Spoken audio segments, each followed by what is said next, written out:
What's up, everybody? Get set up, see if anyone's around for tonight. Anyone in here, please like, share, subscribe. Got some UFC action. Some college football action. 7-0 USC up on Notre Dame. Let me get set up. All messages are a go.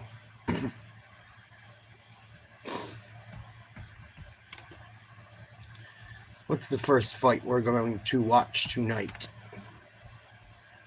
Some good ones tonight. Charles Jordane versus Davy Grant. Davy Crockett.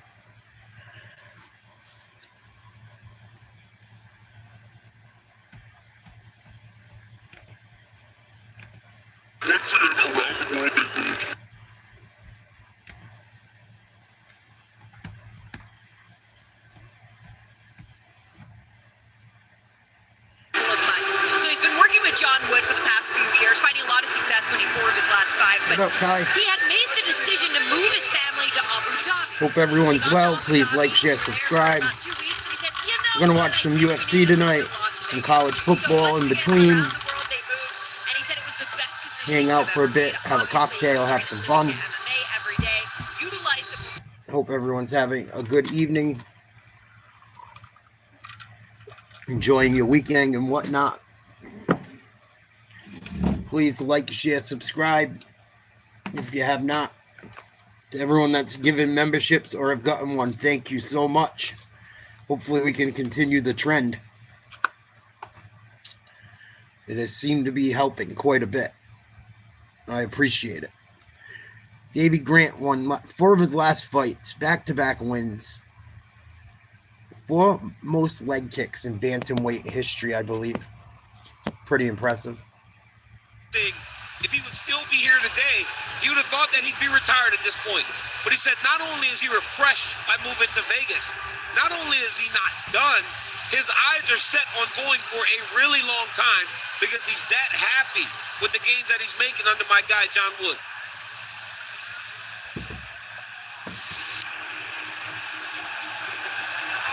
Oh, Notre Dame just took one to the house almost. Wow. Great to see Charles Jordane stepping back into the octagon tonight. Notre Dame's in the red zone already. They're down 7-0, but this is their first drive. Oh, missed a wide open man. Oh, Bama should be playing Tennessee any minute. That game should get started. Bama's got the ball first. It just started, if I'm not mistaken. Always, Joe. Always. It's the least I can do. If I was in a little bit better position financially, or when I am, I'll give you some bread and help you out. Yeah, you guys, Joey Waters got a channel too. Check him out, Whiskey with Waters. He reviews whiskeys and shoots the shit. Seems like you got a pretty good crowd of people over there. Except for the mods that delete my messages. I'm kidding. What up, Tommy 2 Squares?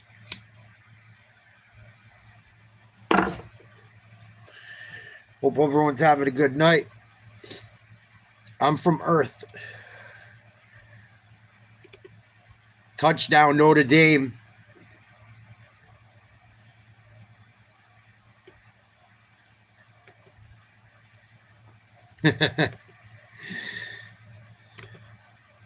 So we're going to flop around a bit. We'll check out the Alabama game at times. We'll check out the UFC fights. And we'll check out Notre Dame, USC as well, I guess. Hope everyone's having a good weekend. Your boy got some new blueberry breath. Thank God, finally today. See how it is.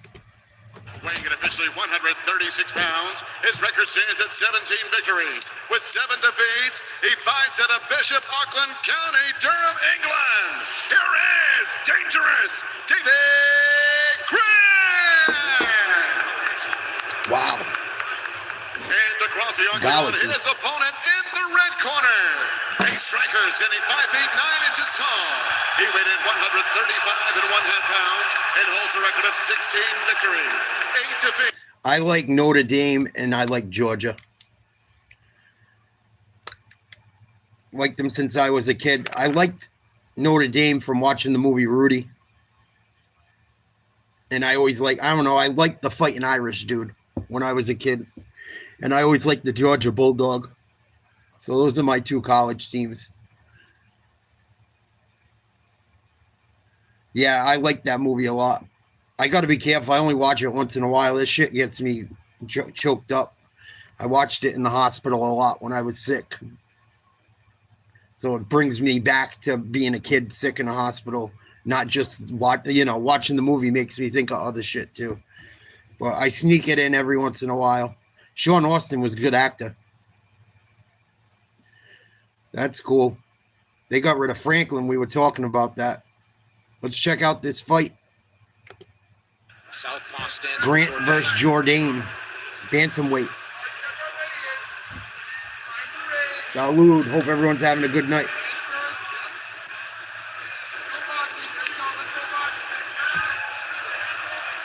Nice combination by Oh, Jordane. big kick. He's so fast, especially now that he's down. He's light, he's lean. Yeah, my mother's Irish and Catholic.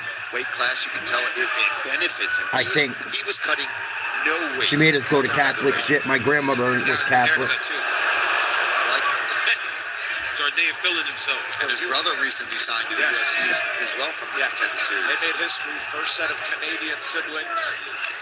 Nice inside kick by David. Davey's got nasty leg kicks. Yeah, that's 2 of them right now. I'm doing well. Inside leg kicks already for Davy Grant. The memberships are going very well. Everyone, please consider becoming a member. Or if you scored one, gift one. It would help the channel a lot. It already has.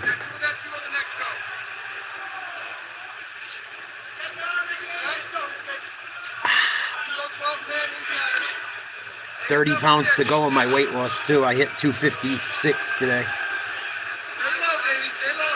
Pretty psyched.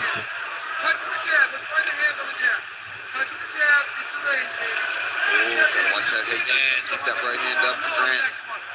Ooh, Superman punch twice in a row. Falls up with a Ooh, right. Grant nods and says, let's go.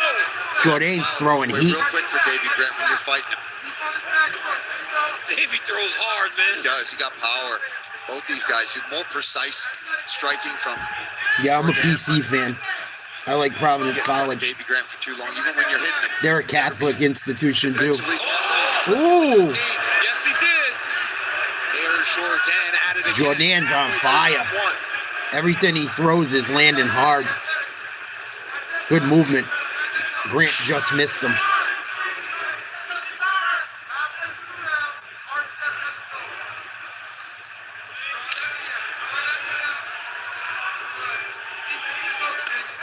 I know what I'm doing, Jim. Thank you.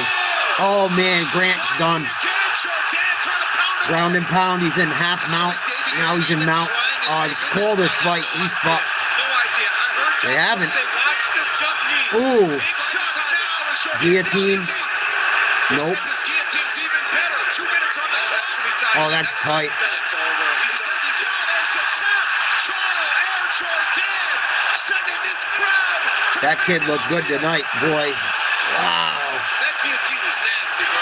yeah, At 135, he's a real he's a problem. How can you not love everything about Charles Jordane, who puts a beating Later, Tommy. on the very game? Tomorrow's football coverage will be for members only. Consider getting a membership soon. Consider getting a membership soon. Time's running out. Thanks for checking in, Tommy. Huge flying knee by Jordane, however you want to call it. Oof. Good night, Irene. USC Notre Dame tied at 7. USC with the ball. Quarterback in trouble, just almost threw a pick. Finds his receiver on the sideline just in time. That was a huge play. 9:17 to go in the first, 7-7. Right? That's the way to do it.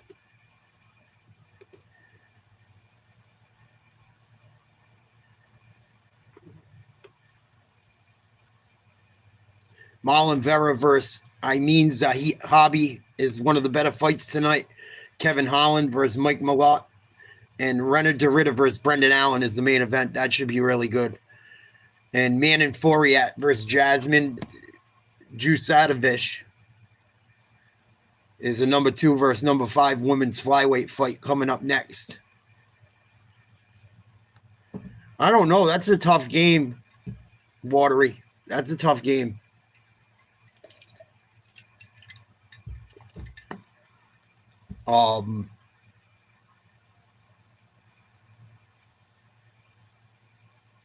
Washington should probably be ranked.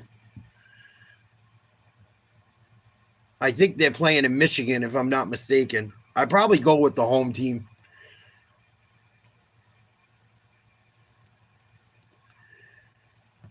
I'd probably go with the home team in that one. I don't know a lot about either team this year. So USC kicked the field goal. They're up 10-7. Alabama's up 7-0 early against Tennessee. Catch it Sunday on Like, share, subscribe, get your memberships. We're going to be doing a lot of members-only stuff. Don't be left out. It's $1 a month. American veterans, keeping our promise to America's veterans. Here's Joe Martinez. Ladies and gentlemen, the guillotine It's the submission cheapest comes possible officially price I can 3 make it. minutes, 5 seconds of round number 1. Your winner, Canada's own Charles and Jordane. He had an impressive performance. Jordane, Charles, how good does it feel to get this reception from this crowd? Canada's the best, man. I love it. Hey, by the way, guys, you see, what you're looking at is the first duel of brothers in the UFC. First set of Canadian brothers to make it to the UFC. Thanks, you Joey. were throwing that jumping knee multiple times. Was that something you saw in preparation for this fight? Yes, he does like looping shots. And if he does that right in the middle, everything's open. If you're fighting someone who fights circular, you need linear weapons, and that's what I used. Well, let's take a look at it right here. You landed the jumping knee, and then you got another guillotine choke. You called that submission in the build to this fight. How'd you know you were going to get him? I know. I truly believe I have the best guillotine in the UFC. I'm not overconfident, but it's the best. And if I can put my knee in your face right. What up, VA? Salute. Thank you for the Cash App the other day. Appreciate it. You're the best, dude. I was going to give you a buzz today. I didn't want to bother you. I'll give you a call this week at some time. We'll get up and if you want to, we'll go for a walk or shoot the shit or something, meet up. I know you're probably still meeting up with family and whatnot, being back on the East Coast. I don't want to keep bugging you. You got my email. You want to get a hold of me or whatever. Very simple.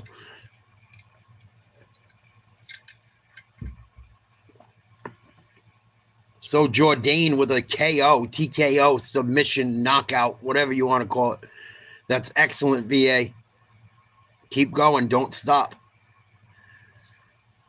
Obviously, if you're burnt out, take a day off. But you know what I mean. Just keep doing it. It will work. You will lose that weight. I promise you. If you do everything been telling people to do, you will lose it.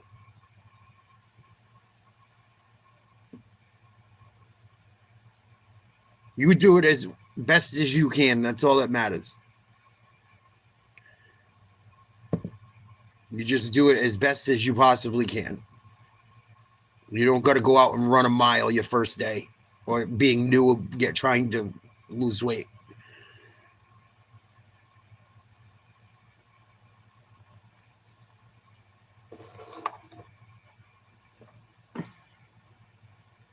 There you go.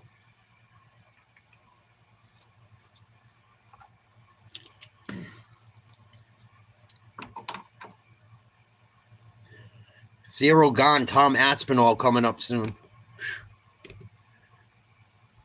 Fucking Notre Dame better not lose tonight. I'll be pissed. They have fucking killed me this year.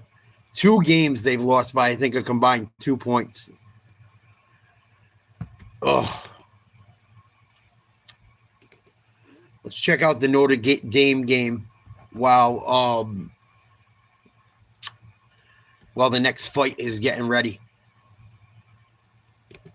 Between these two teams, not even midway through the first quarter, we already have 17 Either points. team loses, they're out of Season bowl possessed the contention, football 5 most minutes and likely, 58 seconds. And Notre Dame tonight possessed in the this football game. 58 seconds. Same thing could be said for Tennessee and Alabama as well. We're going to check that game out too. So USC's up 10-7. They're 5-1. Notre Dame's 4-2. Kicked into the end zone, touchback.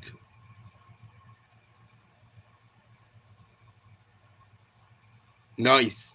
What did I get today? Blueberry breath or something? It's good though. I'm surprised with it. Blueberry breath. 20, almost 28%. 27.50. I like indicas. I like it all. I don't notice much of a difference either way. It's either good or it ain't. But that shit is tasty. It's like garlicky, but sweet. It wasn't too bad. It was like $32. Nice pass. Notre Dame going to have second and short. Yeah, I like indica too. I don't need to be any more hyper. Fitting their gaps, Noah. Yeah, I think he just prefers reality. He's happy with the results that he's gotten on the field. Appreciate it, KT. Whatever he's doing is working. Run up the middle, first down. Last week when we saw this USC defense, particularly their I do too. Well, I like Kush. I like Sour D's. I think one of the last ones I had, my buddy gave me Sour D's mixed with Kush. It was fucking phenomenal. It was the best one I've had in a while. The last one I had was good too. I forget what it was called. I threw the fucking thing out today. My boy's brand's good. I got to call him up too and keep trying to help him out with his company.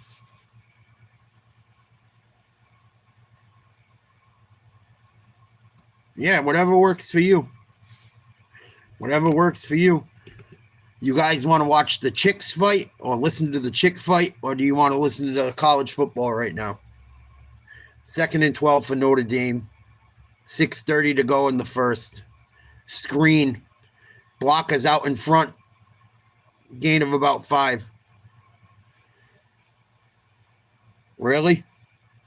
Is she still alive, Watery? If she is, you should have a big, long discussion with her and learn everything she knows.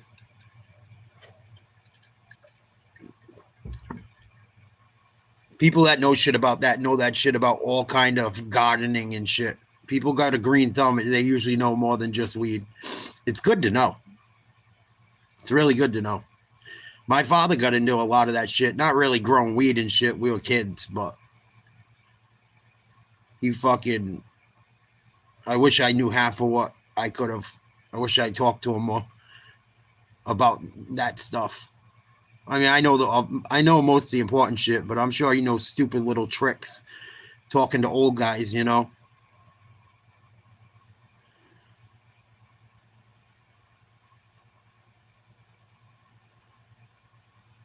Oh, that's cool. I would love to go to Idaho and Montana and that northwest part of the country up there. That looks pretty crazy. Notre Dame, nice punt. Unfortunately, they had to punt. It'll be down at the 7.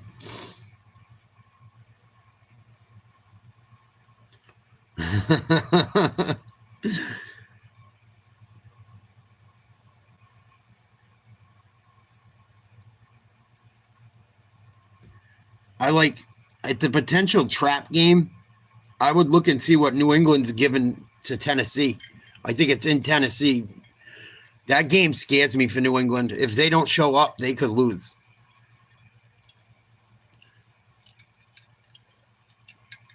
The Texans have had a couple games that were close against teams that could be playoff teams like the Broncos and others. They've also been blown out, but I am like a little bit worried about New England tomorrow. I don't know why, but it's like a letdown game. We're going to see what, you know what I mean. I haven't looked at the schedule too much, to be truthful. I know that one of the night games, either Sunday or Monday, is Niners, Falcons or something. I want to check out that Alabama quick. I think their wide receivers are beat up in their defense, VA, the Commanders. I know Debo had been out. I know McLaurin has been out on and off. And Daniels just came back last game, if I'm not mistaken. He's only been back for a game or two.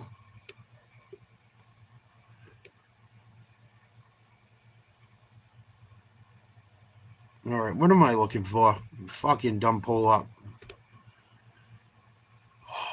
Alabama stupid. Sorry. Bama's up 7-0. Tennessee has the ball just past midfield on the Alabama 46-ish, 45. RPO, run up the middle for nothing. Both of these teams are 5-1. This is a huge game tonight. Redshirt sophomore from Knoxville came as a preferred walk-on, despite the fact that he had a pro. Please like, share, subscribe. Thanks for hanging out tonight.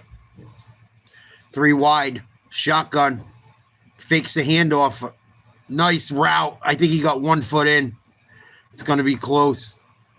They only need 1 foot in college. I think he got it. That's a first down, gain of about 15 or so. Georgia outlasted Ole Miss 17-0 in the fourth.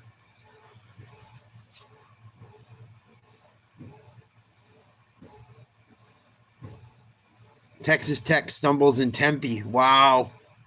They lost to Arizona State. Julian Science stars as Ohio State shuts out Wisconsin. Vanderbilt beat LSU 6-1 for the first time since 1950. So they're going to say no catch. It's 2nd and 15 for Tennessee at the 50-yard line. Looks left, throw, plenty of time. About a 10-yard game.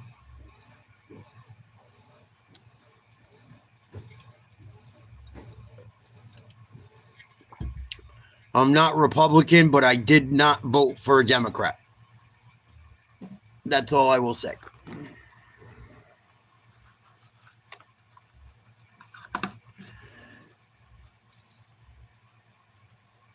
Uh-oh, in trouble. Big time tackle. Big sack for Bama. Nice play by the D.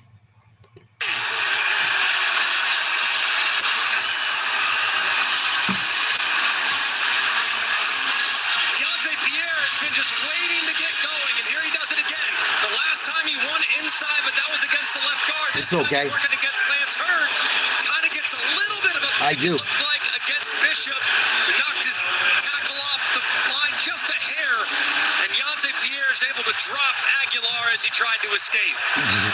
Tennessee had given up They don't only get it. 4 sacks all year coming into tonight. They've given up 2 already. I'm glad you moved away, it sounds like. Adams at the 11-yard line. Yeah, it's in between fights right now, Hoybert. Jasmine Judavicius versus Manon Floriat's getting ready to start right now. I've been swapping over to the college football games in between fights. Going back to it right now. Women's strawweight or something. Number 5 versus number 2. Judavicius is number 5. The other girl is number 2. You got to become a member to do that, Tacoma. Not that type of girl.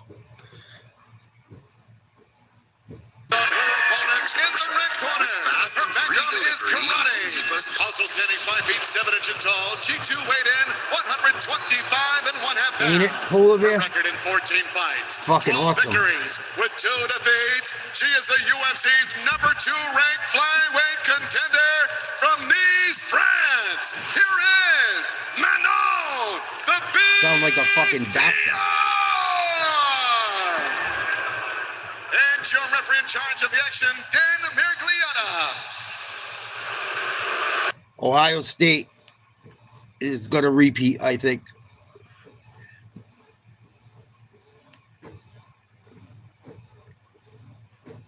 Their wide receiver, Smith, is the best wide receiver in college I've ever seen in my life that I can remember.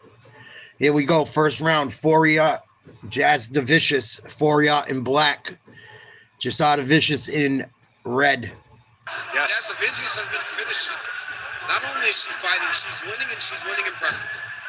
A rear naked choke over Jessica Andrade in the first round. Thank you, Joe. UFC 315 in Montreal a few months ago. The same night Manon Fior challenged for the title. He needs to come to New England. Challenge in front of her tonight. He's not gonna. For as big of a win as that was, Manon Fior's young. She's fresh in her career, and she's still on the upswing. New England's gonna fucking go with AJ Brown eventually, I think. Against the winner of Valentin Shevchenko. Whether his contract runs out or Philly gets rid of him. Him and Vrabel are tight. Shevchenko Jean will happen in Madison Square Garden next month. Manon looks a little bit hesitant on her striking, doesn't she? Yeah, he was really good. Out for some reason. I don't know if it's the wrestling threat. It's a wide receiver. I mean, a quarterback. Stupid. This is compromised. Fior trying to capitalize. Oh, this could be over. Huge shots from Fior. Wow, a show-stopping first-round knockout for the Beast from Nice. That was over quick. Fior, and what a way to make a statement that she is very much among the... The girl that lost is like, what? I'm fine. No, you're not. You're getting the fucking boots put to you. You all red and shit. And she landed. Yep. Every time she would throw that jab, she would kind of pull herself back so it looked like she was evading her striking, but instead she was setting Jazz the Vicious up, knowing that Jasmine would try to close space. The number 5 ranked woman, I believe it's strawweight, thinks the ref called that fight too early. Didn't take long for that one to end. Holy shit. She just got blitzed. Oh, she stepped in on that one and just dropped that straight left. Oof. Then needed a body. Another knee on the way down. But then watch here. She's on her belly here. She's reaching, but look at these shots. Yeah, She's beating the brakes off her. Manon with the slap. Pushes that hand down. Oh, she drilled a huge straight left. That was nasty. Right down the pipe. Have a sucker, motherfucker. And to halt the What? win streak of Jasmine Jazz Vicious, who was riding 5 straight, and to do it like that, shit. right? We see Manon Fior She's win, stumbling. be I was consistent okay. over the You ain't course okay. of winning decisions, but Yeah, but not like that's that. big. Not showing up just Yeah, I know. one punch power to just take the legs out of your opponent completely like that. So Manon, No sense in letting it burn out, right? Well, I mean, like burning and wasting. Check out the Bama game. Vera won that fight under a minute, I believe. It looks like USC Notre Dame is still 10-7. About 2 minutes to go in the first in that game. Let's check out Bama, Tennessee. I always had a good feeling about Baker Mayfield. I never thought he was going to be a scrub. I figured he would do pretty much what he's done, honestly. He got moved around everywhere.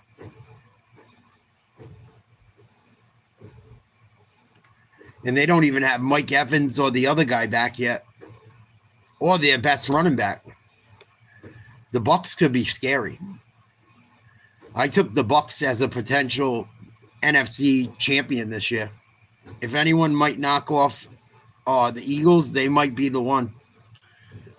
So I do think they'll overrule this.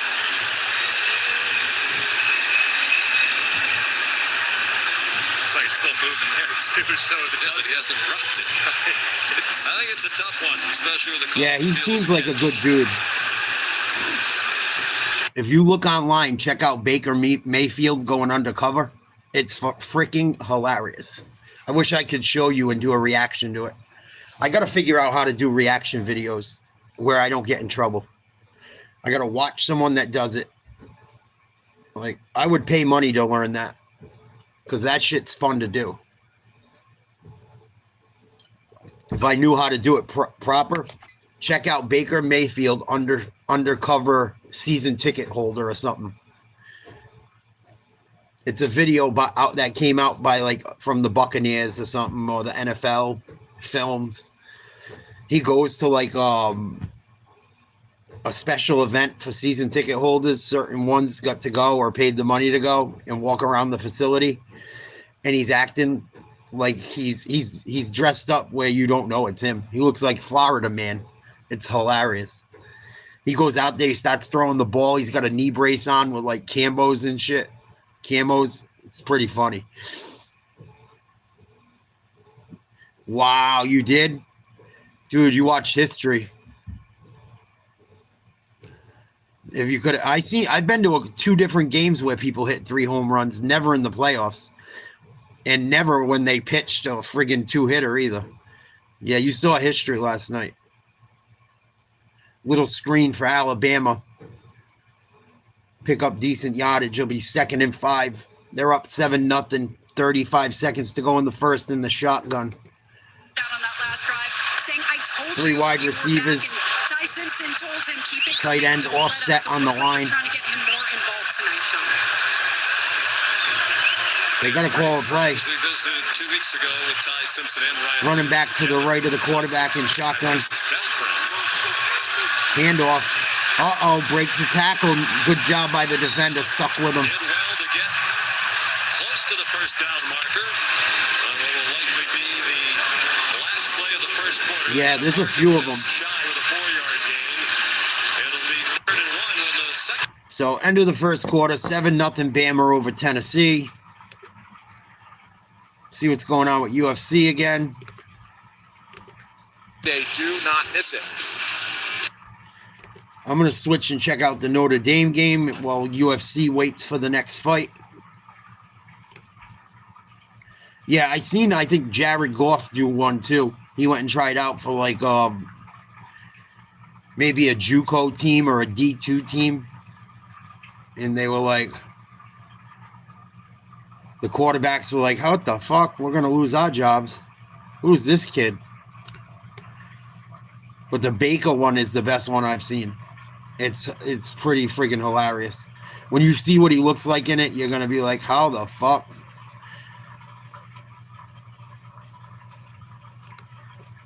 $7:30 games, USC Trojans, Notre Dame Fighting Irish.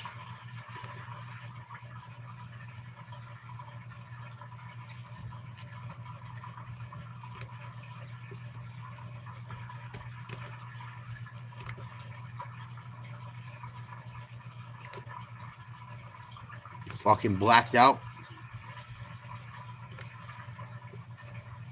There we go. Still a commercial in that game. We got commercials everywhere. What up, Lady Dick?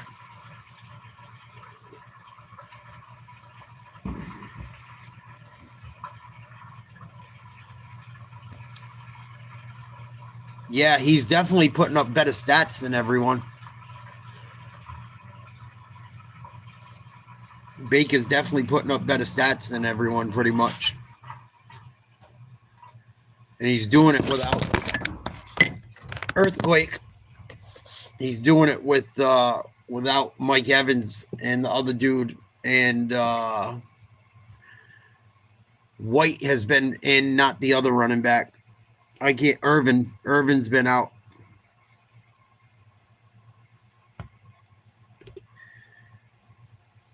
The last couple.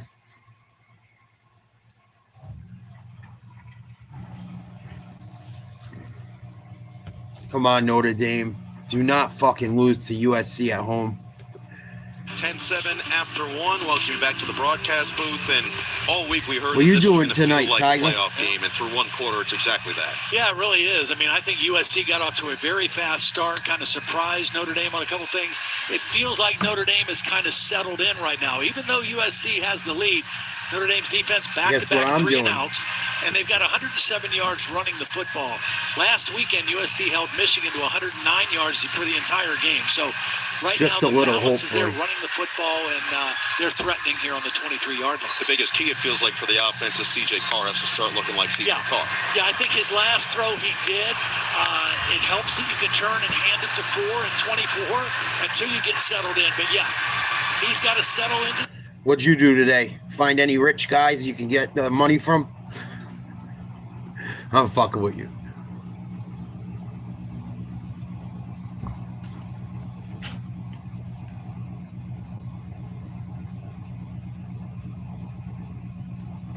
Second and 2 for Notre Dame. They're inside the 25. Good for you. You go. I love it. 2 passes, this time back to the ground for Love. And the step move Nice run by Love. First down. Lost his helmet. He's going to come out. after the first down carry. Yeah, you pretty much knew this was going to be a run. Why? Because Matt Jeffrey is in at wide receiver. He's way down on the depth chart, but he's a pretty good blocker, and they use him as a lead blocker on this play. Jeremiah Love follows right in there and gets the first down. Not bad for That a shit is true good. freshman from Cheshire, Connecticut. Make it a redshirt freshman. Either way, sets up first down from the 16. On the handoff, up the middle, exploding. It's placed to the outside. Touchdown, fighting Irish. Nice run. Jordane makes it happen for the score.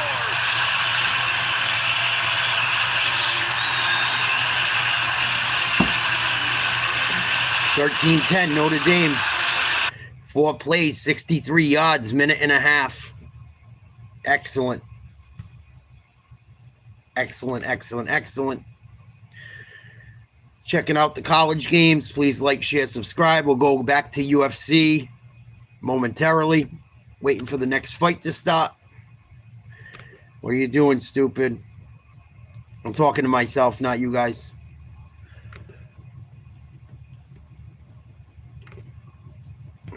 Got too many fucking tabs open.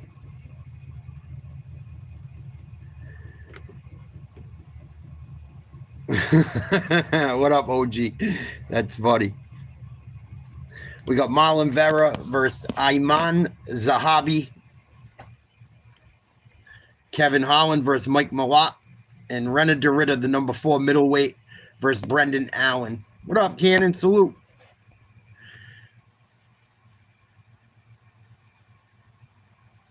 I bet, Cody. Someone else said that too. That's dope. You got to watch one of the best performances, if not the greatest. I'm glad we went over to that game.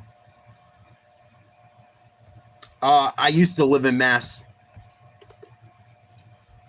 I've lived all over the East Coast.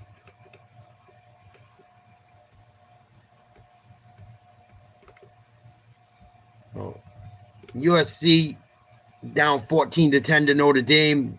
Kickoff is going to be kneeled in the end zone for a touchback. Taking forever to put this next fight on. Alabama's up 7-0 on Tennessee with the ball. 3rd and 1 on their own 38 at the end of the first quarter. We're just flipping around a bit. Oh, no shit. Mickey Ward. Dickie Ward. Rest in peace.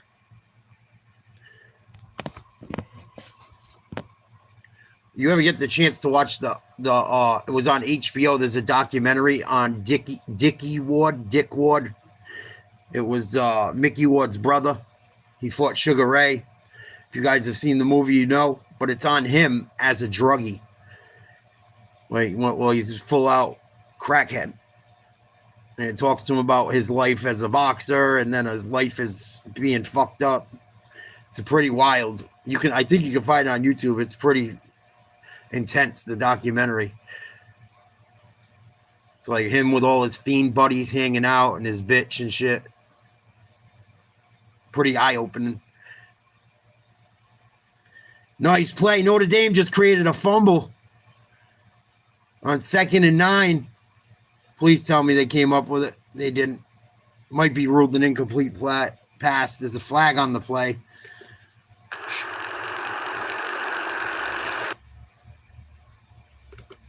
Fucking audio is all bunk. USC hopped on it. There's a flag down on the field. As Alani Noah was the one to jump on there for the Trojans. I wouldn't doubt it. Lots to really unpack on this play. It looked like Onye may have tripped. I believe it. That's how it was back in the day. You know how many times my family fed kids, or I'd be at my friend's house and fucking... We all lived at each other's houses. It was like that back then. I don't know if when he was younger, I would assume. If he used to eat at your grandma's. It's probably when he was younger. But exactly, see? Yep, the good old days. It was like that, dude. If my neighbors saw me doing something wrong, they had the fucking right to whoop my ass from my parents. I would probably better off getting it from the fucking neighbors than my old man. Rainer Dritter, Brendan Allen, about 2 fights away. The winner of that fight could end up fighting for a title soon. Allen's got nasty jiu-jitsu, so does Renner. We'll go to the next fight when it's time. It should be going in another minute or two. Oh, big time play by USC. Make a tackle, Notre Dame. Thankfully, they did. Not before a big game. Please like, share, subscribe. Please consider getting a membership. We're going to be doing a lot of members-only stuff going forward. It's $1 something a month. Please, please, please. It helps the channel massively.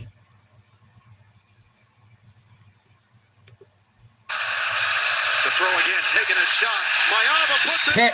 Oh, I dropped. Nearly taken away. They both dropped it. The freshman Hines, and it'll be 2nd down. Yeah, Christian Gray was in coverage, and he's going to make a nice play on the football. He's not able to come away at the interception. Oh, I should have had it. Gets the PBU. Safety coming over the top. Tay Johnson to help. But this is Christian Gray closing the gap and making a play on the football.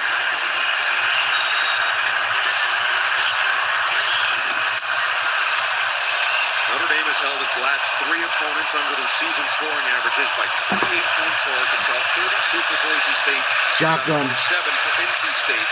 USC averages... Tight end in motion. Handoff up the middle. First down, USC. A gash up the middle for a first down. It's the second time that they've run this play. It's 12 personnel, 2 tight ends.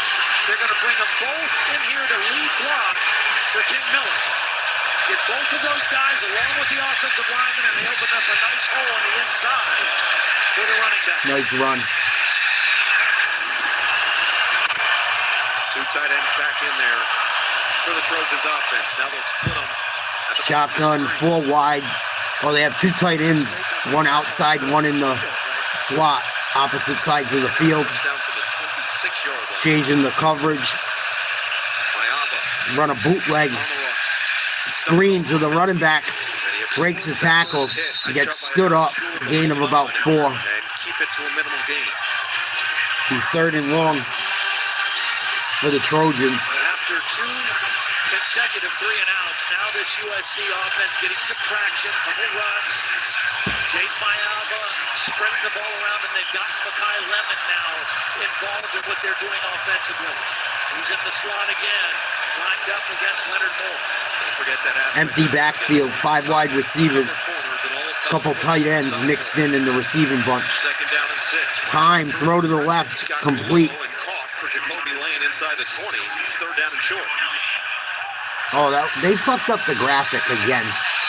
They did that last night in a game. Come on, NBC. He's not just running the offense anymore. He said he's playing the game now. Notre Dame is We're going back to the UFC in 1 second. Interesting to see if Chris Ash wants to bring After this play. Wouldn't be surprised either. Third and about 3. Shotgun, 2 tight ends, or a running back, halfback, and a tight end. Handoff. No, fakes it. Throws, screen out of the backfield, nothing.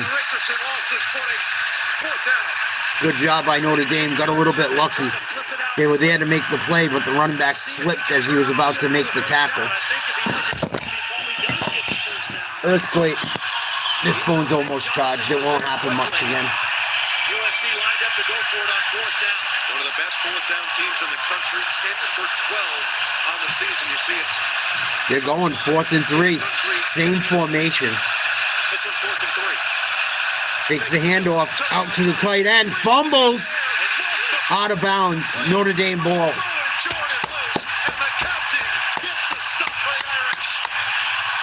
Big stop by Notre Dame. Let's go, boys. So Notre Dame forces the USC Trojans to turn over on downs. They'll have the ball from about their own 25-ish. We're going to UFC. Carlos Vera fighting. Because if he keeps beating everybody, they're going to run out of opponents, and I'll get there much quicker than I anticipated. Excuse me.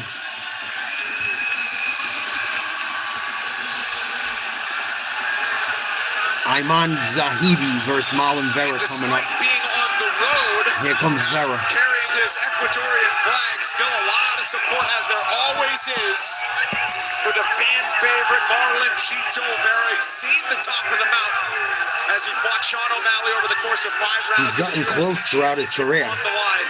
Says DC got a little bit burned out. The quick turnaround Fell short of the against Davis and championship. Figueiredo, but also he was kind of shooting himself in the foot, known for legendary training runs, 10+ miles consistently. He Took liked some that time runner's off. high, See if but he's this got time his he's been working mojo on back. short, explosive conditioning, and he expects to start faster than he has in the past. Yeah, he said the sprints are to remind him that you got to be quick with everything you do. He is historically a slow starter. And in 5-round fights, that doesn't matter as much. But in 3-round fights, it's much more important. So I asked him, I said, hey, you took a lot of time off between this one. He said, I did all the things that I needed to do. I spent time with my family. He said, I was able to go watch kids train, go watch them do sports. He said it really did refresh my mind. Hey, everybody loves Cheeto, right? That is just the truth. No matter where we go, people love Cheeto. But Cheeto, while he loves everything about fighting, it's much better for him when he's winning. He understands how important it is today to get a victory, to move himself back in the right direction in terms of where he wants his career to go. Yeah, absolutely. And listen, when this guy is on in those later rounds in those fights we talked about, he's spectacular. All he really has to do Vera is not let these early rounds, or in particular saying his this prayers only a going into the 3-round fight, cage. you can't just There drop he that is. first round. You can't always anticipate to go and get these guys out of there when you're fighting the best. Please like, share, subscribe to the channel. If you enjoy us, please consider getting a membership. $1.49 a month, I believe. We're going to be doing members only stuff soon. Don't be left out. A lot of people come through here. If you can contribute, I appreciate it. You're going to miss out on some of the bigger games and some of the other things we do. It's the absolute lowest amount I can charge. If I could make it lower, I would. Thank you to everyone who has gifted or become a member themselves. I appreciate it greatly. Weighing in officially 135.5 pounds, his record stands at 13 victories with 2 defeats. He fights out of Montreal, Quebec, Canada. The UFC's number 9 ranked bantamweight contender. Here is Ayman Zahabi.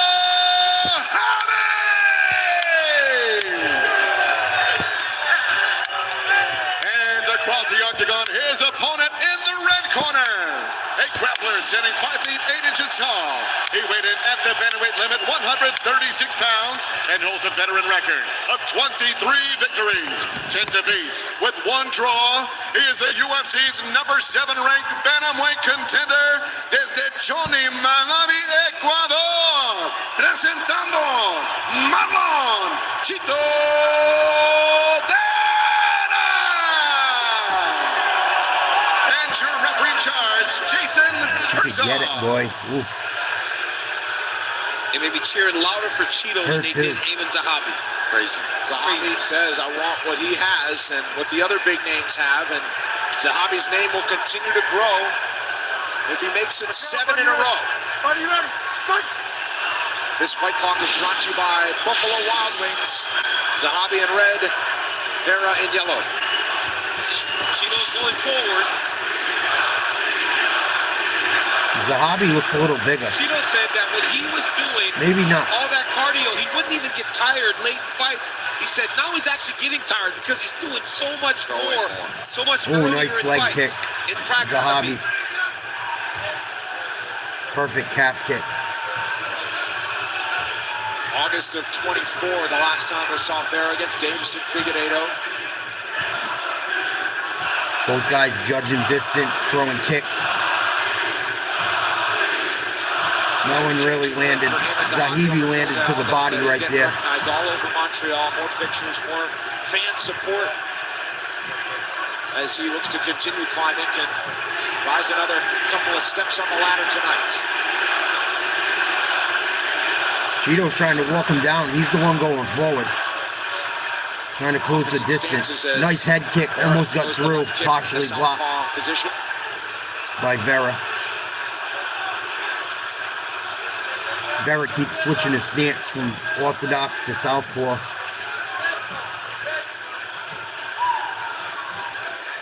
Middle of the ring, calf kick. Zahabi. Nice side kick there by Eamon.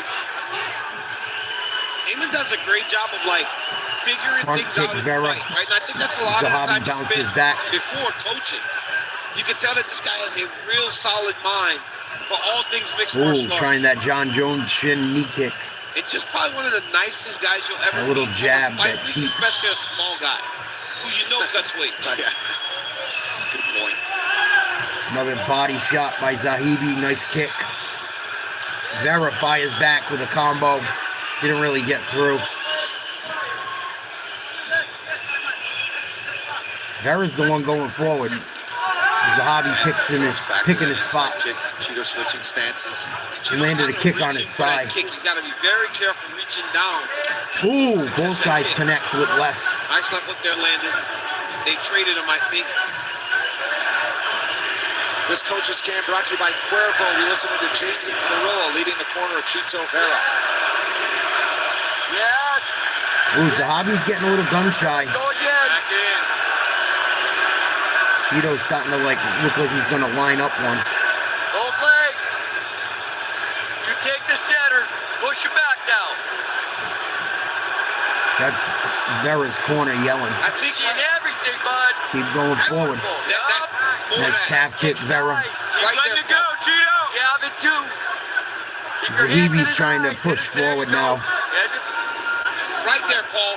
When Eamon Zahabi's It's behind switched. that shell and circling left, it would seem like Cheeto should be throwing a lot of leg kicks because he's circling right back into the leg kick. You do it once, but it's when he's conventional. Ooh. He wanted to do a spinning elbow there or a back fist. Uh-oh, Zahabi got him up against the fence and Vera fires back. Big left hook. For Zahabi.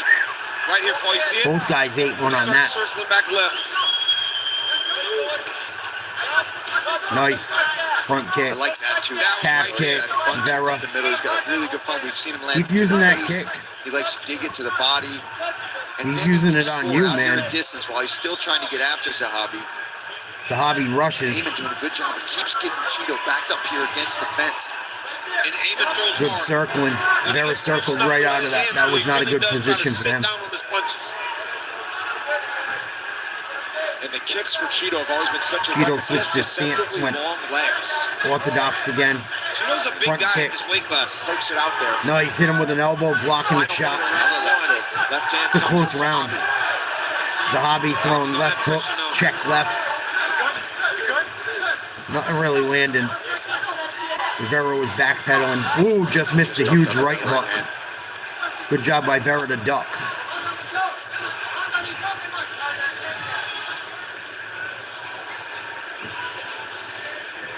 Yeah, Zahabi's starting to come forward this half of the round now.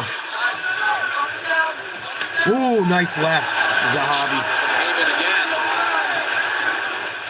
Oh, he grabbed Cheeto's leg when he tried to kick. Hit him with 2 lefts and right. For the Canadian. Yeah, he's being more aggressive, getting after him, keeps backing him up. This is all Zahabi right now. Last minute or so. Strong start for both. Round 2 coming up. Nice job by Zahabi. He checked the kick, too, right before the end of the round. Vera did not like it. You could tell. Didn't feel good to him. I got it 1-0, Zahabi. Tennessee, Alabama tied 7-7, second quarter, 8:11 to play. Tennessee with the ball. Where's Notre Dame? Notre Dame's got the ball 14-10, 6:13 to go in the second quarter.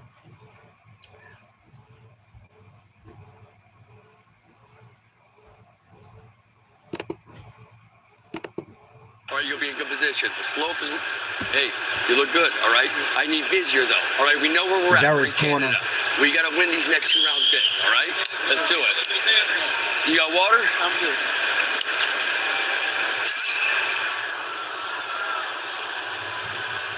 Round 2.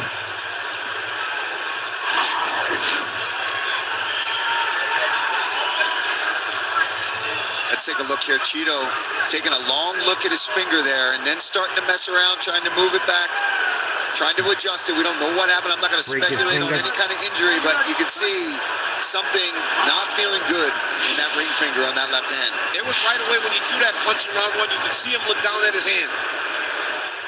We've seen that in fights. Sometimes you land something wrong or it gets snapped to a different way. It can dislocate, it can break. Again, we don't know if that happened. Vera calf kick. Hopefully it doesn't affect Cheeto throwing that punch. Cheeto got something wrong with that hand. You gotta just fight. You gotta throw it. You gotta just throw it. He And if definitely anything, didn't it's like going to it. affect the grip more than it is going than making a fist and throwing a punch. Yes. And Cheeto's not Ooh, pressing. nice punch, Cheeto. Nice Jason left. Marlowe told Cheeto, great first round, but he Inside needs to do calf more. kick, They're in Zahabi. Canada. Body So kick. to win these next 2 rounds convincingly. Because that first round was hard to judge, man. Yeah, both guys had their moments. Both guys had their moments, but I think Zahabi had the better round. Cheeto had his moments. I'm not a fan of him. Not really a fan of Cheeto Vera either. I enjoy watching these guys fight.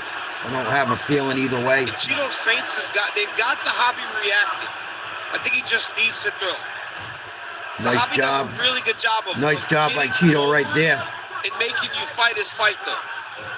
And when he gets his opportunities, he throws. Oh, Like Zahabi got his leg caught. Cheeto hits him with some shots after eating a few. Front kick, Cheeto. The legs to Ooh, nice straight left. Yeah, Vera loves that front kick right up the middle. Mixes up the targets, goes to the stomach, goes up top. Zahabi trying to come forward. It's not working as well this round. Oh, that caught him. Left and a right. And a left is Vera charging him. Oh, Vera hits him with 2 This is what we'd shots. like to see a little more from Vera, right? Starting to A get right the and a hands straight going a left. little bit here. He's got to throw him with intent. Ooh. It doesn't matter. Yeah. Vera hit him with a nice 3-piece and hit him with an elbow. Oh, Zahabi's in trouble. Cheeto trying to keep him on the Get him, Cheeto. Oh, big left. He got out of the grip. How there Back is to the Zahabi. We don't know. He seems to be on wobbly legs. side of the ring again. Pretty crazy. Cheeto trying to walk him down. Zahabi looks wobbled. Oh, nice kick to the upper body. Vera stopping him now as Zahabi's hurt and he's busted. left away from the power. He's split. Big left and a right. Vera. Zahabi's retreating. Let him have it. Lower Calf left of your kick. screen. It's a clean He's fucking jab rocked. right on the jaw. Nice left hand. Nice right hand feint. Just over 2 Straight minutes left. in round 2. Vera might finish him. If he doesn't, he let him off the hook. This dude was hurt. I think he still is. Excuse me, giving Zahabi time to recover though. Yeah. This dude's still not right. Oh yeah, body shot. Nice body shot there from Vera. This dude don't want to get hit no more. Zahabi has not thrown any He's nothing but on his back since leg. that knockdown. On his back foot He's running. trying to regather himself. As long as Cheeto keeps He don't peppering him, like what Cheeto did to him. you can't let him He don't want no completely take more. nothing. He's got to be hitting him. At least it looks that way right now. Oh, yeah. He's getting pieced up every time he comes forward. Finish this dude, Cheeto. Don't let him sit on that stool and recover. Defensively responsible. Finish him. 120 left in the round. He'll never throw so much that he puts himself in danger.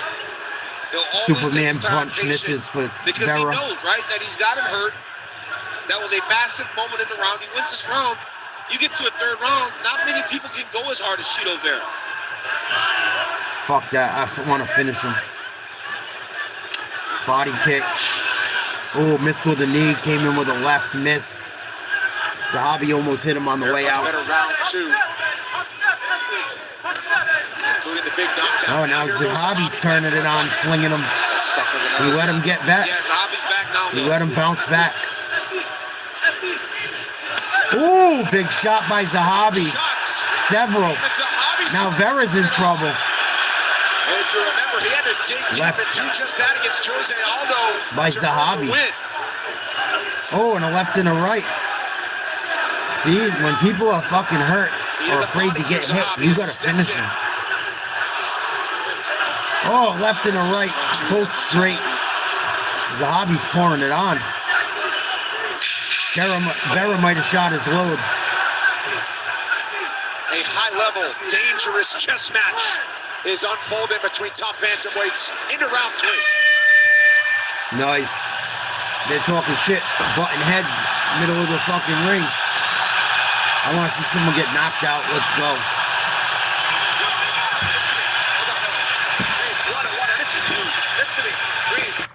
I figured we'd either win.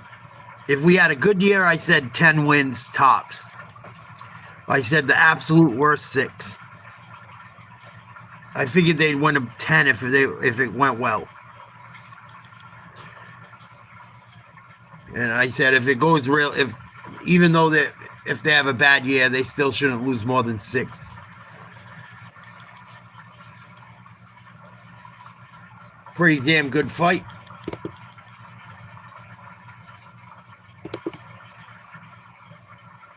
Notre Dame didn't score on that drive. Oh my goodness. Fucking scrubs.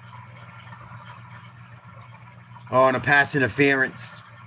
USC's going to get the ball on the 1. Fuck me. Notre Dame every fucking year falls short. Oh. They suck me in to be interested every fucking year. And then round 3, Zahabi and Vera. Both guys coming out throwing legs and knees. That attitude from both these guys. Neither one of them wanted to back down. It's a fight, right? It's a fight. And it's coming down to this. On the line, the 6-fight win streak for Ayman Zahabi looks to inch closer to the top. Cheeto Vera's fought for a title, wants to get back there and avoid a setback again. Nice his kick. first action in more Zahabi. than a year. Ayman needs to try to make this fight dirty. Like, Ooh, Vera hit him with a nasty friggin' right leg to the head. Punches. He cannot allow Cheeto to turn this back into a pretty striking battle. That's I how think he this hurt him fight with is the jab. tied.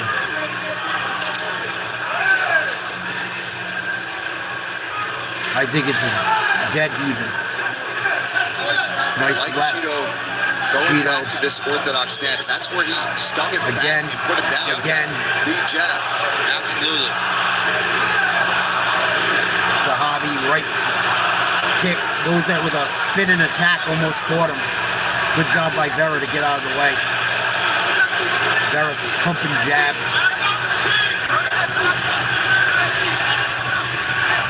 Zahabi controlling the center.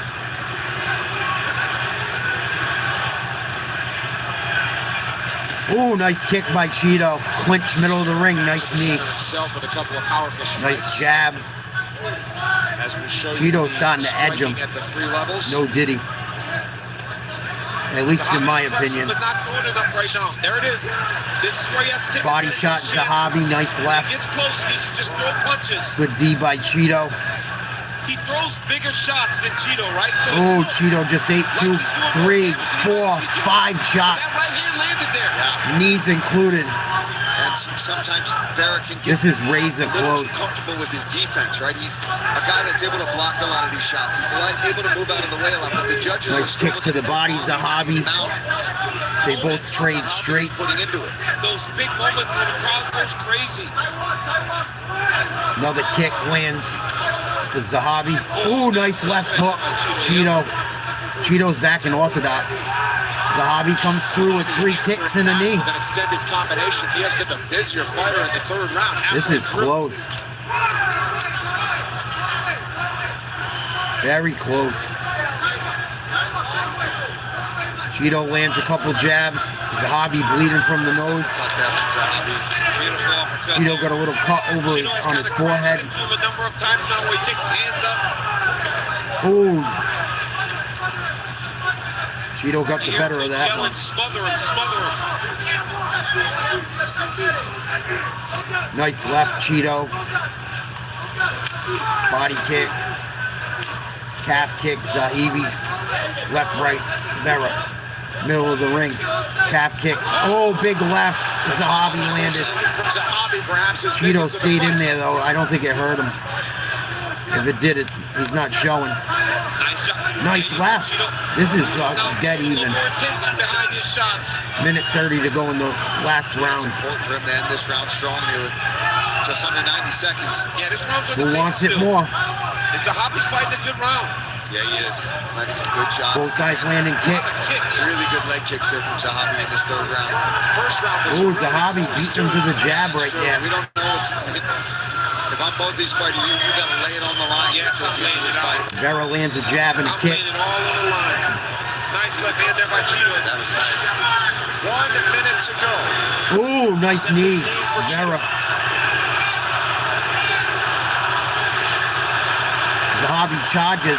Didn't really land. Zahabi blitzes in. He showed great fight IQ, especially in this third round.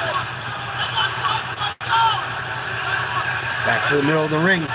Cheeto pushing forward. Nice left, right. Combo there by Cheeto. Calf kick. Zahabi can't sit back too much, though. He's got to keep Zahabi missed the calf kick. Lands a right. Cheeto lands a left. Ooh, that was dirty. 20 seconds to go. Cheeto might hit him with a kick here at the end or a knee. Zahabi better watch it. He's throwing some ninja shit.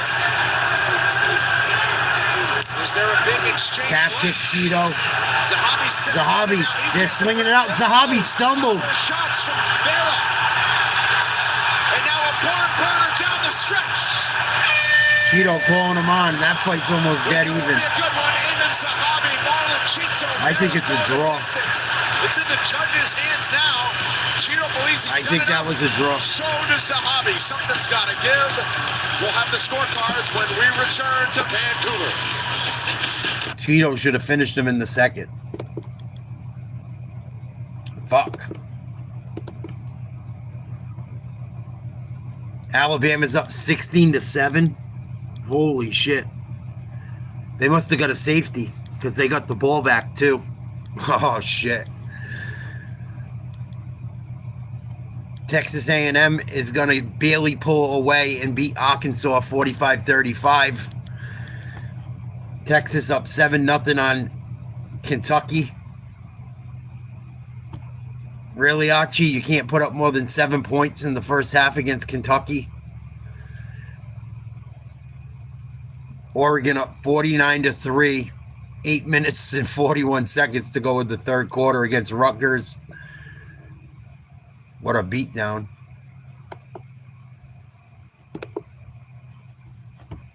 See who won this fucking fight. 3 rounds we go to the scorecards. Here are the totals. Judge Maxim scores it 29-28 for Zahabi. Judge D'Amato 29-28 for Vera. And Judge Bell scores it 29-28 for your winner by split decision, Eamon Zahabi! If I had to say give someone the edge, I would say him. I know Cheeto had him hurt bad. I don't see the statistics up yet. So you got somebody on the fucking, you can't let people off the hook in fight in anything, any type of sport. Last round. That was an amazing fight. Was that what you expected Was a now good that fight. you're fighting all the best guys in the world? You know, to win at this level, it takes your whole heart. It takes everything you have.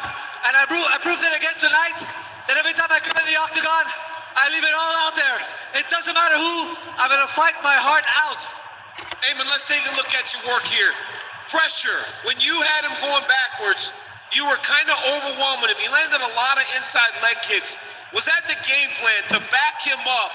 And how hurt were you when he hit you with that jab in round number 2? Yeah, I was definitely a little stunned. It knocked me off balance. But it wasn't as out as I was against Aldo. It just kind of like I lost my balance, basically. What up, Fred? But I just said, you know what?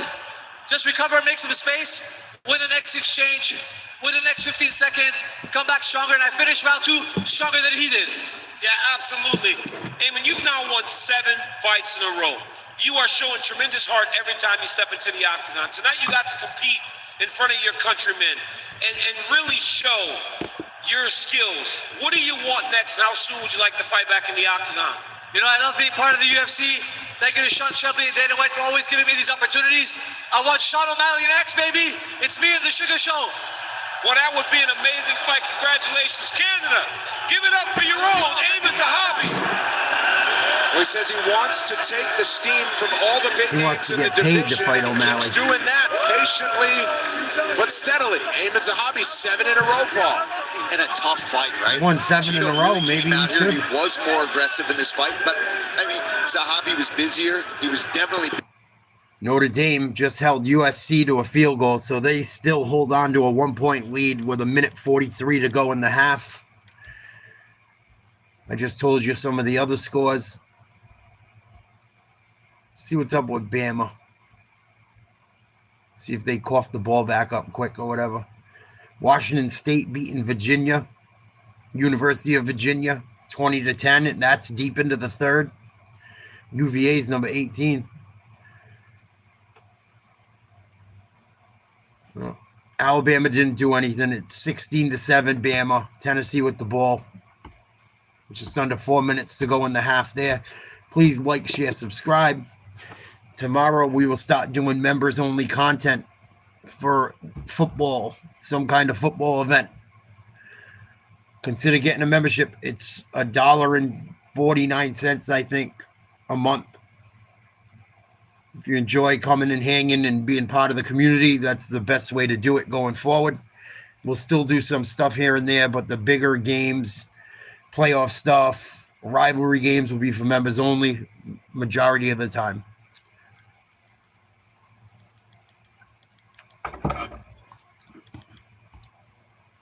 Next fight.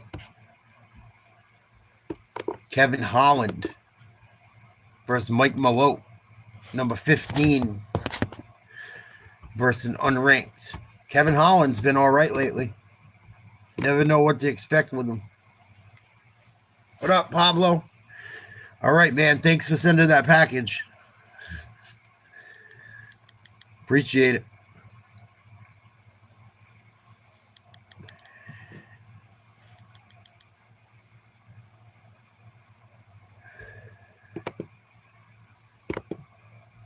Everything's at a commercial right now.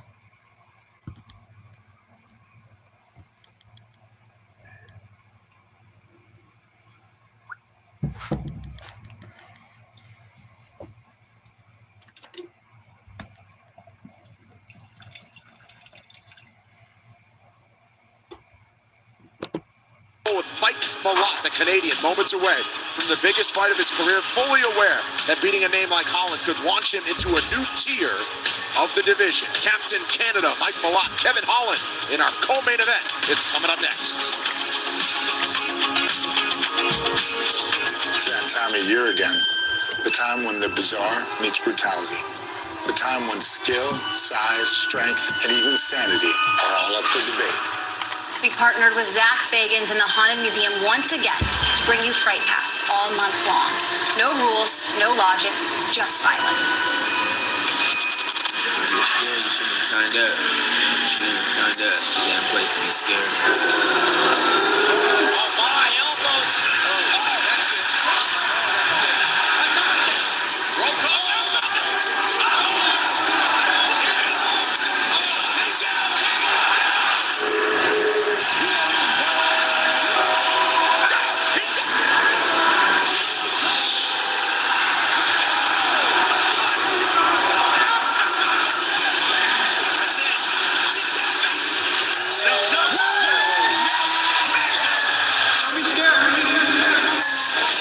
be scared, homie. Right. Well, how about that? All right, co-main event is upcoming. No breaks as we're ready for the welterweights to walk. But first, add to the color of the story of Mike. Let's check out Notre Dame's last drive of the half, I would assume. Minute 36 to go.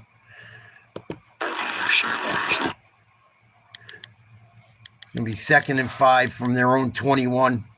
2 timeouts. USC has all 3. Tight end in motion. Shotgun. Run a screen to the left. He's got nothing but daylight out in front of him. Gets across the 30 to about the 34. Clock still running. 1st and 10. Good hustle. Good job by the quarterback knowing his man's fast enough to beat that guy on the outside if he gets him the ball. Pulls it down. Bootlegs right saying go deep, go deep. Throws it deep down the right end. Double coverage. Good coverage. He threw it where if his guy didn't catch it, it was out of bounds.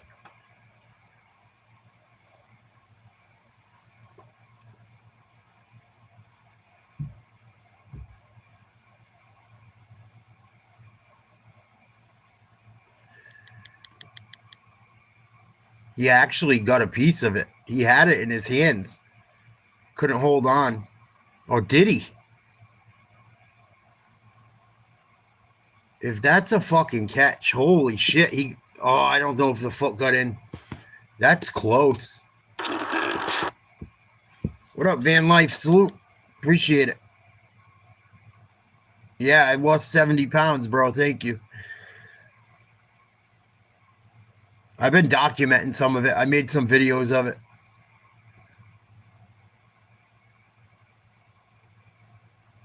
That's a close play. I think he stepped on the white line. Oh, he rolled his ankle and shit, it looks like, too. Oof. Or almost did.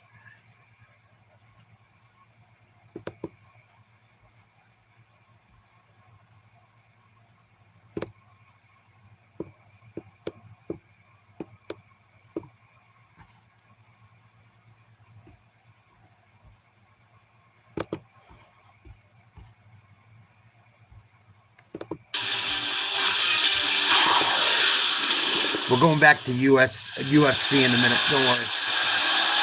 No catch. Fuck. Probably the right call. What a throw. I thought it went out of bounds or he dropped it.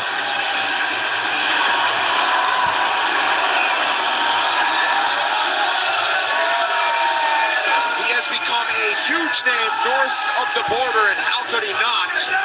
When he fights like he does, 12 pro wins, 5 of 6 in the UFC, and more often than not doing it in crowd please. Check out this last play by Notre Dame here. 2nd and 10. Throws underneath on a screen, dropped by the running back wide open. Late flag too. Oh. Let's go back to UFC. Thank you, Van Life. Please like, share, subscribe. You guys, if you haven't, consider becoming a member. We're going to be doing half of our content from now on is going to be for members only. It's $1 and change a month. Please consider it. Thank you to everyone that has done anything, like, share, subscribing, or being a member. I appreciate it. Do it everything. He just talked about it in the Malot versus Kevin interview that Holland. we just saw from him, that he is one of the most well-rounded guys in this division. When you're split 50-50 basically on whether you finish fights on the ground or you go out there and you knock people out, that just shows the level that this young man is at and how dangerous he is. It's also awesome that his brother should be on the ice. Notre Dame got a personal foul A against him. family of professional athletes, right? Mike Malot is one of those guys that continues to get better every time he steps to the octagon. I asked him, I said, hey, a lot comes with fighting Kevin Holland, especially a lot of trash talking. I go, what have you done specifically to try and prepare for it? He goes, I have all my partners kind of talking to me in the middle rounds. Also, I have my coaches doing it. He said, I try to get them to talk from the outside to try and disrupt what I'm trying to do inside of my sparring. So he said that he's taking the necessary steps to try to help himself prepare before this, but he said Kevin's a very dangerous opponent. I don't care what he's looked like recently. I'm treating him as if he's that dangerous guy that won all those fights in the calendar year back in like 2021.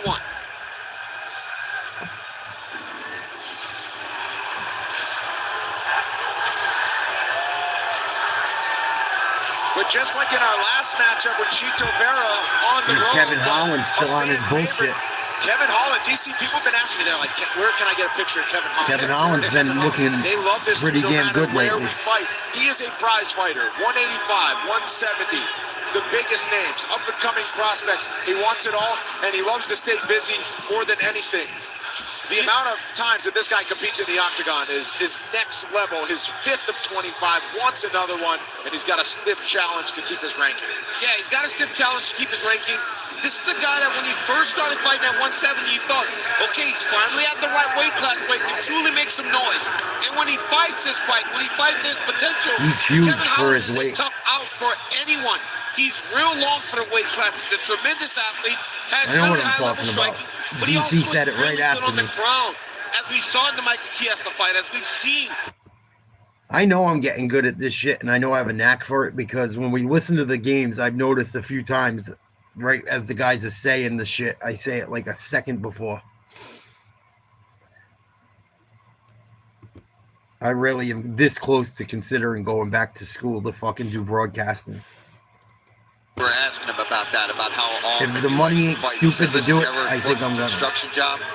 Did you ever work any job like that where it's hard labor for 9 hours a day? And DC said, yeah, no, I never had a job. But he's like, listen, that is work. I fight. This is what I do. Yeah. This is my job. If I'm not fighting, then what am I doing? I'm not doing my job. I thought that was really awesome to hear him kind of compare it to that. And also just tell you, you're not really working hard when you do that. Yeah. He's also started coaching and managing some up-and-coming fighters at Squabble MMA in Fort Worth, Texas. Kevin Holland looks to hold off the rising Mike Malot. Now, Malot's actually a year older, 33 to 32. Holland stands 2 inches taller at 6 feet 3 inches tall. Look at the edge and reach for Holland, 8 inches. Coin flip, according to the odds makers. Here's Joe Martinez. Well, ladies and gentlemen, here we go with the co-main event. 3 rounds is scheduled in the UFC welterweight division. Introducing to you first, fighting out of the blue corner. This mixed martial artist is 6 feet 1 inch tall.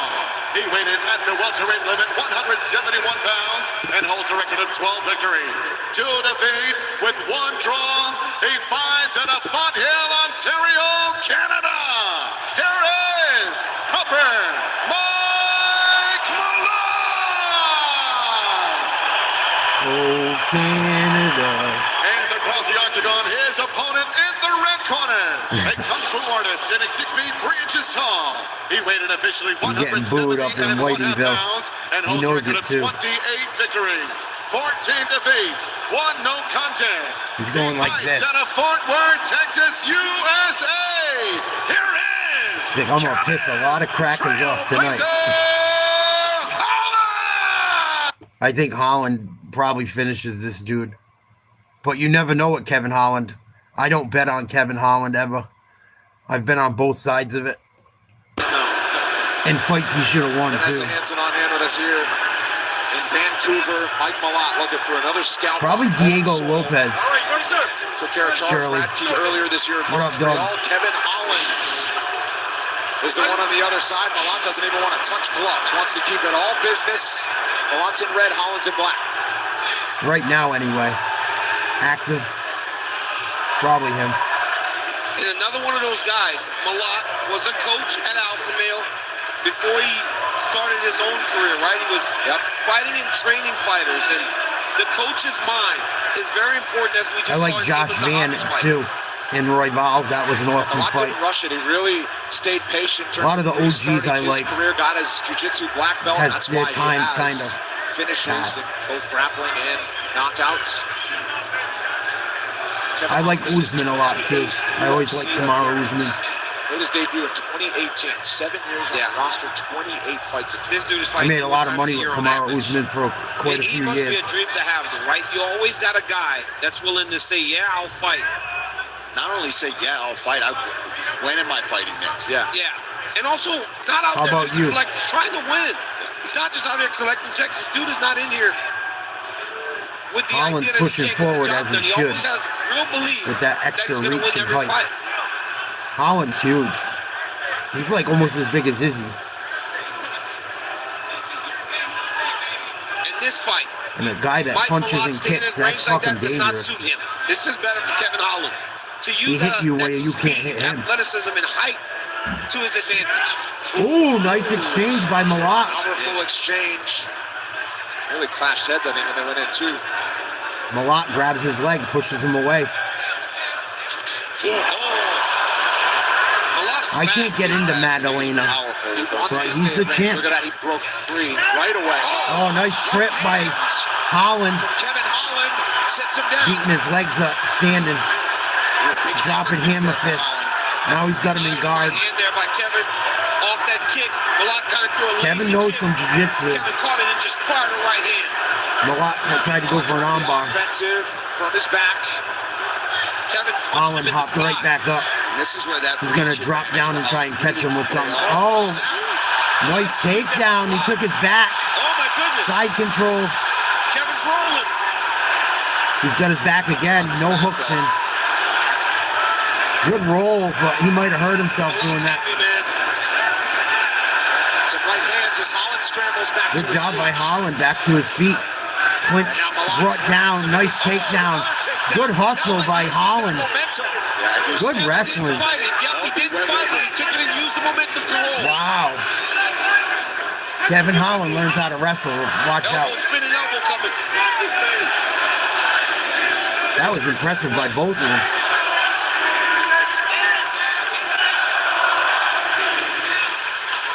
Let's go, Whitey.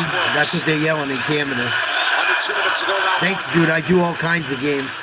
Please subscribe. Come hang out. We got a good crew. I'm doing memberships for like $1.49 right now. Oh, he got kicked in the nuts. Holland caught it in the nuts. He's gonna get 5 minutes.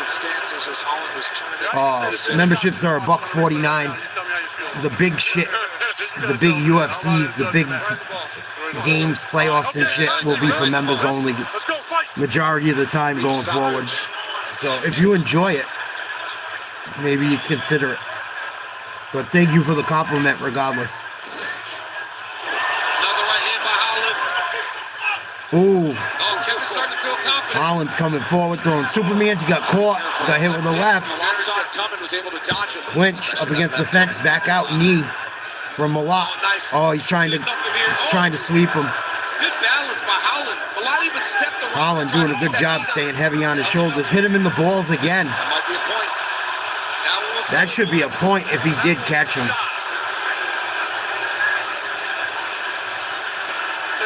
It was close. He might have got hit in the kabootsies again. Not gonna make no friends right now.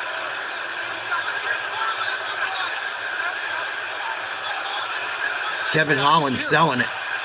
You got to take a point, dude. It's the second time in a fucking minute. It's 2 in a very short span of time. Thank you, DC. I got to stop fucking going to school for this shit.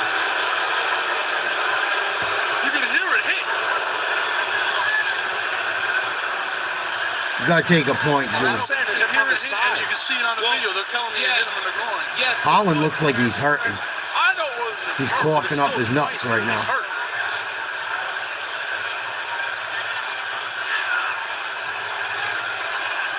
So now the drama ramps up. We saw a point deducted from Drew Dober earlier tonight. The same thing. It was a real. He caught it twice in a row, too. This ain't the first time. Didn't really slow down Holland very much. A very brief stoppage of about 15 or 20 seconds, but this one, we're over a minute now and counting, and Holland is still on his knees. Go stand in your corner. Walking around. I tell the rep, get him the fuck away from me until I fucking get to do it back. And the crowd is seeing it, and thinking that it might have landed on the belt, but his entire shin and foot needed the cup for sure. Give me an answer.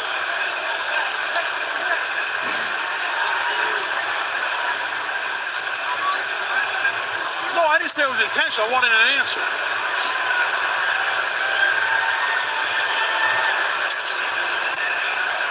Watch here, Paul. Another look. Kevin, you got 2 more minutes on the time clock. Oh, yeah. Oh, he got him with the shin. It hit the cup on the way up, the entirety.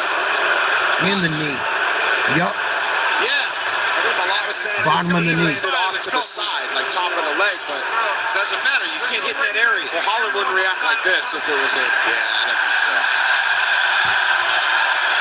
Malot saying he got him in the ribs. Malot's grabbing his abdomen. What a piece of shit. I know you're playing it up and shit and whatnot, but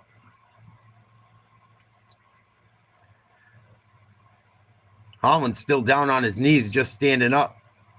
He's probably fucking making something out of it, too. We'll see. It could be just drama. Like, yeah, I know it's bad. We're at 2.5 minutes. Take your We're time. at 3 minutes. Take your time. He's got time now. He still has 2 more minutes to recover.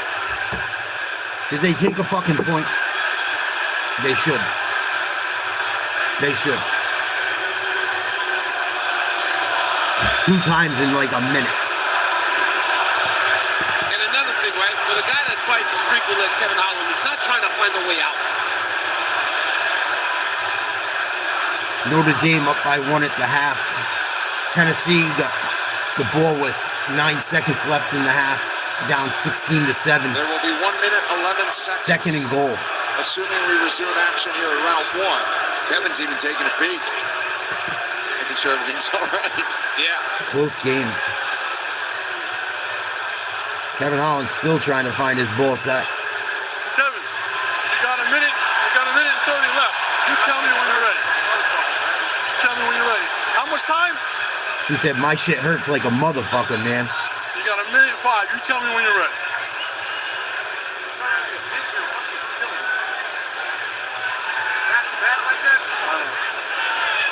You letting him act like that? Right, He listen. goes, yeah, I know. They felt it wasn't intentional. I felt it wasn't intentional. But if you hit him in the point again, you're going to lose a point. What? So Still didn't take a point. more than 4 minutes. But just a stern warning coming from Dan Mergliata. No point deducted. Kevin Holland's about his money. Kevin Holland will fucking just get paid for the night, take a no decision, and they got to do it again. He'll get paid again. He's not stupid. It's just hard, right? Because And that was this one, is right? still 4 minutes. This is still 4 minutes, so it's obviously Yeah, he's going to take the whole 5. it's obviously a problem. If he can't continue as soon as we hit 5, this fight's over, unfortunately. Yeah. 10 seconds to make a decision. Can you continue? He's not going to fight. Man, I don't This think fight's going to be Really over. coming down to it. He's going to get one final chance here. Good? 5 minutes is up. Can you continue? No, it's over. Okay. He's going to go. Holland is grimacing. Let's go, fight. But choosing to continue. He's going to continue. He's still hurt. And most guys wouldn't. See if Malot obliges and gives him the time. He can barely move. If he can survive Oh, Malot 50 almost seconds, slipped. then he'll get another minute break. Yeah, Holland's really dealing with this. Some real problems. So he should be, Kevin Holland really should be circling, trying to get to this minute break. Yeah, If it's bothering him that much. get through this round. And if I'm Mike Malot, I'm pulling the Drew Dober. I'm going crazy. Oh, just, yeah, going wild. Because he chose to fight. He chose to fight, right? So you got to go get it. 20 to go in the round now. Just knock him out next time you fucking swing, Kev. Don't let him try to hit you in the balls again. There you go. Top ball to the left. Still really in pain. You can tell. Malot goes in for a power combination. Oh, my goodness. Fight's going to be over.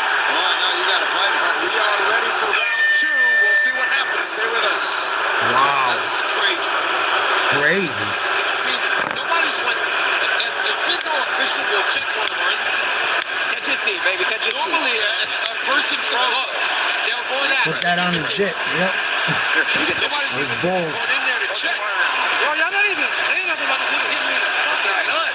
Yes, let's go, man. We got locked back in. We got this, pal. Let's take this. So we got to take one. No, shit is fucking hurting. I know, but you're doing so good with the long shots. You're catching with that straight shot. Give me some of the water. No, we'll lock in. Everything right now. I know. He did get hit square in the fucking balls twice. This is what we're going to do. We're going to go out there. We're going to finish this with a quick 1-2. You're going to pull out of the way of the 3. You're going to hit it with that 2. You got this, Kevin. You got this. Let's get this out of here. All right, so the instructions in the corner, they want a fast finish. Easier said than done. Holland is grimacing in pain the entire time. Come on, Holland. I got to root for him now. This dude was acting like an asshole, too. Yeah, here comes the doctor. Ringside physician. Okay, so now somebody's at least going to check. Right.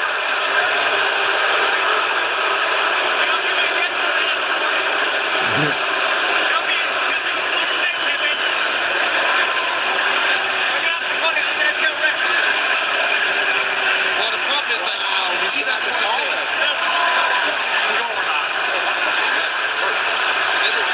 He doesn't want to make the call. I know. Can you continue? He can't defend himself like that if he's first. It was an accidental. If you can't continue, you're going to lose by DQ. 2 in a row and it's accident. Come here, We're giving him every chance. 2 in a row and it's an Well, this is accident. I mean, I've never seen anything like this. I asked him for a yes or no. Tell the doctor, he can't continue.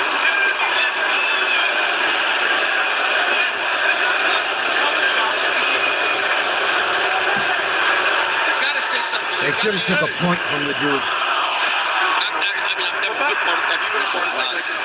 No. This whole night has been crazy. Yes or no? You're saying the fight can continue.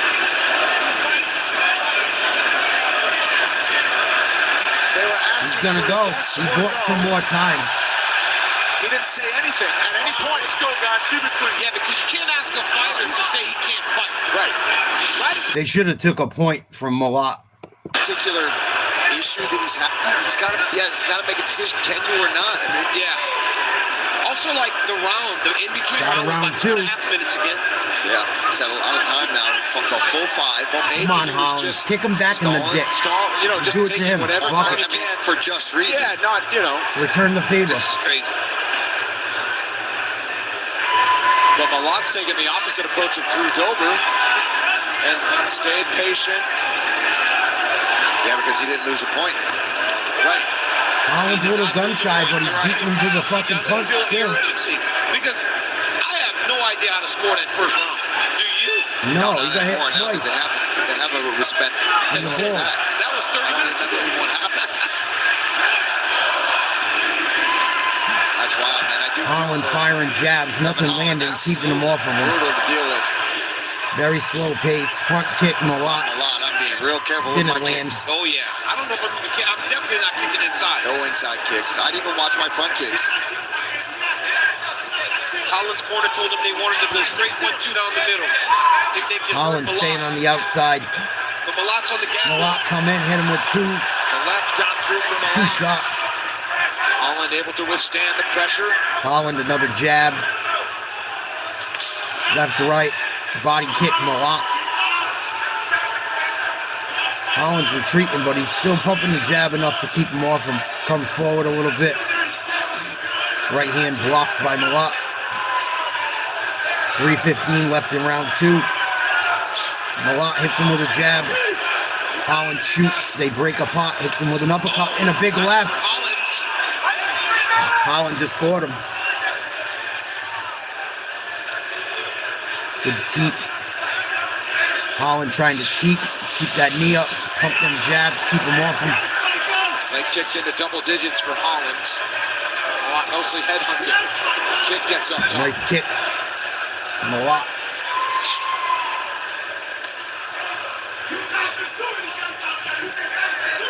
It's only a 3-round fight. I thought it was 5 because it's a co-main, but I forgot it's a fight night. Holland lands again.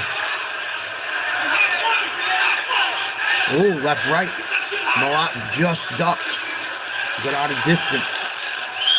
Another calf kick, front kick, side kick. Calf kick again. Oh, they both exchange.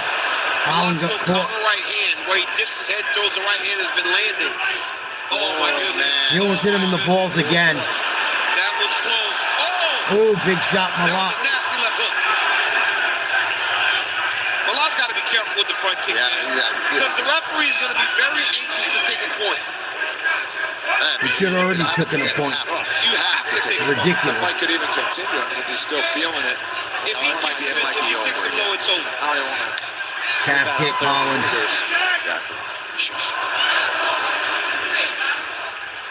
Couple front kicks to the midsection, upper body by Holland. Ooh, big right hand by Holland. That landed. 90 seconds to go, round 2. Malot pressing forward. Clinch. Lock up again. We saw a bit of grappling in round 1, but Nice knee. Holland pushes off. Minute 10 to go. Round 2. Tries to go to the body, misses. Malot trying to get in close. Fakes a punch, throws another. Nobody home. Holland got caught up against the cage. he follows it up with a knee. Holland fires back. Malot trying to pick his shots. 40 seconds. Jab. Holland. Left, right. Malot bailed.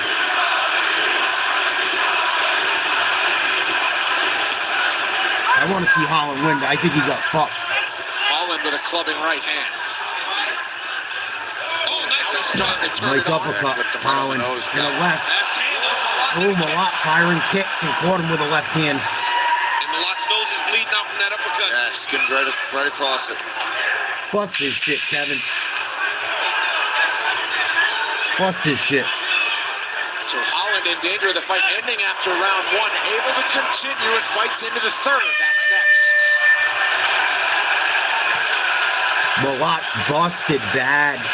His whole shit is swole up, busted. Blood all over.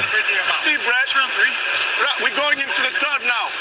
He might have broke so his that nose. was all you. I need another round just like that. It was beautiful, okay? Less kicks, the hands. That's when you beat him up. You beat him up with your hands, okay? Yeah, you got better timing than him. Keep that shield. As long as that shield is there, he cannot hurt you, son. Water. If you get towards the 3-minute mark, I might start calling for. Really good, Bri. Thank you. I lost 70 pounds officially. I weighed myself today, and I got 30 pounds to hit my first goal. You got this. All day, Kevin. Do your work. Come on, Kevin Holland. How they didn't take a point from Mike Malot I don't understand. Thank you. I appreciate it. How you been, dude? Featherweights who've combined to win 10 fights in a row collided the Apex in 2 weeks. Knockout machine Steve Garcia looks for 7th win in a row. David Onama's on hunt for his 5th straight victory. Should be a good one at the Apex November 1st. 3rd and final round here, co-main event. Mike Malot Just has one day. back-to-back fights to be on the cusp of a welterweight ranking. Kevin Holland wants to hang on to his spot.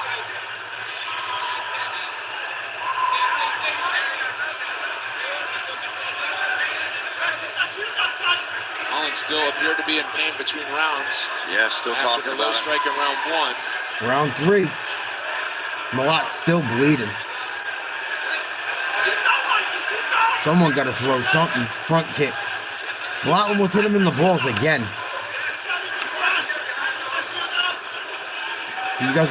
He's throwing kicks, but he's fighting such a tall guy that he's just bound to hit him. The way he's throwing them. Oof. Both guys tapping each other up. Nice side kick. Holland's not retreating as much. He's letting him get close enough for trying to counter. He's been patient. Or land one. Beat him to the punch. Looking for that counter left. Yeah, he's waiting for Holland to open up, throw something. He's doing a really good job of Malot's slipping out of doing the way the of same these punches thing. and counter with 2 or 3 shots.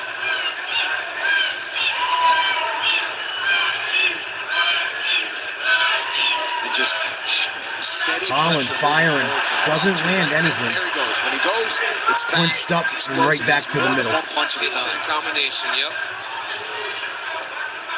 Holland keeps trying to poke and prod at him, put things in his way. But I think he's got to land something. Come on, Holland. Gotta go. 3:15 left Malot respect that he can't just walk in the fight. forward. Because right now, since the restart, it's been Malot under pressure. Yeah, but Malot got his shit busted, too.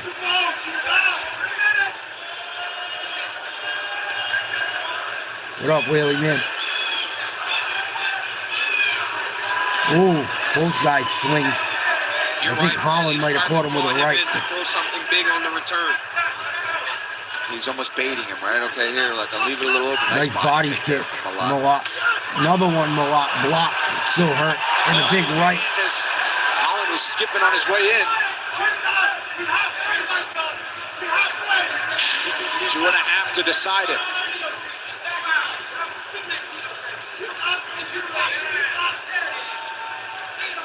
Ooh, nice job. Both fighters. Holland now trying to turn up the I pressure. think Holland caught him twice there. He needs to. Holland's got to make this a fight. Make it a little dirty. And Holland, Holland's last I fight, think, is winning. Look at the blood all over the other dude's face. ugly, dirty fight.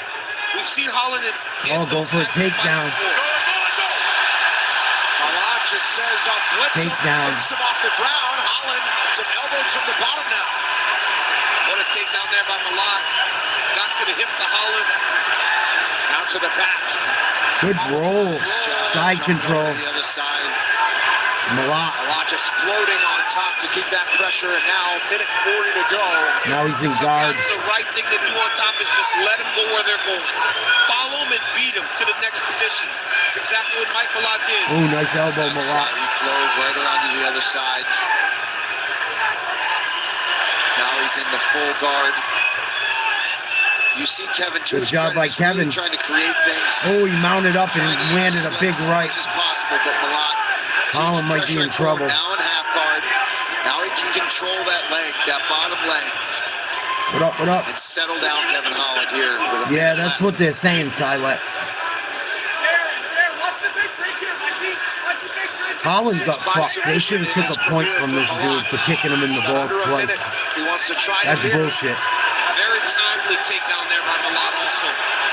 Looks That like was he's trying to go bullshit. arm triangle here. You got an arm triangle or a triangle choke. They find themselves in some trouble. I feel like Kevin gave that to him. Arm triangle choke. Malot switching off to the right side now.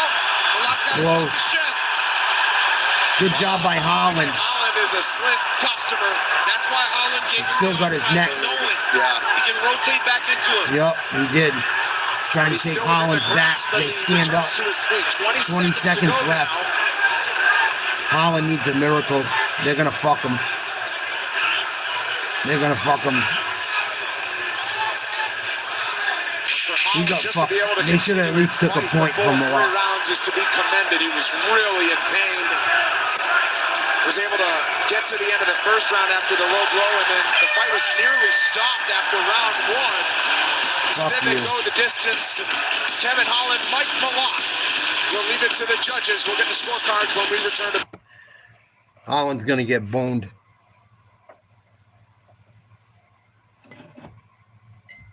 Thank you, Tig.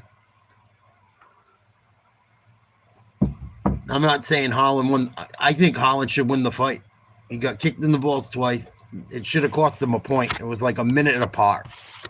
Whether you meant it or not, you got to know what the fuck you're doing. We'll see, though. But I think Holland's going to take an L. Notre Dame, second half just started with the ball first. Up by 1.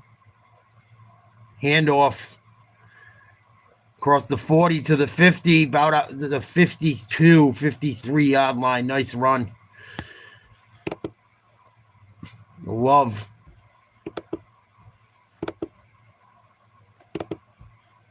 We're going right back to UFC in a second. I'm just watching another game quick.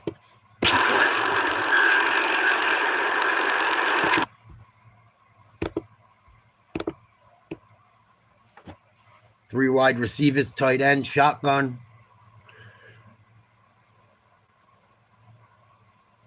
RPO, handoff again to Love. Gain of about 5 into USC territory. Let's see the decision of that fight. Proper! Mike Malot! Malot's your winner. I'm here with proper Mike Malot. Mike, that was the biggest win of your career, but what a weird fight.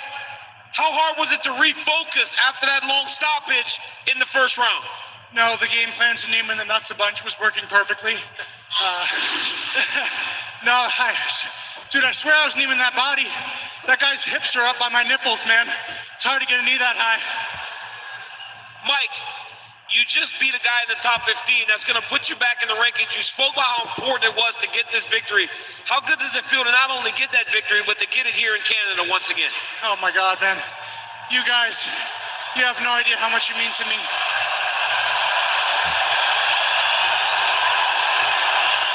This has been my dream since I was 12 years old. Getting to stand up here You love me, and you fight really my heart love out in me. front of you guys. Seeing those Canadian flags waving in the audience. Get those flags up, baby. Let me see them. All right, Bret Hart. You were able to back him up, land a lot of counter shots. Did you know that when he threw the jab, you could come over the top with the right hand, and then the left hook would follow? Yeah, I wasn't catching him clean with any of them. Unfortunately, I don't think. I mean, maybe he'll say different, but I didn't feel like I landed any of my overhands the way that I wanted to. I walked him into that one knee. I know he likes to dip side to side, but he was countering the kicks well early. So I just got back to the boxing. Well, that was a tremendous performance. Well, we caught him with a big Congratulations, knee on ladies that and one. gentlemen. Give it up for Proper. Fuck him. I don't like that dude. Right, Silex? I'm not giving up the belt in Canada. Like it fucking matters. It's fucking wrestling, Bret. I loved Bret Hart. I thought that was the stupidest thing I ever heard in my life. Where he's like, I can't lose it in Canada. Bro, it's fucking... The storyline's fake, dog. Kevin Holland got fucked, I think. I think they should have at least took a point. I think it should be a point no matter what. You hit someone in the balls, it's a low blow. You give them 1 tops. Even that 1, if it's a good one. So, Dritter versus Brendan Allen up next. This could be a really good. This could be a really good fight. Could be over quickly. Could be a fucking grappling war. I know both these guys got some. I know Allen's got supposedly nasty jiu-jitsu. I know Dritter likes choking people out and shit. Let's listen to the fight hype. Should be going off any minute. 5 fights in it. Please like, share, subscribe if you haven't. Consider becoming a member of the channel. I believe it's $1.49 a month. The big UFCs will be for members only. The bigger games will be for members only.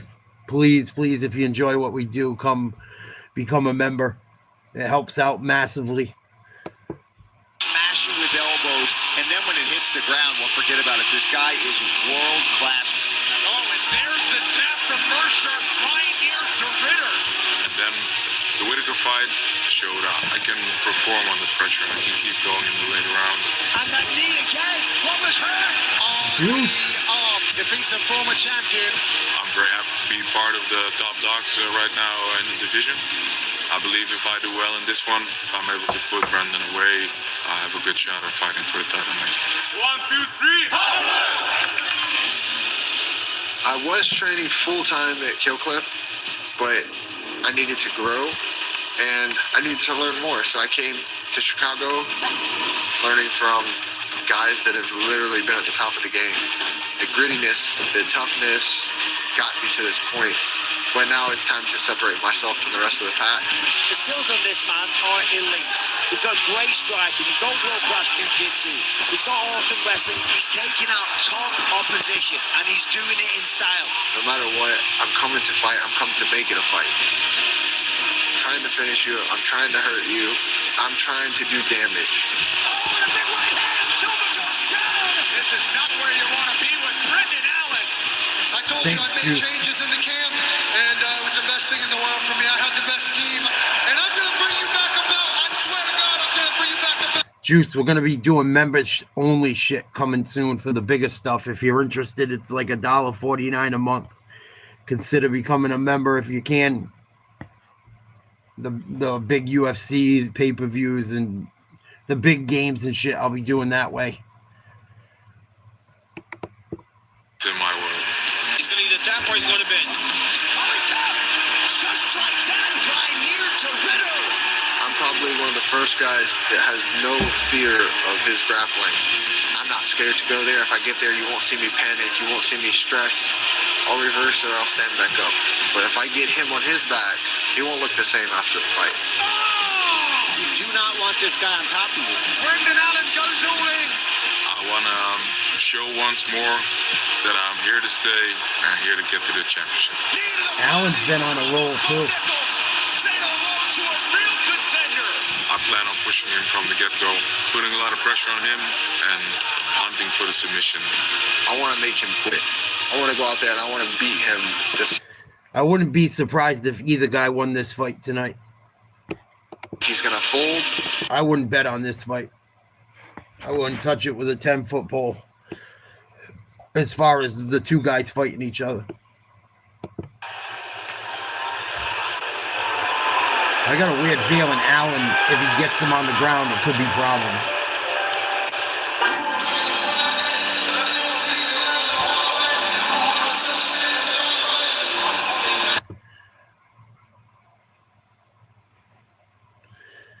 Allen's a Canadian too? Really? I thought he was from Jersey. Wow. That explains why he's on the card.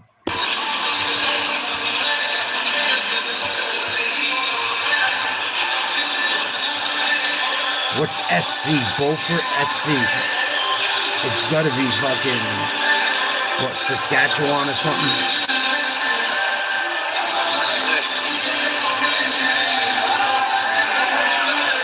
You may be wondering why the Canadian flag, why the red fight kit for Brendan Allen, whose grandparents are from Alberta, one province over from British Columbia, so he's choosing to carry that flag as a nod to his mother's side of the family.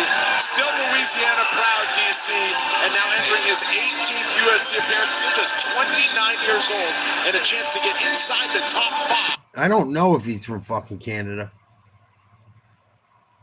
I don't know if he is or not. I thought he was American, man. Because they said he's still got Louisiana pride. I don't know if they're saying that seriously, like, because he's from there, or he's just showing heritage to his grandparents' family. I'll have to look it up. I thought he was in America I thought he was born in America, but maybe it's just a way to push the shit. I don't know. Gotta look it up.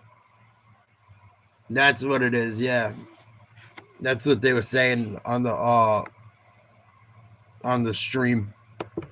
That he possesses when he's in a very difficult fight against a very difficult guy. Absolutely. So he's from fucking South Carolina. You just get that confidence back. You get to stand and trade. You mix things up.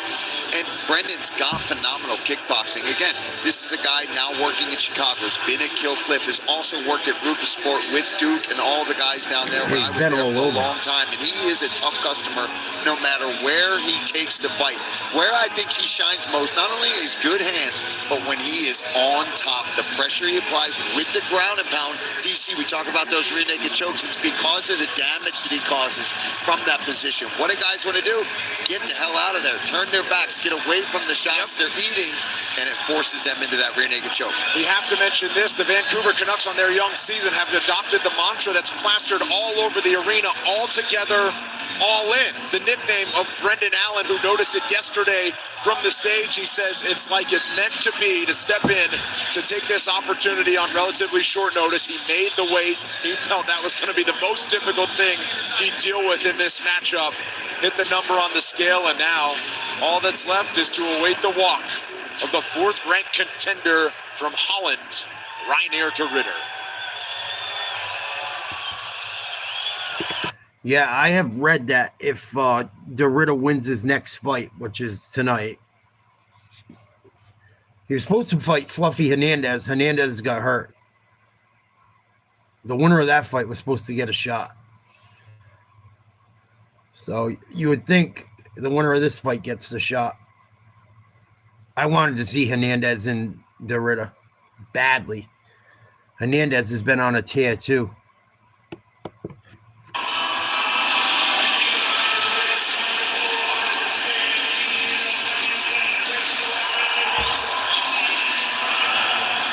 Is he this motherfucker coming out to Rick Ross?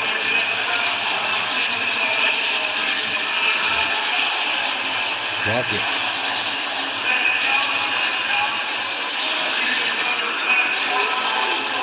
Yeah.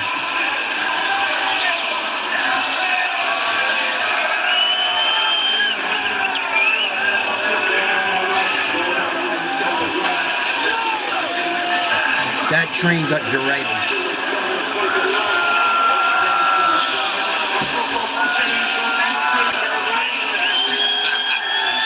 Soaking in the moment of what's been a whirlwind of a year for Dritter. This time last year, he was preparing for his UFC debut, which came at the Apex last November against Gerald Meerschaert outside of the rankings. He stayed busy. DC's won 4 fights. He got a win over Robert Whittaker's last time out over the course of 5 rounds. He's got finishes of Bo Nickel, knocked him from the ranks of the unbeaten. The respected Kevin Holland in the meantime. And now at number 4, what a huge moment for Dritter. Well, Dritter is in his second main event already. He's already in his second main event. He's been there for a year. And people seem surprised. But when you are a 2-division champion in an organization that's as big When's Izzy gonna fight again? you Is he expect done? for that person to be at least serviceable. Not only is Dritter serviceable, he's very, very good. He's beaten prospects in Bo Nickel. He's beaten guys that have been around for a long time. In Meerschaert, in Kevin Holland. He's beaten former champions. Now he comes and does this. It does not matter that Brendan Allen isn't Fluffy Hernandez. This is a guy that should be on a very short list of people that should be challenging for the UFC middleweight championship. Yeah, I mean, when Imavov won recently, he's big. I think the front Dritter's big. Dritter is in a very special case where he can go out there, and if he's even more impressive, does something devastating. The UFC loves fighters. We talked about Kevin Holland, people that are active. I think Allen is too. I think both these guys are like 6 and fighting at the highest level and fighting some of the best guys in the division. Well over, if I'm not mistaken. Organizations, that was his issue. He couldn't get the fights he wanted. He had to jump around weight classes, take fights that he had no business being in because he needed to fight. He loves it being here. He gets all the fights he wants. He gets top competition, and he's looked fantastic. Dangerous everywhere. Very brutal knees. Gets to face off against somebody like Brendan Allen, who's another top 10 contender. He says the opportunity to make a way statement bigger the than fact Allen. that Brendan Allen went the distance against Nassourdine Imavov. If I can beat him better, then perhaps the title shot is mine next. That's to be seen, but the challenge at hand is the 9th-ranked contender from Louisiana, Brendan Allen. Dritter, 6 years older at 35, 2 inches taller at 6'4", has a 3-inch edge in reach. He's the minus 6'4" and 6'2". I knew they were both one final time to set the table. Here's Joe Martinez.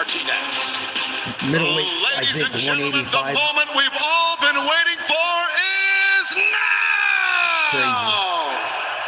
Live around the world from Rogers Arena here in Vancouver, British Columbia, Canada. This is the main event. 5-round schedule this in the UFC middleweight division. It is sanctioned by the British Columbia Athletic Commission, Commissioner Kelly Cadet. The director is Greg Turnbull. The 3 judges scoring at octagon side, Mike Bell, Sal D'Amato, and Jaron Vallel. And inside the octagon, your referee in charge of the action, Jason Herzog. And now, ladies and gentlemen, the judges are ready, the fighters are ready, the world is ready. Vancouver, make some noise if you are ready! Place is packed. Introducing you first, fighting out of the blue corner, This mixed martial artist stands 6 feet 2 inches tall, weighing in officially 186 pounds in 32 professional fights. His record stands at 25 victories with 7 defeats. He is the UFC's #9 ranked middleweight contender, fighting out of Delray Beach, Florida, by way of Covington, Louisiana, USA. Here is Brendan All-In Allen!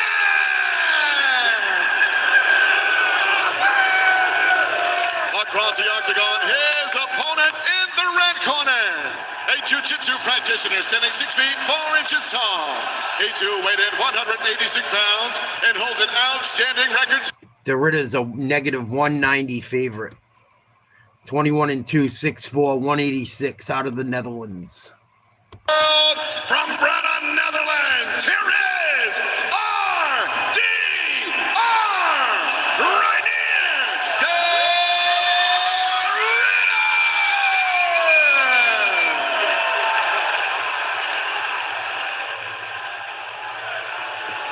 Okay, fighters, went over the rules in the back. There were no Yeah, final he's questions way from you. bigger than No Allen. final question from you, Red. If you want to touch gloves, do it now. I'm not ready to fight. He's got a bigger frame, or he's in better shape. I think he's got a bigger frame. FC. Brendan Allen has spent many fight We'll camps see. in that gym, but always kept his distance Allen's from sneaky. Dritter. Always thought he might be a future opponent, did not want to help him get better, did not want to make friends. What up, bro? It's been all business, and now it will be that for 5 rounds if needed. Brendan Allen's in red, Reinier Dritter, and a shot early, he's in blue. Dritter uses his size really well. Clinch right away, Allen. Comfortable, nice knee. Oh, tried to trip. Good D by Allen. Close to Brendan Allen. Brendan Allen did say, though, he goes, I'm no one guy that's not afraid of his grappling at all. No, he's not. Because I'm more than welcoming of him on the mat. Allen's very good. Bigger, but I am stronger, I promise you that. We'll test it now. I've never really had Broly. I've never watched any of that shit. Allen has worked with Mike Valley and the former welterweight champ Bilal Muhammad. Ooh, nice job by Dritter. Dritter, right to the ground. Nasty trip. That was nasty. That was nasty. I was wondering why he was hanging on to Allen's his in trouble. He so could get much. choked right here. Look at him setting. He's trying Triangle to set up an arm choke. triangle here. And the arm triangle. 13 career submission wins for Dritter. He made that Dritter look will easy. take his time. He will not rush anything. He will not lose the position. He'll take his time. When he gets something secured, then he'll move on. But until then, Dritter will take his time and just wear it out.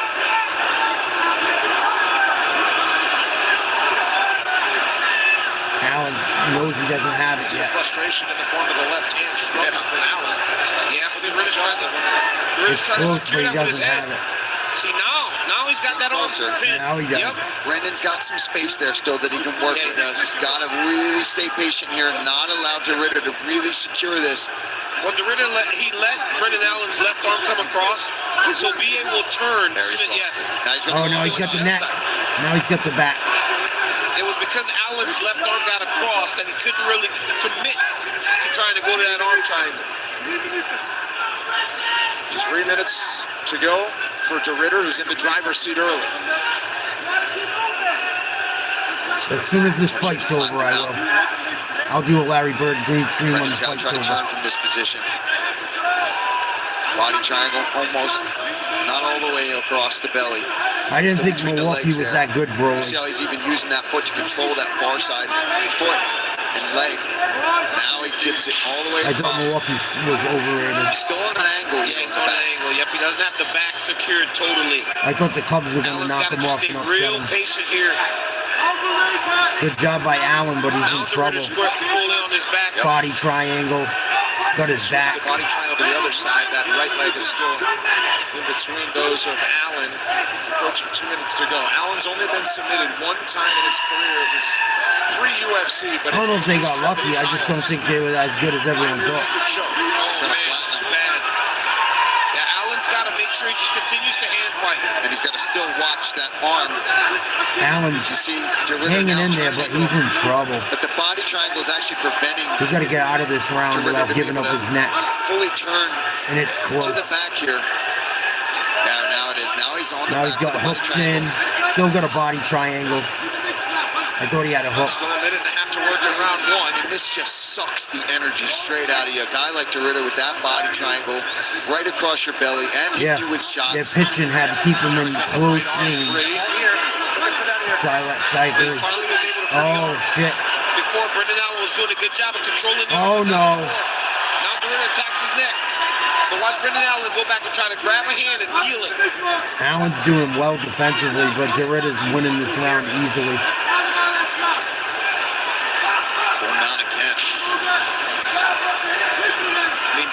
Dritter is controlling him on the ground. Crazy. Easily. Oh, he's going for an armbar. For this right shoulder. He got high. Don't he? Got himself back to the top. Right back to the back. He almost had a half Nelson. Yeah, I thought they were going to be champions after they beat New York last year. I said they were going to win that this year, last year. Good job of trying to control that arm. That was a big shot, and elbow gets through now. Now I'm out. Dritter's beating the brakes off him. Big shots here. 22 seconds left in the round. Allen's protesting. I don't know what that happened on purpose, Broly, but it was ugly. 10 seconds. I don't think it was on purpose. He wanted that pitch inside. Good job by Allen. Seconds of round one tick away. Quick 30-second break, and we're back with round two. But he might have got 10-8 in. That was a good job to get out at the end of the round and land some shit, but that might be a 10-8 round for Dritter. It's close. We knew we would be here. He definitely won it easily.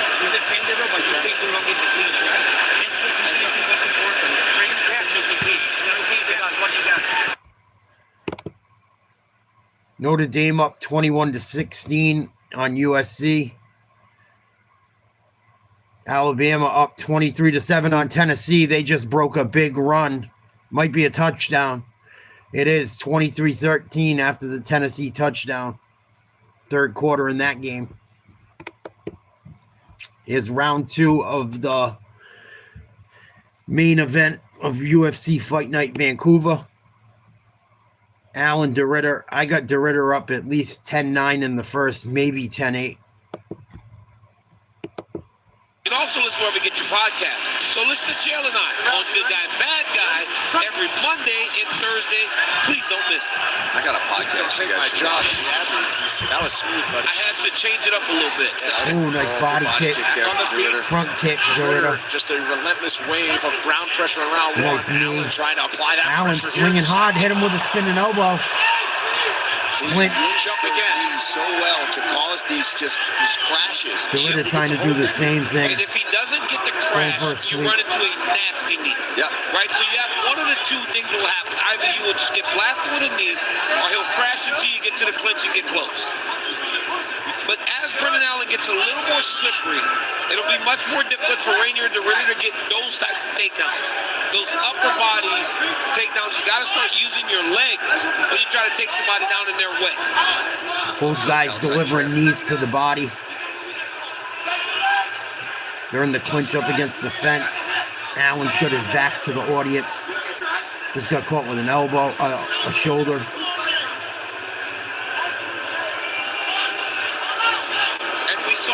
Well, you hit a body triangle on someone, you're not going to get tired. You're just waiting to get their neck. That's the wonderful thing about if you're in a dominant position in jiu-jitsu. All defense from Brendan Allen so far in this fight. Well, Dritter just keeps giving easy sweep. different looks. He gets to the double leg, and he comes up to the body lock. He steps around, he hooks. He moves him off the octagon side. BA's just having a real difficult time of getting anything started. Way bigger than him. Height-wise, he looks wider. I mean, Allen's not a little guy. He makes him look little. Dritter's almost 6'5". see how he's staying up above him, too, forcing all that weight onto Brendan Allen right now, too, and immediately throws in a hook. He's got his back again with a hook in, right on top, up against the cage. Making him carry all that weight. He's got an underhook on the right arm. He's going to try and roll him back. Oh, good job by Allen. He's going to try to jump him. He did. Brendan can stay on top here. Oh, good job by Allen. That was a bad move by Dritter. Big moment for Allen as he's able to reverse. Dritter's in guard. Does a lot of his best work. His ground and pound is real nasty, but he's got to be careful. Watch his arms. The Dritter almost had an armbar at the end of the first. Nice shot, Allen. Big elbow. And maybe that's why he was... After a big right, another elbow. Yeah, Brendan Allen's tough. He's not going to just let Dritter do what he wants. You see Dritter has the body trying. Allen's got good jiu-jitsu. He wouldn't have survived if he didn't. The Dritter made a big mistake from the top position. He shouldn't have jumped it. That's going to be much more difficult now that those guys have started to sweat. Dritter had a hook in, tried to jump on him, and gave up position. Dritter breaks the lock. Let's see if he tries to get speed on the hips, create some space. Under 2 minutes to go around this elbow. Another powerful elbow from Allen as he Watch an armbar. Or a head triangle. Trying to mount some offense from the bottom, not in a rush to return to his feet. Hammer fist, Allen. To recognize he's rolling for that. Couple more. Nice ground and pound there by Brendan Allen. Almost got side control. If he gets to if this round ends like this, he needs to go back and refigure what he does if he gets to Allen. Watch your hand. Because you can't do this. Because right now, Brendan Allen is taking full advantage. Watch your hand, Allen. He's going for that armbar if he can grab it. Top the rest of the round and continue to do damage. Could take the round because Dritter really only has gotten the takedown thus far in this round. This is how confident that Dritter is. Ooh, big elbows. From the bottom position. Allen's doing his thing. Roll for something else instead of to try to return to his Dritter's in a bad position. He just gave up his neck. Some big shots. And look at how Allen caught that foot to not Back to allow guard. him to get back to his feet. Back in the guard. Allen's got him up against the fence with 40 seconds to go. Dritter just trying to hold him close so he can't mount up. And regulate. And the one thing you have to do when you get an opportunity on top is you put damage on the guy. Because even when they get back to their feet, that is lasting damage when you can beat them up. Oh, more elbows, Allen. Trying to open up there. 20 seconds in the rounds. Dritter still trying for something. Almost had a head triangle. Big shots here from Allen again. Allen's bullying him right here, kind of. Now we got to fight. I mean, this is either one round apiece. Choking him with that forearm. Ritter's going to have to reevaluate his approach Mushing his shit. going into round 3 if he gets to the back again. Keep it here between rounds. I think it's probably even. That was just as bad of a second round for Dritter as the first was for Allen. And Allen was able to get up. Dritter wasn't. I knew this was going to be a fucking tough fight. Allen's tough, dude. I knew he had good jiu-jitsu.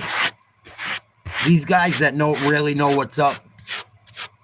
You know, people, I crack on DC too. He gets to be too much sometimes. But he fucking knows what's up when it comes down to shit. And a lot of these other guys do. And all I have heard about Allen is fucking his jiu-jitsu is nasty. Now, I've seen him fight several times and put people out with like heel hooks and shit.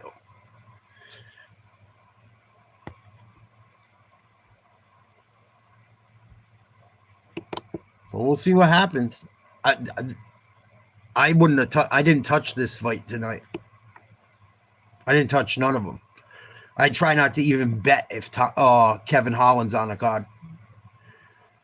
Like, no, that ain't the one. Opening up on the feet. What up, Ace? There's no secret to what Dritter wants to do. Yeah, he's pro Euro. Dritter's got his back again. Got at least one hook in. This is a jiu-jitsu match. It's going to be a battle to see who can stay in the better position here. Brendan Allen's got to try to swing that left arm through as best he can right now, but Dritter does a nice job. Yep, he got the body triangle. Still got his hips though. He'll be better. Oh, he's going to get his back now. Yep, that's his position. Oh, he's got his neck and his back. He's hunting that choke. Brendan does a good job, peels that hand off, gets wrist control. Doing a really good job of hand fighting. Every time I see people get caught in the rear naked choke, it's a matter of keeping the choke hand attacked. One of them has to be, you got to get a 2-on-1 baseball bat grip so that that guy does not finish those chokes. So many athletes are fighting with someone on their back and not hand fighting. You're waiting to get choked. Yeah, you got a hand fight. Someone's got your back. You can't let him get in your neck. Allen, it would be better if he could get his hips and get Dritter over to the other side. There it is. Almost got there. Good job by Allen. Now he's got him in mount. I mean, in half guard. Nice work there from Brendan Allen. Ritter's got to get up, though. He can't play this bottom game. His bottom game, potentially. He's getting beat up whenever you Ritter's bleeding now, I think, too. You can't play this bottom searching for submissions in MMA. Especially when you're doing all that rolling, attacking legs and he's everything. bleeding a little. 3 minutes. Now Allen on top. Dritter has him in his guard. Ooh, big elbow. Over the top there from Brendan Allen. Dritter's trying to kick off with his Brendan Allen's doing a really good job of keeping everything inside. It's not Hands working. tight on the shoulders and just turning those elbows in. Allen's keeping him tight. Like this. The arm bar. But again, Brendan makes him pay. This isn't great. This isn't He's in that same position. by Dritter. Getting hucklebuck. Even if he has Nice right, Allen. Side control. All that rolling. Oh, he gave up his back. Get a hook in. And the damage is why Dritter was so slow to get to Allen's going to jump that hip over. Dritter He'll go for his back. tired right now down here on the bottom. Right here. Oh, he's going to roll. See Brendan trying to scoop that leg. Gives up on it. That's why Dritter's holding that hand. Shake your head, fingers out of the belt. No. He said no. Good shots here from Allen. I'm surprised Allen hasn't put a hook in. Oh, he's got him in half guard. Back to try to change position. Allen get the. Oh, Allen's beating him down. Yes, he is. And he's starting to punish him down here. Dritter's cut over at least one eye, maybe two. Well, exactly what he said, right? Not afraid of his grappling. He hasn't dealt with that in yet. the top position. Right. When Brendan is on top, you see what he does. He just starts landing elbows, big punches, and he's got the jiu-jitsu skills to be aware of everything that Dritter is trying to do. He's trying to reach under the leg, to roll his hips, to look for that arm bar. He's having none of it. He's pulling the arm out just in time, and then when he's on his back, kind of searching with his legs up, he's smashing down shots on Dritter. Well, for as good as Brendan's grappling is, he's not grappling with him. He's not rolling around playing with him. When Rainier's doing all that, Brendan's beating on him, right? Rainier's trying to grapple while Brendan's doing mixed martial arts. He's landing punches and elbows, and it's really taking a toll on Rainier Dritter. And honestly, Dritter needs to figure something different out, because this is the second round in a row where he's voluntarily gone to the ground and paid for it dearly.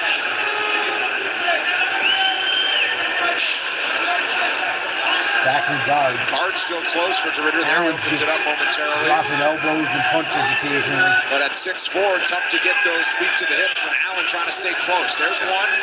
Creates some space. But Allen right back on him. And hats off to Brendan Allen, right? This was a late notice fight.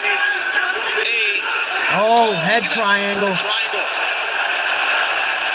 seconds. Squeezes in those legs. That's tight. Short time. Allen's going to get out. It's close, but I think he's going to get out. Some drama here. Almost got Allen caught. appears to be okay. Can he last another 5 seconds? Yeah, he'll be fine here. To get He's to the good. fourth. It's not deep enough. Sneaks his head out. There's the horn. Dritter's hurt. Are you going to your back And he's tired. for a Hail Mary, Paul? Yeah, He looks tired. Super slow to get up. Can you get up? Can you get up? Don't touch He's gassed. Dritter is gassed. Not a good look for Dritter right now. He's beat up, too. He's bleeding all over. Not a ton of blood, but it's coming from several spots. Stefan Strude. Look at the knot on the side of the head, too. Allen's no joke. He's not a fucking slouch. Everything I've ever heard about him is positive as far as And again, fighting. right, Rainier's taking him down. Rainier's taking his back. If I'm the Ritter and if I get a takedown in this round, I don't know that I'm putting the hook in.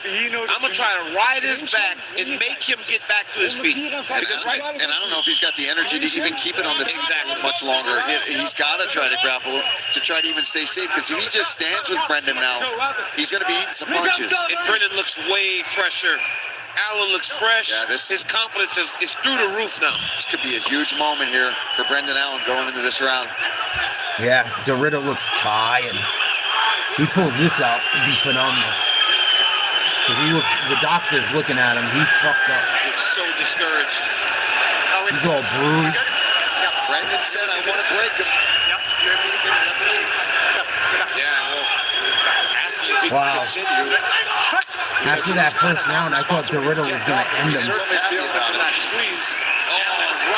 Easy double leg. Smart by Allen. Smart by Allen. And look at Allen carry him all the way over to his corner. Smart move. Get your head out, Allen. Very smart by Brendan Allen. Recognizing where we were. Yep. On the ground, I have controlled and dominated you. And when Allen spoke to us the other day, right?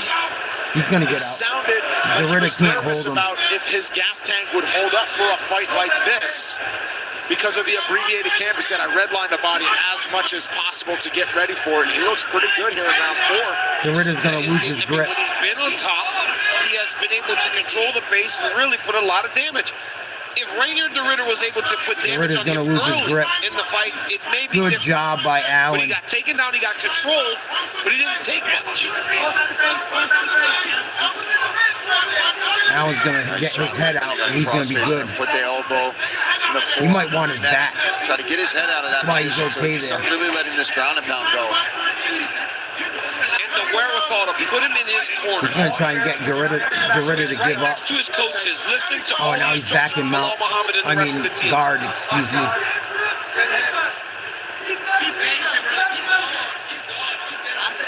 Be patient. Be patient. He's gone. Out of Allen's corner. The body triangle from the bottom. All like, what does that do? Keeps your opponent right on top of you. And when you've got a guy like Brendan Allen, who all he's trying to do is damage, he's not even looking for a submission right now. He wants to elbow, punch. Oh, he's mushing his shit again. Good job by Allen. Dritter's got a body triangle on the bottom, but he's in trouble. Minutes to go in the 4th. Now he's in guard. From where the year started against Anthony Hernandez in Seattle, and Allen's just grinding him. I guess I'm not who I thought I was. Ooh, big Had to right. do some soul searching. He made some adjustments. He returned to New Orleans. Fight of the night, a victory over Marvin Vettori. And now to step in and take this opportunity and potentially find himself inside the top 5 if he can finish this off. Allen's heavy on them hips. Every time Dritter gets it, think about this, he right? gets right back in close. He's fought for the belt. To beat Rainier Dritter, a guy who had all this momentum, Ooh. back to back. Oh, might get caught. Watch it. For as bad as it might have been, it'll be as Allen got his hands free. as it He's was got one. bad as recently as when he lost to Imabov and Fluffy. Ooh, big right hand, Allen.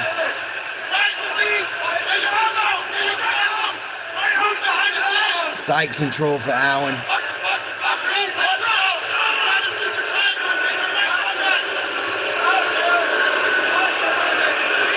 Allen's just smushing him. Dritter's just laying there with his legs up, his ass by his head. Allen's landing punches again. Little elbows. Use those legs. Pressing on him. Ritter's just playing jiu-jitsu now. He's not giving up on himself. He's still trying. Oof. But by playing jiu-jitsu, he puts himself Allen's in just grinding his elbows into his face. How much squeeze is left? He really went for it at the end of round 3. He's got him almost choking him with one hand, too. Oof. This is a beatdown. Dritter's bleeding again, bad. Oh, Allen's got his back. Allen to the back, and this is what Allen does. He forces guys to give up their back. He's going to throw big shots here. Good job, heavy on his ankles. Right, Dritter was throwing hooks in right away. Allen's kind of sitting buckling on his him. legs. Continue to punch and beat on him. Muckling him. Oh, he got side control now. We might go for a triangle choke. He's almost got it. See, he's going to give you an arm triangle. He's almost got it. Oh, he almost had it there. Dritter got his arm up just in time to block it. As this fight went on, it was all Dritter in that first round. Dritter is busted up. Control time for Brendan Allen. His whole head's swollen. His eyes, his forehead, his cheeks are bruised. Oh no, Kimura. That's such a hard submission to pull off, though. Especially sweaty like this in the fourth round of a fight. Or it was a straight armbar all the way back from side control. That would have been phenomenal. I want to see RDR as this round ends, how long it takes him to get back he's to in his feet. trouble. Because They that might last call round, this he fight. took so long that the officials came in to see if he can even continue. Yeah, well, and they won't let his corner help him from the canvas. Allen right back to his corner. He can't even Ritter's get still up. on This his is back. ugly. They're going to call this fight. Son, if you can't get up and get your corner, it's over. My goodness. What a visual. Hey, Rob, trim that. I'll give you extra time to trim that when you're done. Okay? Okay? Wow. Got the best I spoke there. Allen doing his thing. I don't know if Dritter had a bad weight cut or he's sick. I've never seen him look like Right this. here, Dritter is going to have to dig deep in this fifth And he and started final off hot. round. What I don't think offense could he anything went possibly wrong. have? He could barely get back to his I think stool. Allen's just But for Brendan Oh, they're stopping wants the it. fight. They're stopping the fight. They're stopping it. They're He's stopping the fucked. fight. Wow, Jason Herzog Yeah, has I would already too. called it off. TKO victory. Brendan Allen will find his way back to the top 5 after taking out Rainier Dritter. He broke Reiner Dritter tonight. Wow. Brendan Allen destroyed him. You didn't call shit. You were talking massive shit. You were wrong.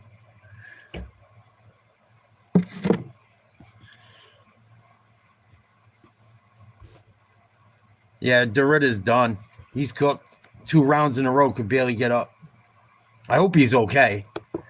Don't want to see anyone hurt. Colin Allen, a month ago, he weighed 222 and a half. Wow. Threw his name in the almost ring what I to weigh. get this opportunity. When Vancouver needed a middleweight to step up and take on Rainier Dritter, he makes it happen. He hit 186 on the scale yesterday. Wow.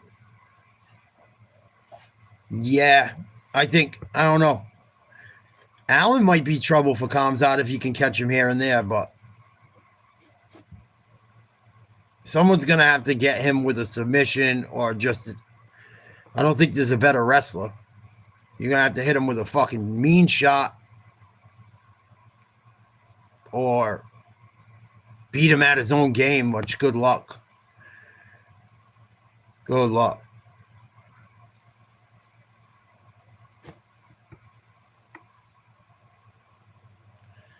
He probably is. He probably is. It sucks. Did Allen ever fight the South African dude? What's his name? I can't even remember his name anymore. I wasn't a fan of him.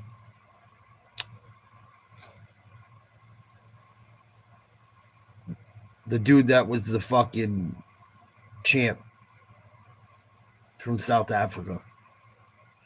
I was never a fan of him. He don't look right after getting dogged by fucking Kamzat. I seen him after they had a welcome home party. He looked like he was fucking... He looked so bummed out. No, the white dude. The white dude.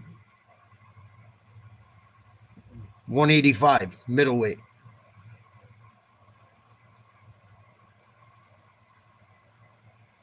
Yeah, DDP.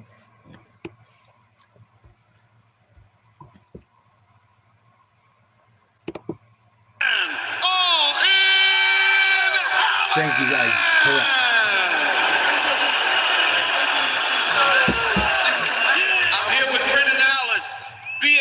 a phenomenal performance. You took this on short notice. You said your intent was to break him. That's exactly what you did. How good does it feel for it to come to fruition? Well, first off, DC, the MMA community, the kickboxing community, we lost a huge legend. So if we could just take a minute of silence for Duke Rufus and his family.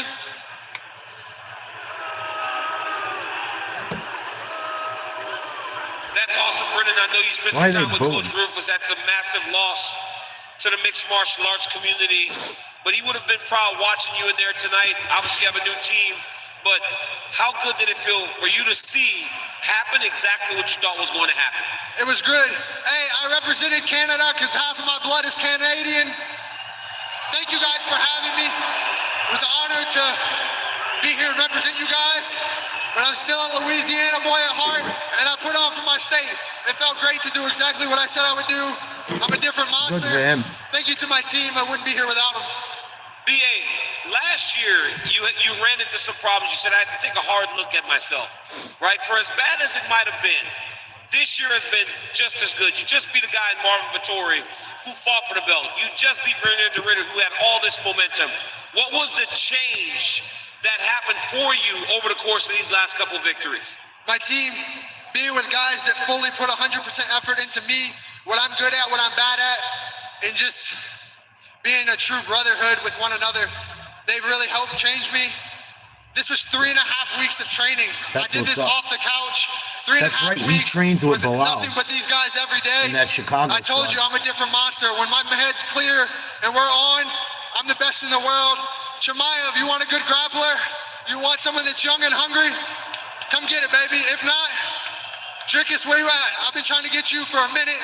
And if not, Sean, it's time to run it back, baby. Were you surprised? Take a look at your work here. That grappling, speaking of it, were you surprised that he took you down? Because when you were getting top control, you were beating him up very bad.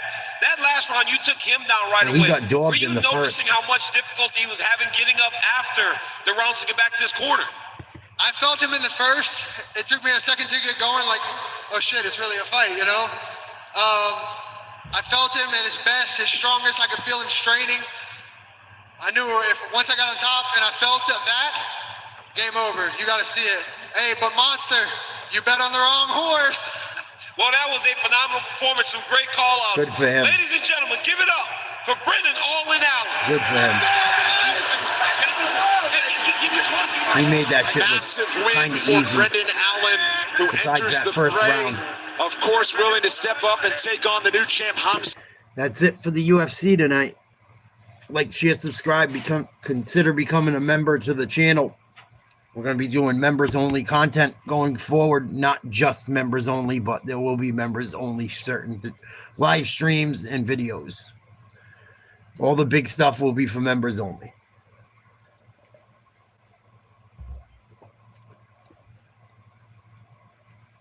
Let's go to this USC Notre Dame game. It's raining like a bastard there. Check out a little college football. It's still semi-early. Notre Dame up 27-24, about 12 and a half or so. Something like that to go in the fourth. They have the ball. Tennessee has the ball down 30-13 against Tennessee. Tennessee has the ball down 30-13 against Alabama, excuse me. I don't have a teleprompter. Texas is barely beaten Kentucky 13-10 with a minute to go in the fourth in the ball. And it's 4th and 1 on the UK 21. I will fucking laugh my balls off if Archie Manning blows this. I will laugh my nuts off. Oregon absolutely destroyed. Virginia has the lead late. Oh, they just won 22-20 against Washington State. Auburn's beaten number 16 Mizzou. It's 3rd and 4 for Notre Dame, threatening to score. Shotgun, 2 wide receivers, 2 tight ends, bootleg throw on the run. Oh, dropped. It was throw high. He still should have caught it. It's going to be 4th and 4. 12:48 to go in the fourth. Archie, whatever his fucking name is. The old man's probably better than him.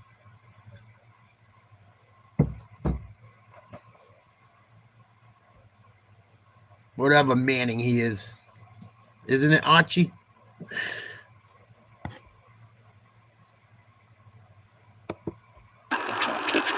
Notre Dame going to go for a field goal.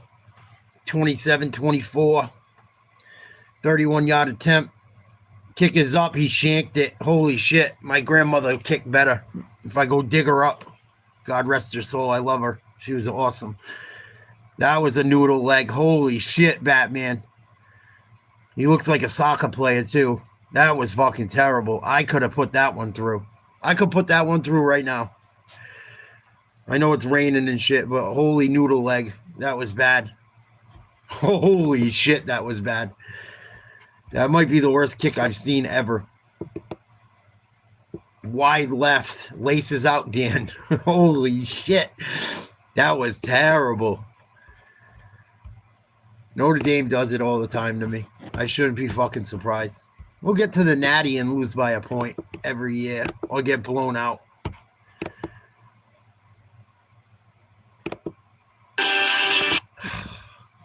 That was bad.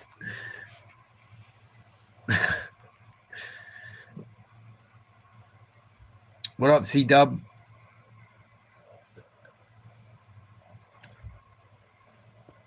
What's his name? It's Archie Manning, ain't it?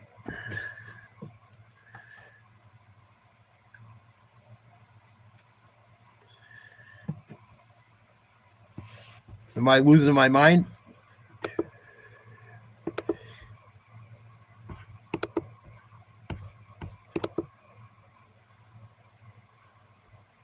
That was an awful kick. Holy shit.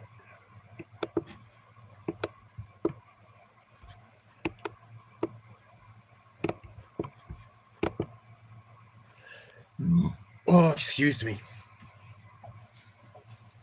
I haven't even really looked at the NFL schedule this week. We've been so busy with baseball. Should probably check that shit out. Oh, tomorrow's the 19th, week 7. Rams, Jacksonville, 9:30 tomorrow morning. These are all Eastern times. Vegas, Kansas City. Miami, Cleveland, New England, Tennessee, Carolina, Jets. Saints, Bears. Philly, Minnesota. Isn't it? Yeah, Philly, Minnesota. These are all 1 o'clock games. 4:05, Colts, Chargers. That could be decent. Giants, Denver. That could be decent. Green Bay, Arizona. Washington, Dallas. And Sunday night, Atlanta, San Fran. Monday night, Tampa Bay, Detroit. That'll probably be members only. That should be a members only game. That's a good one. Maybe I'll give it one more day and then Monday night I'll do that. The games aren't that great tomorrow. I mean, San Fran, Atlanta might be all right, but Atlanta's been playing well, and San Fran's all fucking beat to shit. I think San Fran's going to be in trouble real soon. Minnesota, Philly's not bad. New England, I love them, but they should beat the absolute fucking snot out of the Titans tomorrow. So USC has the ball 2nd and 9 from their own 21.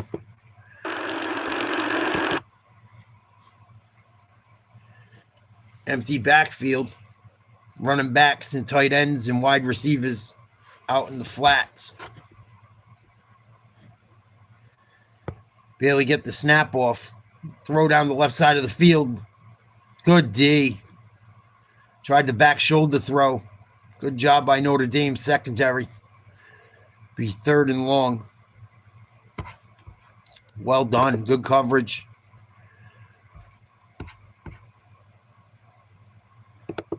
Dallas Golden made the play on Jacoby Lane. Yeah, he made a beautiful play. He just read the eyes of the receiver. He's in the slot. Watch, he's reading the eyes of the receiver. As soon as he sees... She said she loves slots. I love the slots.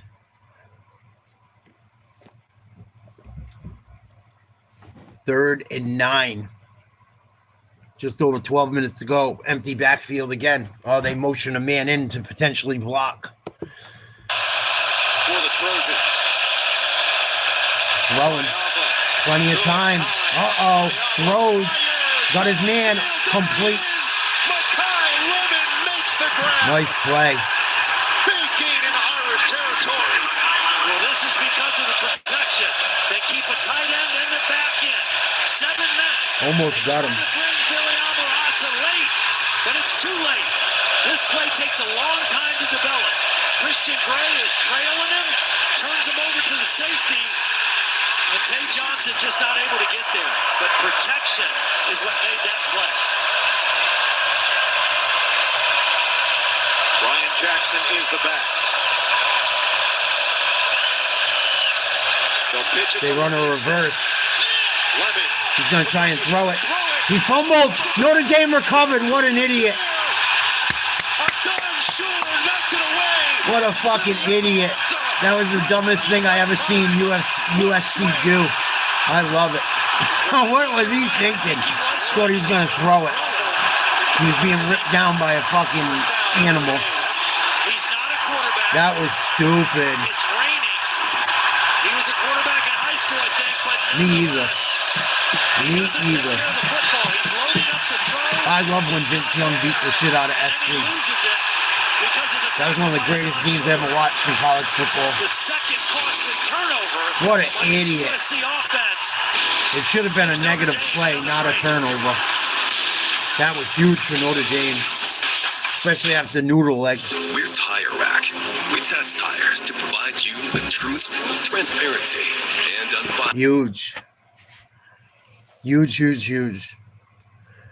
For some reason, CW, mad 49ers fans been popping in talking massive shit to me. Not you. You know I don't give a fuck. I really don't give a fuck either way, but they get ignorant. That's when I give a fuck. You think Mac Jones going to have a big night tomorrow? Another 2-3 interceptions? Nuh-uh. Oh, I fucking love it. I love it. I told everyone. Manning is too young to be as good as everyone thinks as he's going to be. He's just too young. He's got a bad last name to have. Like, it's a great last name, but when you have the last name Manning, you come with expectations. He's only a sophomore. My problem is everyone said he was like the greatest thing since sliced bread, since the day he was involved in high school sports. And it's just not really how football works anymore, especially with the quarterback position. A lot of these guys are in their 4th, 5th years coming out now. It ain't like back in the day. You play 2 or 3 and you're coming out, you're a stud.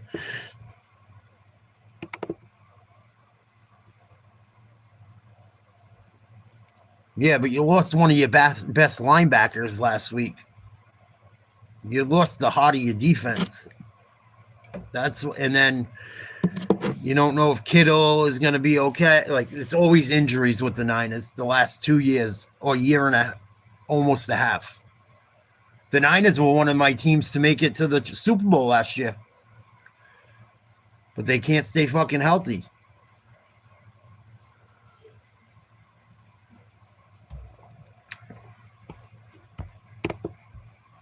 Come on, Notre Dame. Need 6. Need 6. Need 7, really. That was incredibly stupid. I've never seen a stupider play. Oh, get what you can get down. He's careless with the ball. It's a wet night.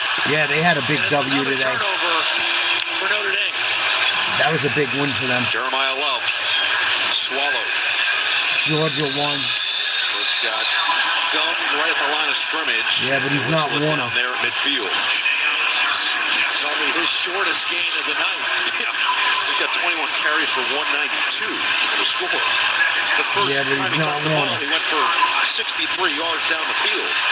And they just really haven't had many answers for either one of those two. And now Lemon is hoping that his defense can do similar types of things to what they Come did on, on the Notre Dame. previous Take drive. care of the Back-to-back ball. turnovers Get after some fucking points. connecting now the Nice fumble. throw. Nice hands. Go down. He's going to go for 8 yards. Yeah, it's going to go for 8. It's going to give him a 3rd and short. He's a big target. Zone defense by USC. 3rd and short. CJ Carr gets him the football. Again, no chunk plays in the passing game for Notre Dame. You got to give it to Love here, I would imagine. You got to believe that this is Shotgun. 2 plays to get 1.5.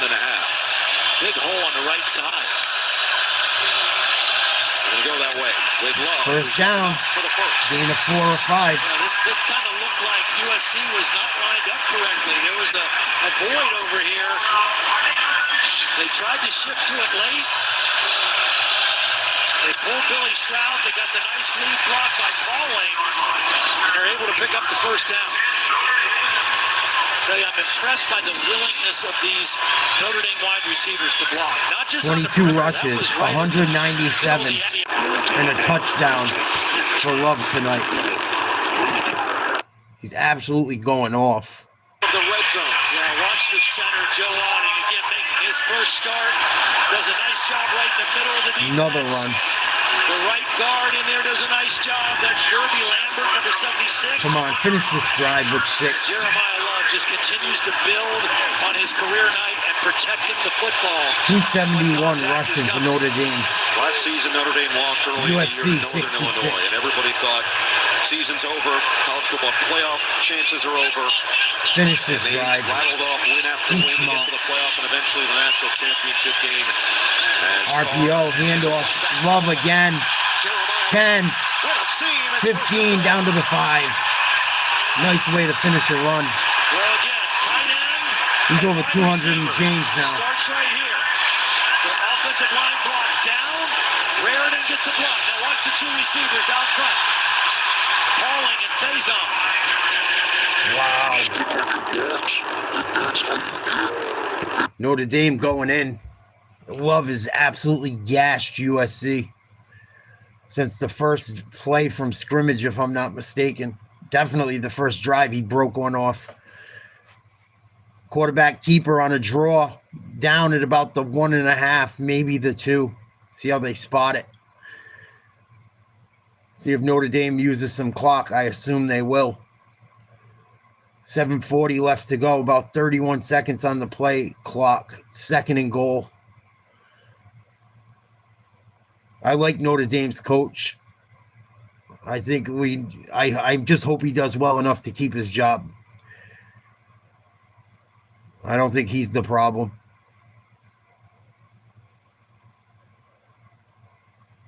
Quarterback keeper, touchdown Notre Dame. Yes, babies. That was big time. They should be up by almost 2 touchdowns if they didn't fucking have noodle leg. CJ Carr. 7 plays, 52 yards, 4 minutes. Pretty much all on the ground. RPO, faked the run to Love. Carr just followed behind him. Took a shot at the end. Good job holding on to the ball.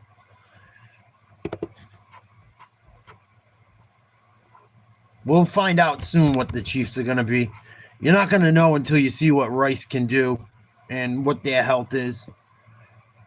The next 5 or 6 games are going to tell us a lot, you would think, with pretty much everyone.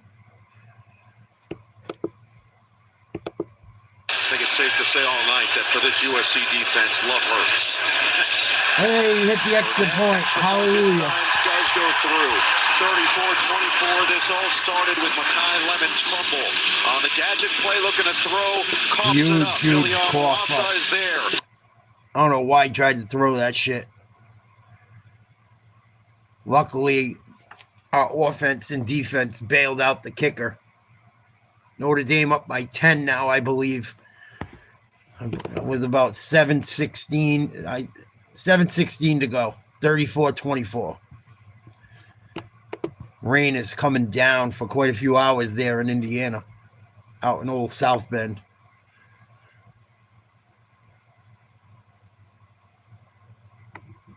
I don't know much about A&M. I only watched them when I watched them play against Notre Dame. I don't remember much but us barely losing.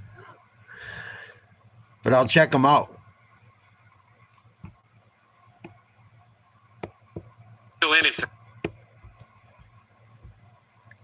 USC doesn't get a touchdown here. They're in pretty rough shape. I'm surprised, but I'm not surprised. I knew Brendan Allen had a real shot tonight. If he won, I didn't think it would be a beatdown like it was. That was pretty wild. You guys think Fluffy Hernandez would have would have done the same thing to him? What do you guys think Fluffy Hernandez would have done to Dritter tonight? Do you think it would have been different than what Allen did? Because he was supposed to fight him. Something to think about. They always come back, Tiger. They can't help themselves.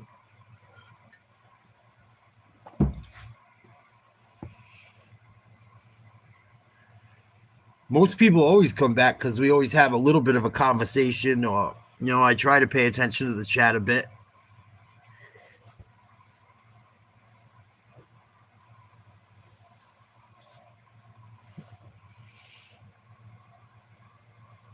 Yes, memberships. Monday Night Football this week will be membership only. For sure. It's, I think we're going to do Lions, they're playing someone pretty good. I got to reset ESPN again.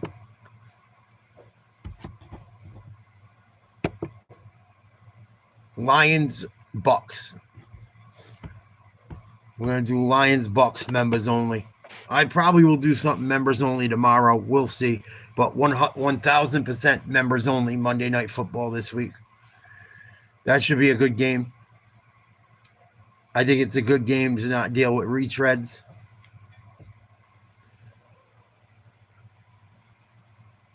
And then tomorrow, I don't think the schedule looks that good. So maybe I'll do a little bit of shit just for everyone. But Monday Night Football this week will certainly be members only. Oh, this dickhead kicked it out of bounds. This kid sucks. Get him out of there. Where the fuck did you find, what turnip truck did you find a kicker to go to Notre Dame that can't fucking kick? Especially in the rain. You couldn't find a fucking geeky dude that was a bookworm that just wanted to kick? You found this noodle leg? No question. We talked about USC averaging 552.3 yards of total offense this season. They only have 362 midway through this fourth quarter. This is King Miller, and he's met by Jalen Sneed after a gain of 5. It's not that hard to keep it in bounds. USC's probably going to have to throw their way back in this game. Boubacar Traore, their best pass rusher, he's been pretty quiet. You get the whole field. You can't keep it in bounds, even if it don't go far. Mayama to the outside, right through the big hands hit. of Blake McCree. Yeah, McCree's lucky he didn't get a penalty there. Very lucky. He shouldn't have punched him in the face for making a good football play. That should have been a penalty on USC. Right through him. It was a clean hit. Took the hit by Gray, and then, there's the shell. No, and look, at the end of the day, it is a rivalry. Let's not forget, these two teams are familiar with one another. They were beating the shit out of Tennessee. First go around in the Big Ten for USC against their new opponents. This is a team they saw a year ago, and a lot of that is boiling over here in the fourth quarter. They're going to run it on 3rd down and 5, and Jackson. Good job by the D. Jalen Sneed with an excellent effort. It's going to be 4th and inches, and you've got to imagine this USC offense stays out there. This is the ball game right here. Hand on that play and showed linebacker blitz. They stayed with the run. And Jackson is very close to converting, but now 4th and very short.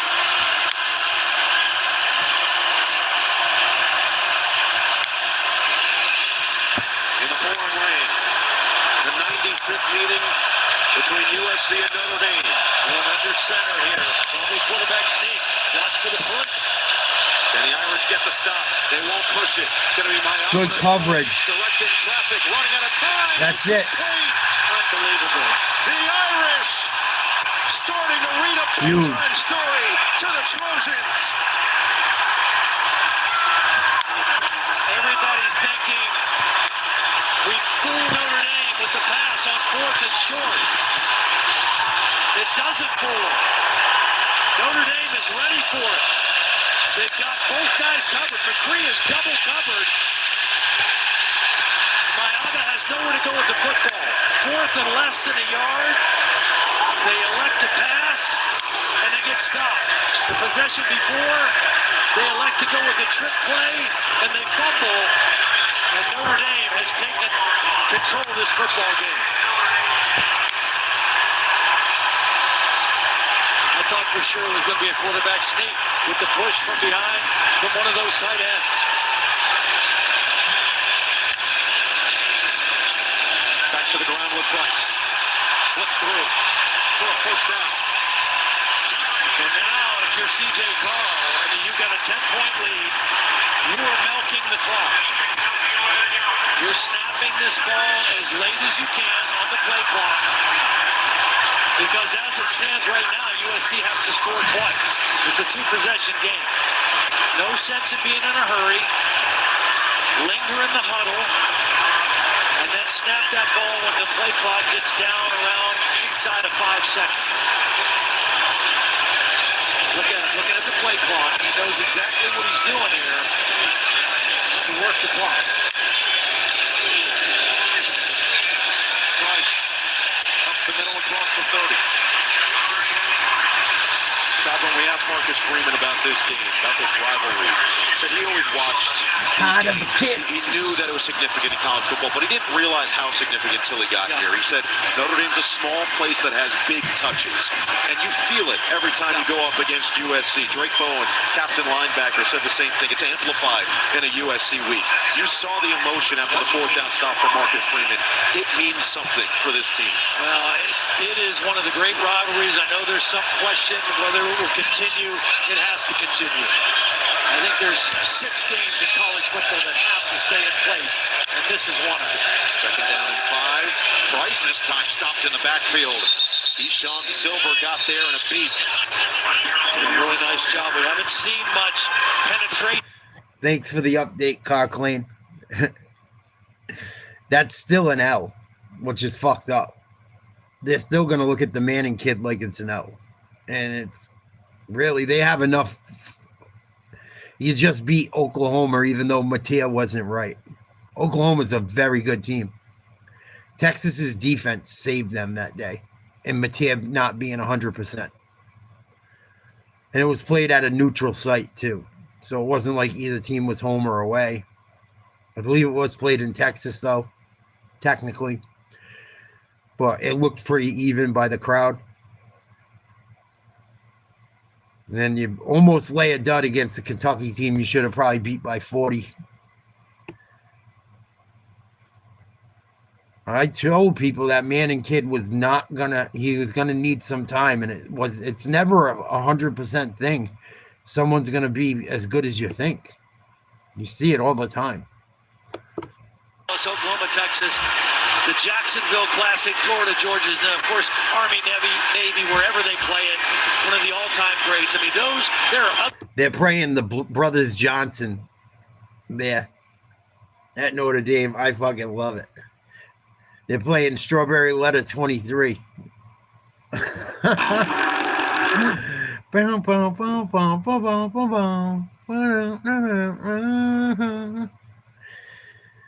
Evil Peanut loves that shit.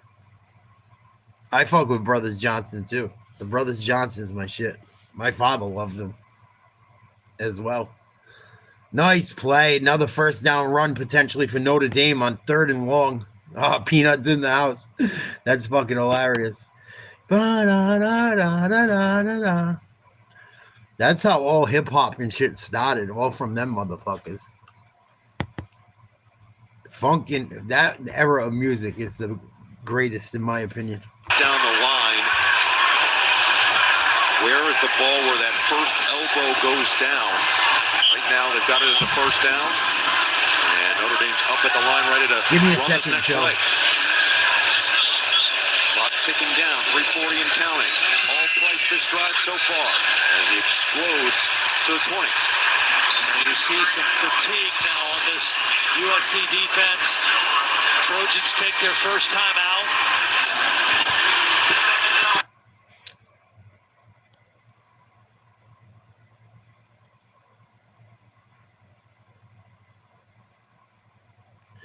Last player I was surprised was a bust. I got to think a little bit. Like, really surprised? Or kind of surprised? Mac Jones was all right for a second. And then I saw how much of a bitch he was. And I was like, get him the fuck out of here.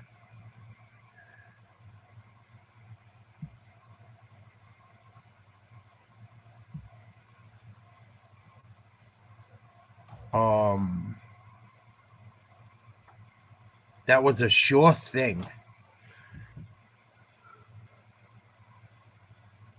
Maybe Zion Williamson. Is he a bust yet? Is Zion Williamson a bust? It's getting close, right? I mean, is he a bust? When he plays, he's still decent. I mean, he puts up numbers.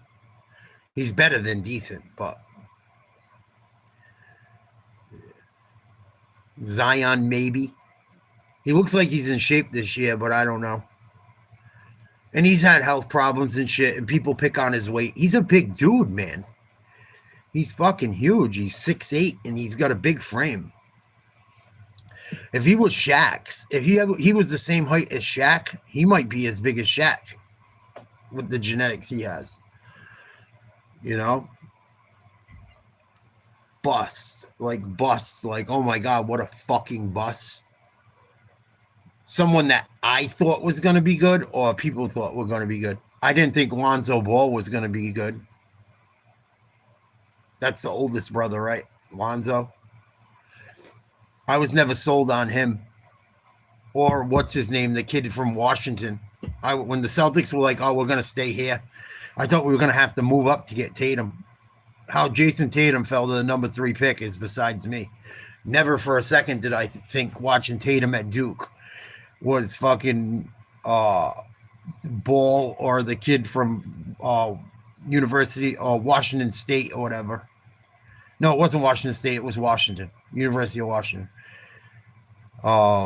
Never did I think they were better than Tatum, nor did I think they should have been taken as highly as they were. Yeah, Cocklane, thank you. He's still bouncing around the league getting shots. I think he was playing with the Magic a little bit last year or the year before. Darko Milicic is a big one, but I didn't think Darko was going to be a big thing. That was the stupidest fucking draft pick ever. They should have grabbed Carmelo Anthony. They still had fucking Rashid and Rip and Tayshaun and that whole fucking squad. Ben Wallace. That was the stupidest pick in fucking history ever.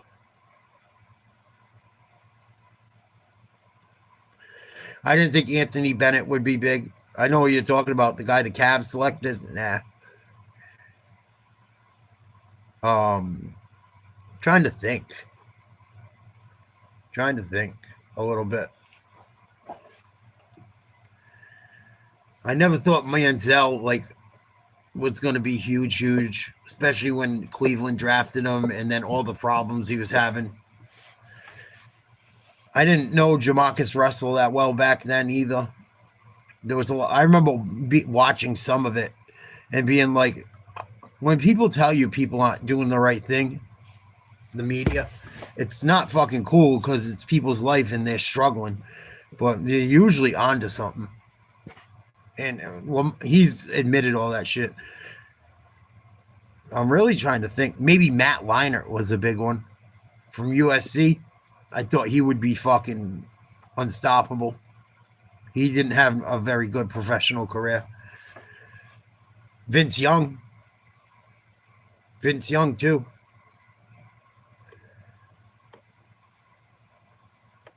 You could say maybe them two.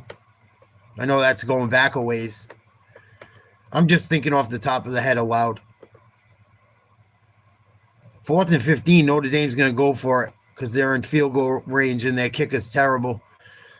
Throw to the end zone, incomplete. They're up by 10 with 2:35 to go. Should be a wrap. Unless UFC can do something super special and Notre Dame does something super bad. I think Holland got robbed too. I thought they should have took a point off that dude. Dana's going to have to throw him some money. If he doesn't, it's fucked up.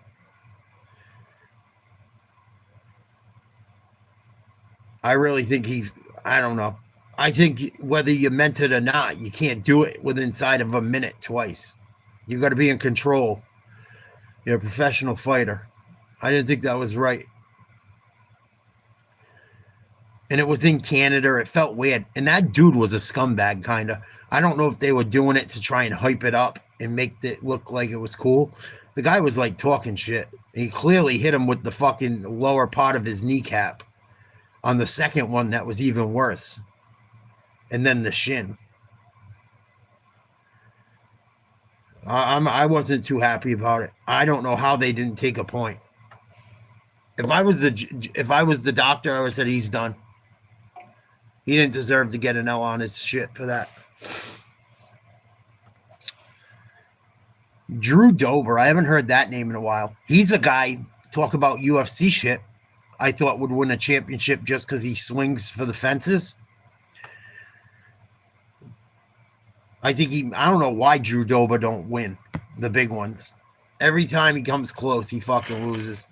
And he's been his fights are probably some of the most exciting, but because he just throws bombs and, he's out there fucking, Gaethje kind of does that shit. But Dober's the most reckless. I thought Drew Dober might have been a champion at one point. But biggest guys to choke, kind of. Ralph Sampson was a big one, kind of. I mean, he had a few good years down in Houston and shit. When Ralph Sampson was playing for the Virginia Cavaliers, people thought he was going to be like the next Kareem. And I think he had some injuries. Most of them guys did. They're so tall and skinny and shit. And being back then in the days where I'm sure, I know for a fact it wasn't as fluffy. The shoes weren't as good. The equipment wasn't as good. The training wasn't as good. The travel was terrible. Sam Bowie. There's a bigger one. Sam Bowie went before Jordan in the fucking draft.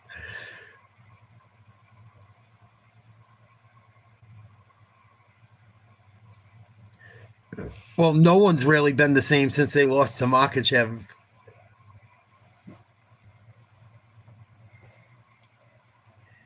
I'm not a big fan of Poirier, but he's kind of proven himself.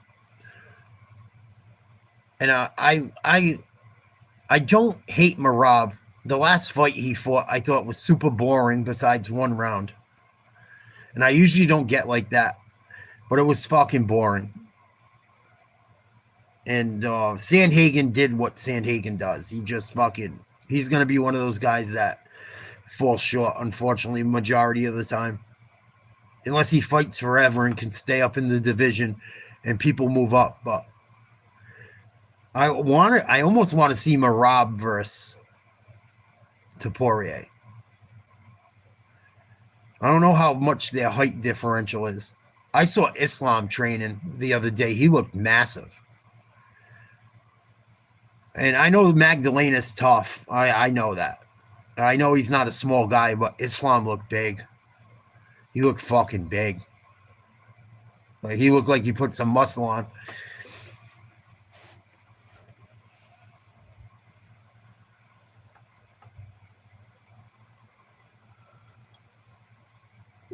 I thought the fight with Chito Vera could have been a draw too. I thought that fight was super close. I thought that was like very close. I didn't get to see the numbers and the statistics, I don't think Cheeto got robbed, but I would have said it was an even fight. That fight. Yeah, Ola Wakandi was kind of a bust. I mean, yeah, he was a major one, obviously, now that I think of it. There's been some.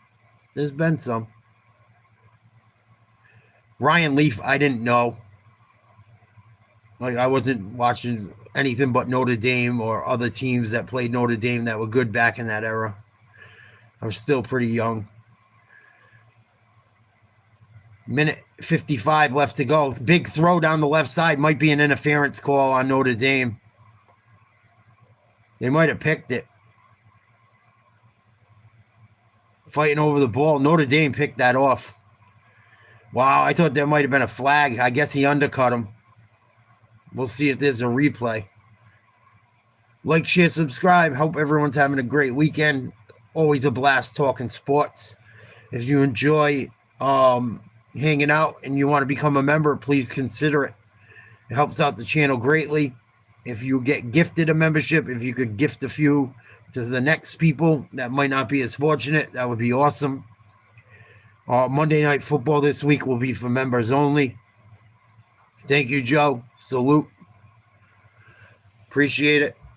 I guess it just goes based on people that watch the channel, whether I know them or not.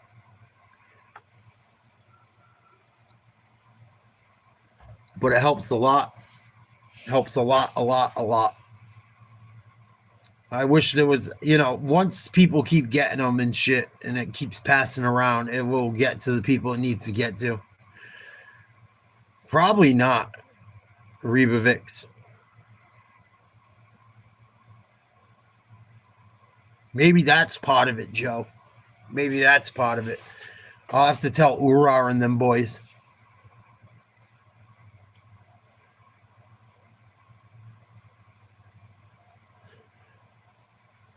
Call on the field was an interception. They're going to review it.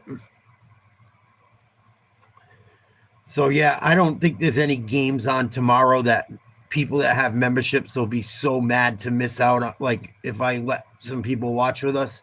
But Monday night, that game is going to be members only, 100%. 1,000%.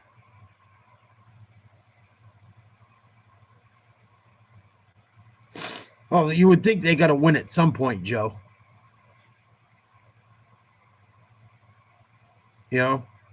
Fuck, they just beat the Cowboys. Though, Panthers did beat the Cowboys. I know their defense is horrible. But they had to put up 30 points to do it.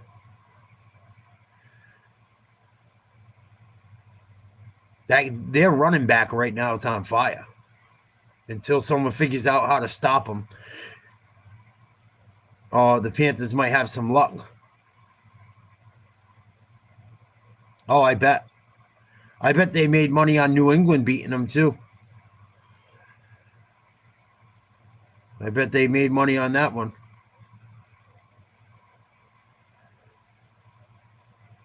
And I think it's going to be USC's ball again. They said it was not an interception. Yeah, it's been a tough year, Joe. I went 0 for 2 on Monday night last week. That usually don't happen. If I lose 2 or 3 games, that's usually the max. I lost both on Monday night. I was fucking shocked. I knew that Buffalo's defense lost some pieces and they're still beat up with other pieces. But DeMar Hamlin not being there could end up being a real fucking problem. And the other guys aren't right yet. They just returned or are struggling to come back. I don't think the Bills run the ball enough. And their receivers, I know Shakur, what's his name? Is it Shakir? He's been good. Coleman can be really good. Coleman has disappeared a little bit lately. I noticed. He hasn't been as good as Shakir.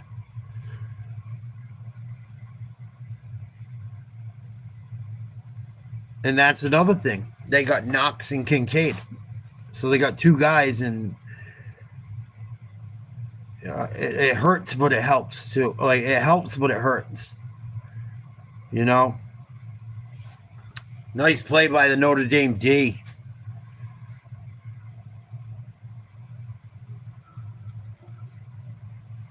That was massive, dude. Kai. That was massive. They should have pulled that dude the minute he gave up the home run. He walked the bases loaded pretty much. He was the reason. I looked into it today, and they said the kid was stellar all year long. The guy that came in that fucking blew it.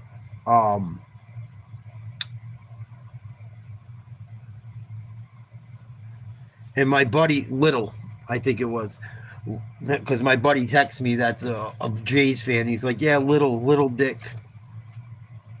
Springer getting hurt did not help either. Getting hit by that pitch and not being able to come back in. It turned the momentum of the game. You could feel it.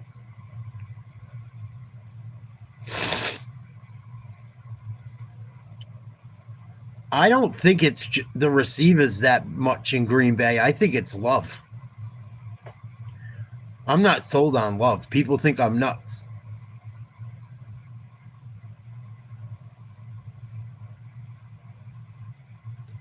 He was dangerous last night. I took the Blue Jays, and I told everyone it's going back to Toronto. I still think the Blue Jays have a real shot. Maybe we'll do that tomorrow.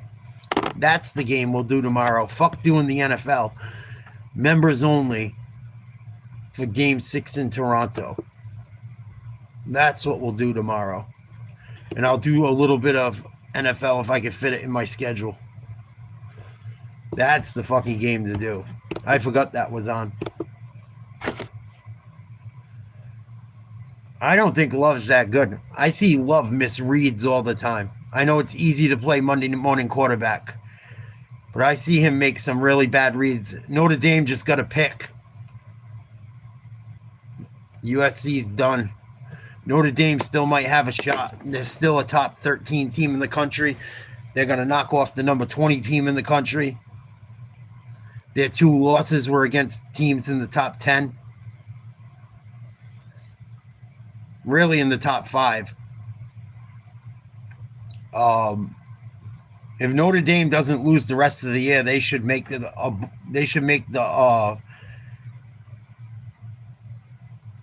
make it, because they're an independent. They don't have a conference, so their losses were to Miami and A&M by a point each, I believe.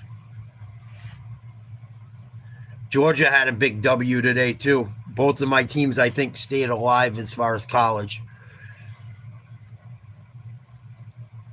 They're going to take a knee. This was a big win.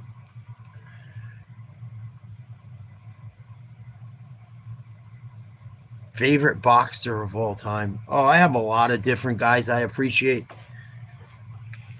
Marvin Hagler is pretty fucking... I love Marvin Hagler.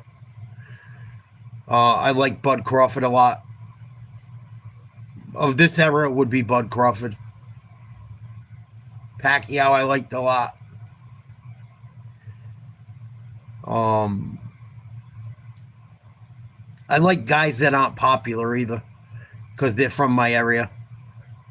I like Boo Boo Andrade. Boo Boo Andretti. Boo Boo Andrade. It's really Andrade, but they make it all fancy with the media. Boo Boo Andrade. He's from the Providence area. He's Cape Verdean. You know, I always tried to support New England fighters.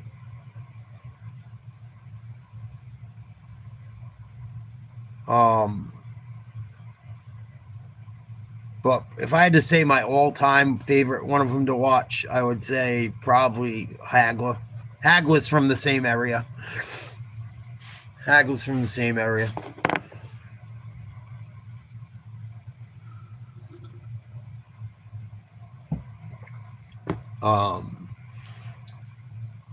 Probably Hagler.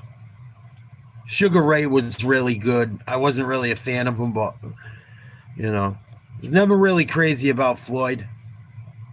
I can appreciate he's a great boxer. I was never crazy about him. Never crazy about Canelo.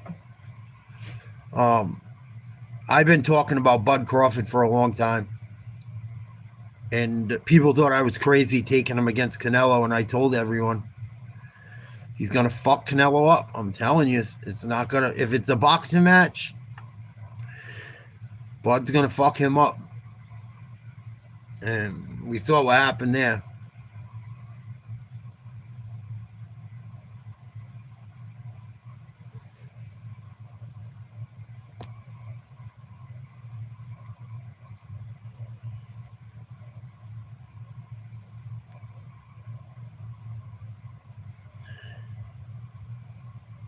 Yeah, Kai. Otani hit 3 home runs, threw like a 2-hitter. I don't think he gave up a run. One of the most epic playoff performances I ever witnessed. I didn't even see the first homer. We switched over after the Wild finish to the Seattle game. Straight up, Turbo. He's super. I watched a lot on Canelo, and I always was kind of skeptical. I bet against Canelo a few times and have won. Because I watch. When there's guys that I hear are that good, I watch up and do my research on both of them. I really do. I took Bivol over Canelo. People thought I was crazy too. Bivol was too tall. And he's too wide. He's got pretty much the same frame, only a little bit taller. Carries the weight better. And I had a feeling he would jab Canelo to death like he did. Bivol been going through hell too. I thought that first fight against Bitterbeef was close. I thought Bivol kind of got fucked because I think he's good. I don't think he's the greatest, but I think he's a good boxer. I think he's very good. And he had an injury going into that fight. His ex-wife was like putting out reports about him, and she's a fucking asshole. Unless it's true. Unless what he does is true. I don't think it is. I could be fucking wrong. But she really went on a fucking tear about him. But I fuck with I fuck with Crawford big time.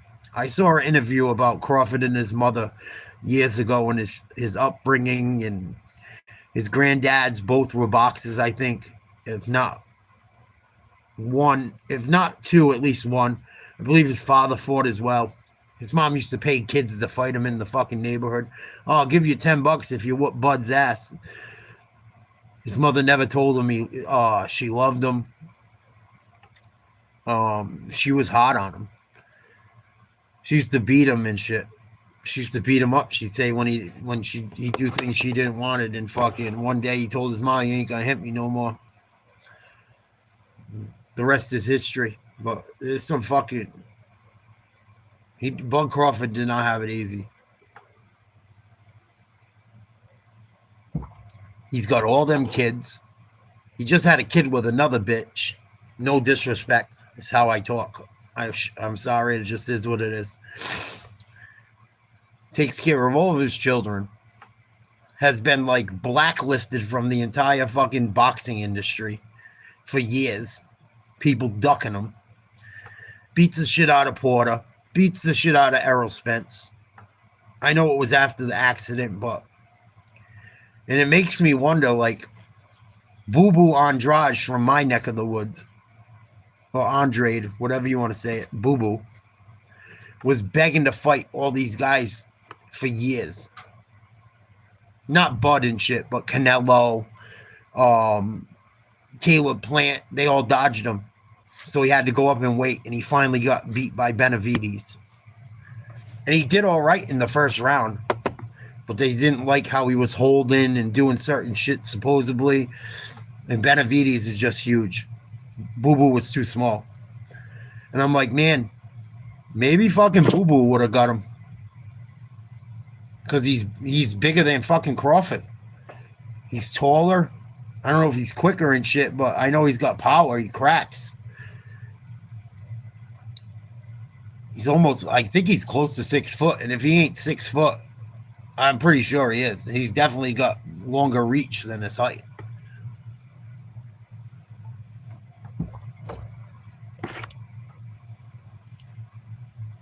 Yeah, I heard Ernie Shavers hits like a tank. But there's a lot of shit. Like, that's why part of the reason Marvin Hagler is one of my favorite. They did the same shit to fucking Marvin Hagler. They did the same shit to him. He had to go to fucking... They loved him in Italy. They loved him so much he became a movie star out there. For years and years and years. When Duran had the title and fucking...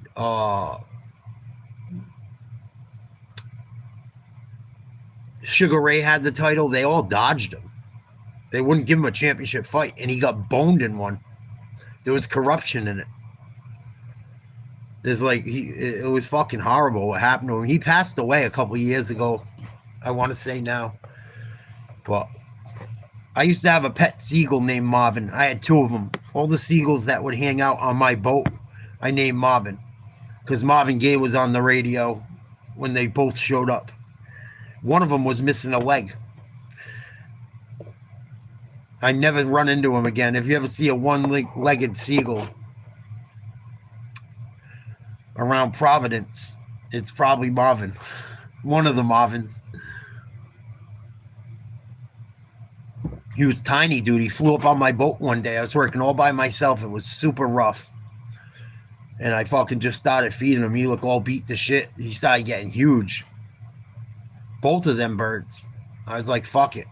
I would break all the ones that weren't worth as much money and feed them. Because they look like they're on their way out. You know, I named both Marvin.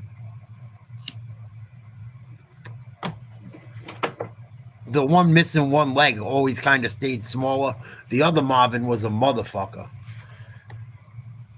It was cool though, because like the motherfucker would follow me everywhere. I knew it was what, you know which one it is. They come see you all the time.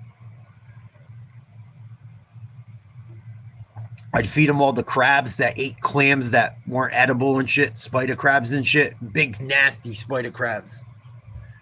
Fucking with like, you know what I mean? You ever see a spider crab? They're the most disgusting animal you ever seen in your life. If they were ever big enough to eat us, we'd be fucked. They're like forest, dark forest green. And they got like little fangs in the front and shit, but their mouth ain't big enough to fuck you up, and they gurgle bubbles. They're gross. And they're like slimy and just green. Fucking gross. With like, and their skin is not like a blue crab or their shell. It's like fungi-ish. It's like moss.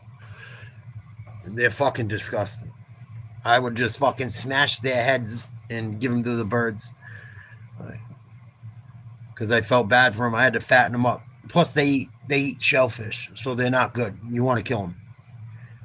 Starfish eat crabs eat clams. Everything eats clams pretty much. But crabs, starfish, snails all eat clams. So being a shellfisherman, whether it's right or wrong, if you're in a spot where there's a lot of them, you get rid of them.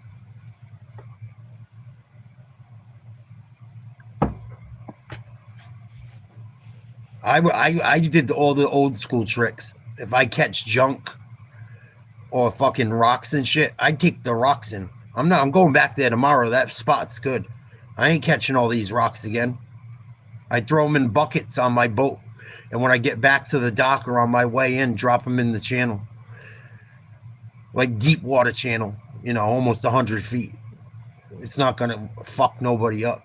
I ain't catching these fucking bricks and rocks. And I remember my father, we were working in the Providence River just off Barrington when I was a kid in Colt State Park in Bristol.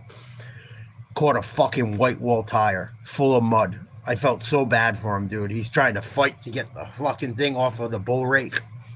I'll show you what a bull rake looks like one day. And the fucking thing snagged on the rake. And it wasn't really rough, but it's full of fucking mud from 50 years. And he's got to get it off these teeth coming up that look like Freddy Krueger's fucking hands that you put in the rake while you're in the bottom, standing in the boat, and the boat drifts. And you move the rake like this, little by little, and cover ground to catch the clams. He had to fucking rip that thing off, dude. It was so dangerous. Fucking awful. We took like a 10-minute ride just so he never had to catch that fucking thing again. He's like, fuck this. I ain't taking it in, but we're taking that fucker for a ride. We ain't catching that fucking thing again. I wouldn't. I'm sure certain people in certain parts of the world would. I wouldn't. They're fucking disgusting. I don't think there's any meat in them, man. I don't know. I could be wrong, but they probably taste like dog shit. They just lay in the fucking mud in big. And sometimes if you get on them, it's all you can't even get in the rake in the bottom. My uncle used to dive these areas that were like called the canyons or the mountains. And it's like 60 feet of water at the bottom, 70 feet of water, and it's all banks. You know what I mean? You know what a bank is. And he said you get down there in that deep water sometimes, if it's a muddy bottom, be 5-6 feet of them. You just see a mass coming at you. He's like, it's fucking gross. Just let them move along. Stay the fuck away from them.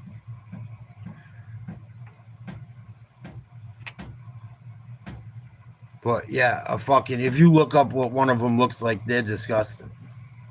I don't think they're edible. I could be wrong. But it's a spider crab. That's what I always heard it called. But I seen some shit out there. I seen a lot of shit. I seen big fucking turtles. Huge turtles. I forget what it's called. It's not a pretty sea turtle. It's a big fucking ugly one. And they're massive. Massive. Hundreds and hundreds and hundreds of pounds. I forget what they're called. But they look like a saltwater snapping turtle. I don't know if they are like carnivorous, but I've seen them before too. My buddy said he had them pull one up in a net and they had to push it off the back of the boat, and it was fucking scary. It was like looking at the mutant from the fucking second Ninja Turtle movie.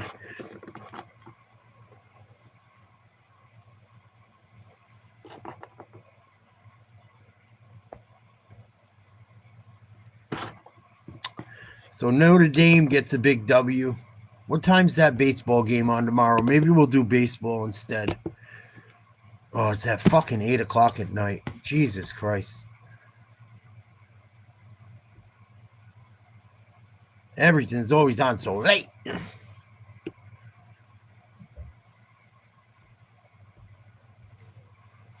I wouldn't worry about a gator gar. I'd be more worried about snakes if I was down south. That's the only thing that, and gators, obviously. Gar, not so much.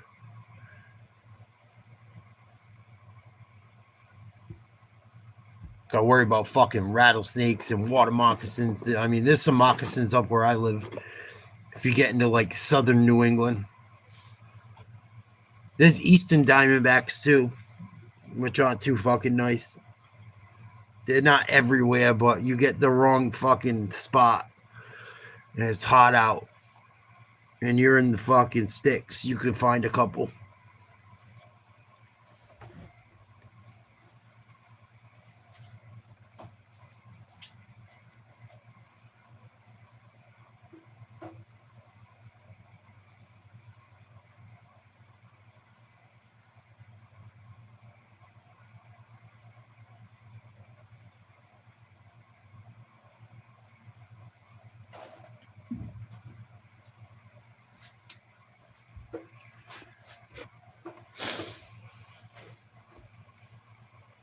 Yeah, I think that's what a copperhead is a water moccasin.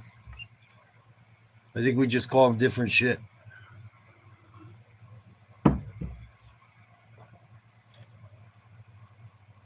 I bet, especially in Florida. Especially in Florida. Kai, I hit, I'm officially 30 pounds away from my goal now. For anyone that gives a shit. I thought that was pretty cool. 30 pounds to go to hit 100 pounds lost.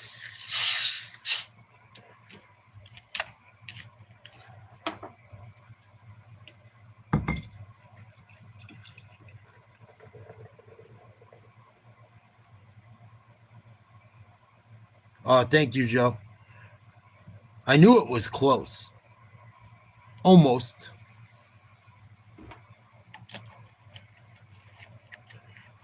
You're right. You are right. Now that I think about when I was back in Georgia and shit, yeah, you're right. You're definitely right. That's what they call them.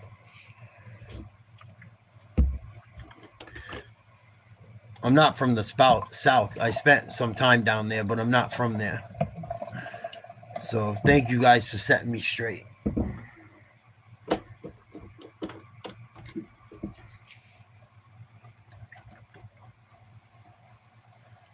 Oh, let's have this shot.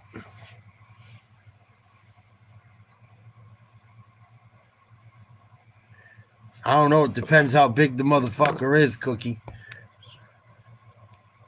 What up, Drew? Who?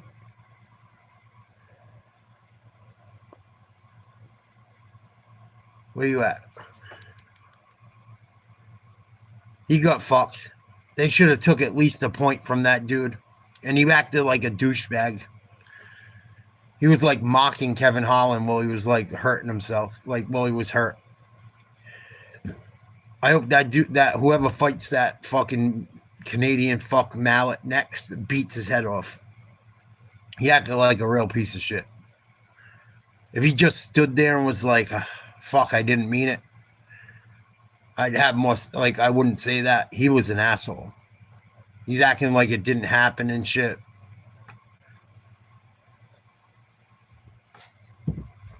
Acted like a real douche. If I was Holland, I would have called it.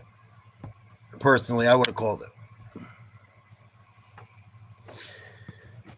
I would have said, fuck you, I'm done. You could pay me to come fight again. He got fucked. He got fucked.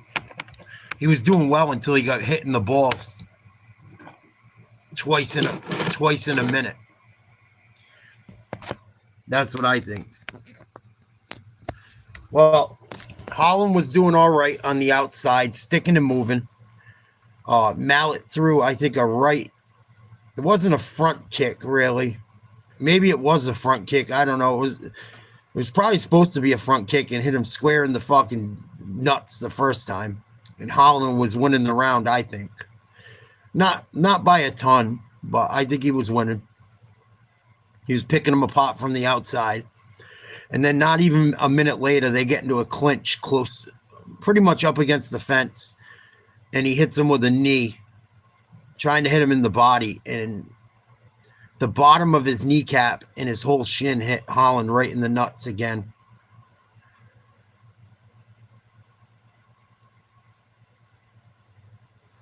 But it was bad. It was not good. I thought he got fucked. Dritter got destroyed. Dritter got totally destroyed. Chito Vera's fight was close. I can see why they might have gave the edge to the other guy. The women's fight was over very quickly.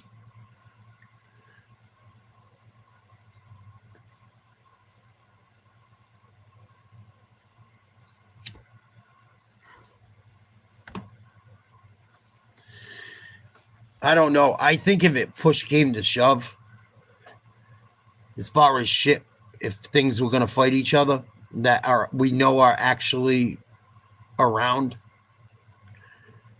I don't think I'd take anything over a grizzly or a polar bear. I think a grizzly bear is probably the most fucking... I don't think anything beats a grizzly bear. I've looked into it, too, because I used to want to say gorilla. Grizzly bears are fucking nasty, dude. And supposedly polar bears can be worse. I don't know. I'm not National Geographic, but I mean, either way, they both have massive nails. A grizzly would probably be so scary walking up in a forest. I don't know what would be scarier. You're walking across ice for 1,000 miles and you got fucking polar bears coming after you, or walking around the corner in the fucking Northwest forests, or Idaho, Montana, which I guess is still Northwest, or, you know, anywhere out there, and run into one of them. We don't have that shit on the East Coast. We got some monster black bears, and they can climb like a motherfucker. They can, but they're a little more skittish. I think a grizzly would probably be the fucking worst. I've looked into a lot of it.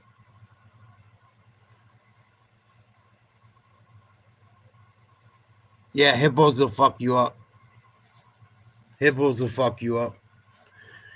A rhino is probably just a hippo that became land-based when you look at them. They're probably like cousins if you look at the genealogy.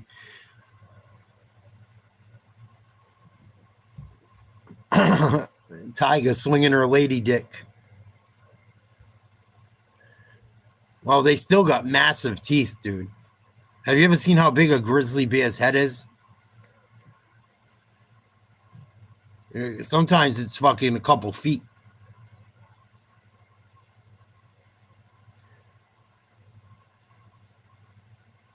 Oh, be nice. Unless she's a complete and utter piece of shit, be nice. It's not easy being a step parent if you're a halfway decent one. It's probably not easy for her. Trust me, I was kind of a step parent for a while. It wasn't easy. It's a very hard drive.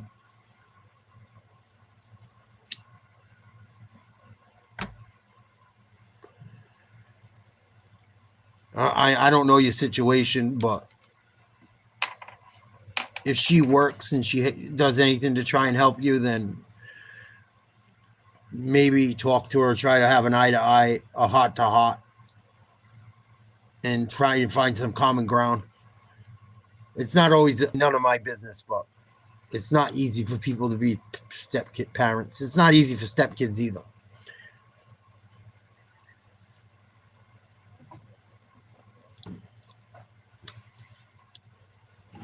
I miss the good shit, Joe, not the bullshit. I don't miss the fucking nonsense that comes with it from people that should just be moving on with life.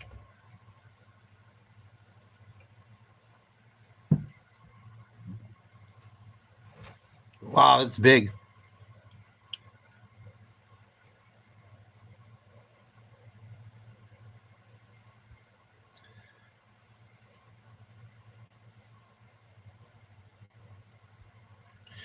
Yeah, but that shouldn't matter. I mean, you should base how she is, how she treats you. She treats you like shit, and you try to be nice, then fuck her. If you guys just don't get along, that's unfortunate.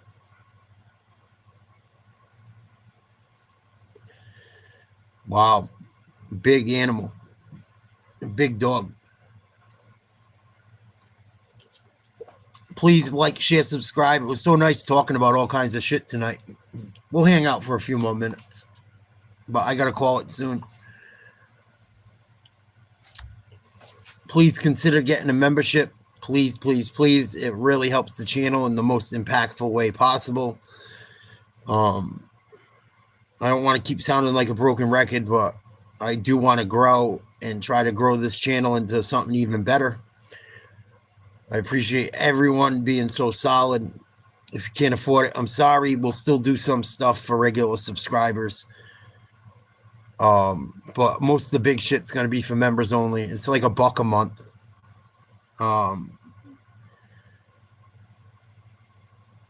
If you're lucky enough to have been gifted one, if you could gift someone else one, it helps everyone as well. We can keep the train a-rolling. If people pay it forward, it'll work out lovely. I'm even going to gift some memberships myself. Even if I got to pay YouTube, I'll pay them. I can't do a ton, but even if I throw 10 or 20 out there for whoever and let the chips fall where they may, I am going to myself.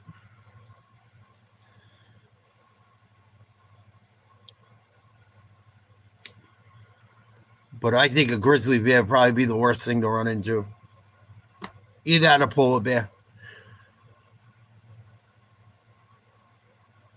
Because you're probably not going to have food. I don't know where you're going to find anything where you run into one, where you're going to be able to get high enough or deep enough or find a way to stay away from one long enough.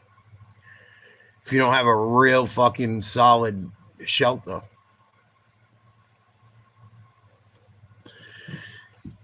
And that's what might make it worse if you had a polar bear chasing you.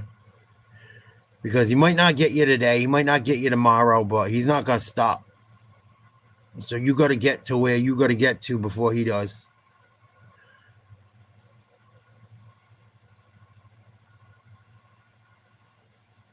Yeah, they don't give a shit. They don't give a shit. I like fucked up animals. People think I like the weirdest shit, but I do. My favorite animal probably is I like sea turtles, the pretty ones.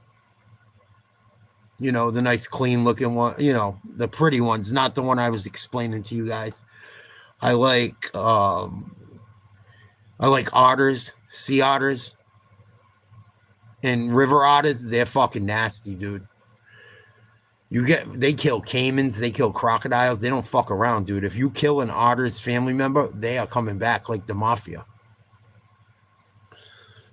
I fucking love otters. They don't fuck around. They don't care if an alligator bites them in half. They're fighting to the death for their fucking squad. They look so fucking cute, just sitting there licking their little paws and shit, playing around. Yeah, fuck around with one of them, see what happens.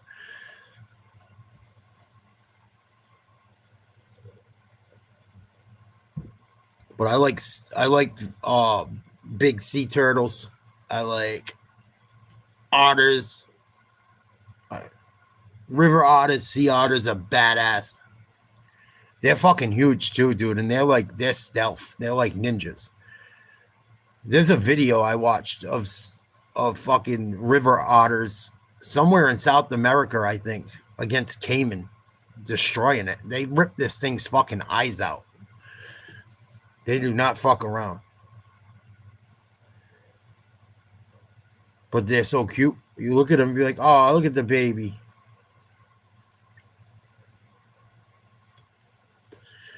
And they love each other, dude. I watched one of them carry the one that got killed, or the two that got killed, back to the fucking their little tribe or their family. And they went after this fucking caiman and destroyed it. I seen them destroy panthers, fucking cougars, or I don't know what you call it out there. Cheetah type looking fucking shit. They don't fuck around, dude. Never kill a sea otter or a river otter's family. They will fucking hunt you down. I also love the ugly little fucker that looks like a skunk. Honey badgers. I fucking love honey badgers. Love them.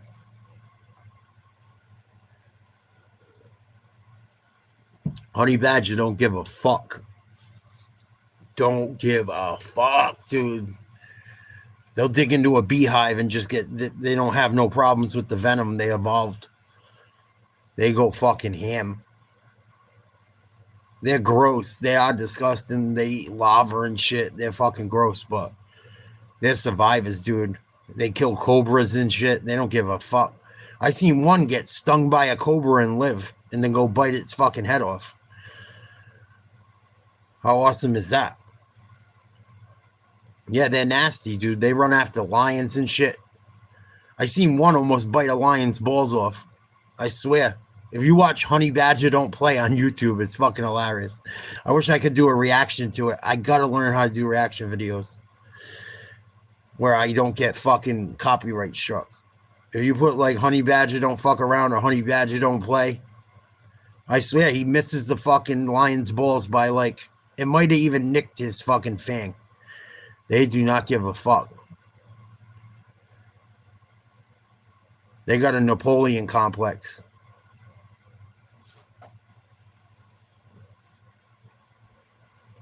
Why do you think they had Tyrann Matthews' nickname was Honey Badger? He wasn't big, but he was ferocious. He didn't give a fuck.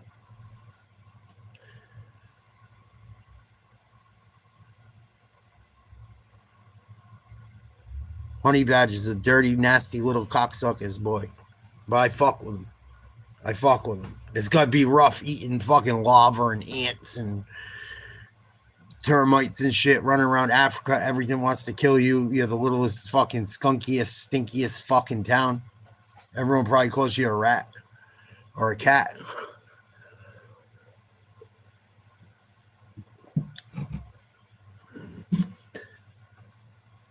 You got to get in where you fit in, right? I doubt that, XO. If it was someone that was in a tribe. Yeah, they don't give a fuck, dude. They put their fucking tail up like a dirty skunk. Tell everyone to kiss their ass. Nasty little fuckers. Watch that honey badger don't play video. Or you watch the river otters killing a caiman. They don't fuck around, man.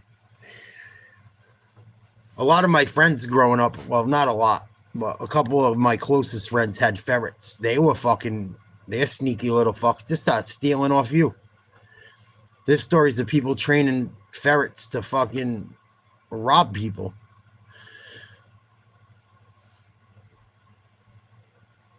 Saturday Night Live. I can't even be bothered with this shit anymore. It's not even funny.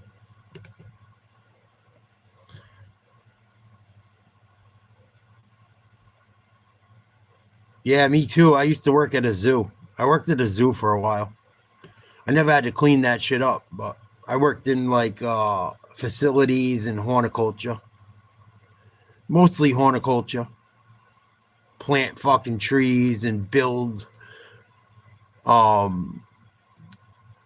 used to have to like research what plants could go in certain animals' things so they weren't toxic to the animals and shit. I had a good time working there. But it was like temporary. Like I had to start over every year until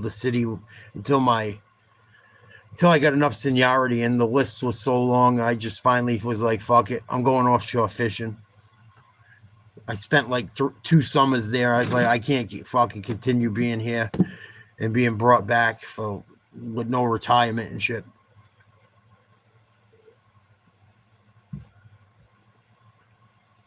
Yeah, I don't like ostriches. They're scary little. Like I just want to grab them and pretend they're a fucking golf club, or what do you call it?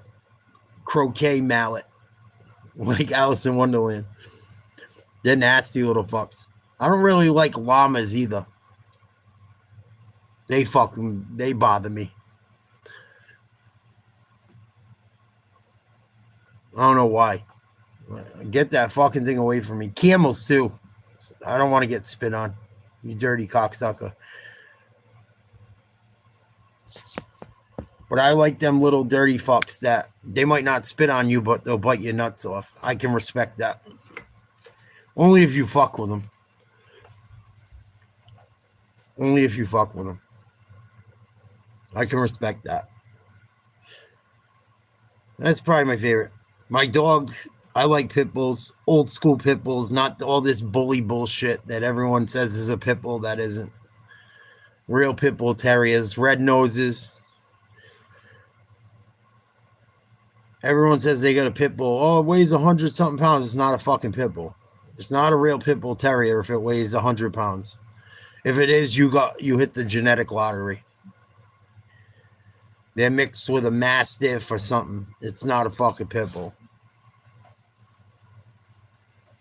It's not a fucking pit bull. It's not a pit bull terrier. I never had a pit bull terrier over 75 pounds. Ever. that was legit like red nose or blue nose or red nose fawn. Never. 75-pound dog's fucking big. It's big. People think, oh, 100-pound dog. Oh, no. 75-pound pit bull is fucking big. When the noses start getting all wide and shit, it's not a pit bull. It's not a terrier. It's not a terrier. You mix that shit. You got Mastiff or fucking Doggo Argentino. We call him American Bulldog. That fucking thing's been switched up. You could tell just by the nose. It's so simple.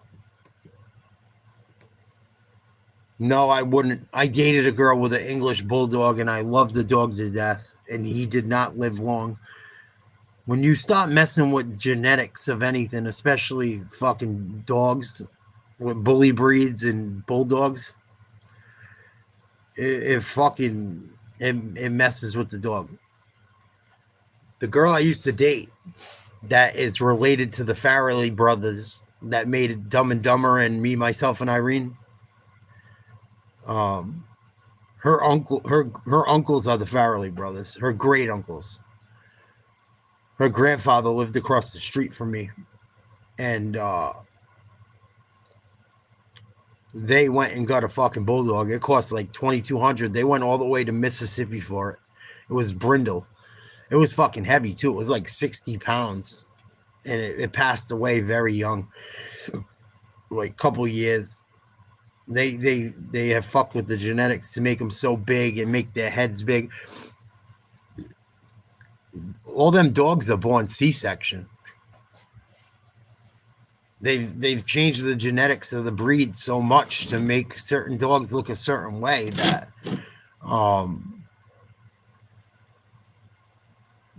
sometimes they don't live as long, and it's big money. You're gonna have your dog's got to have a C-section.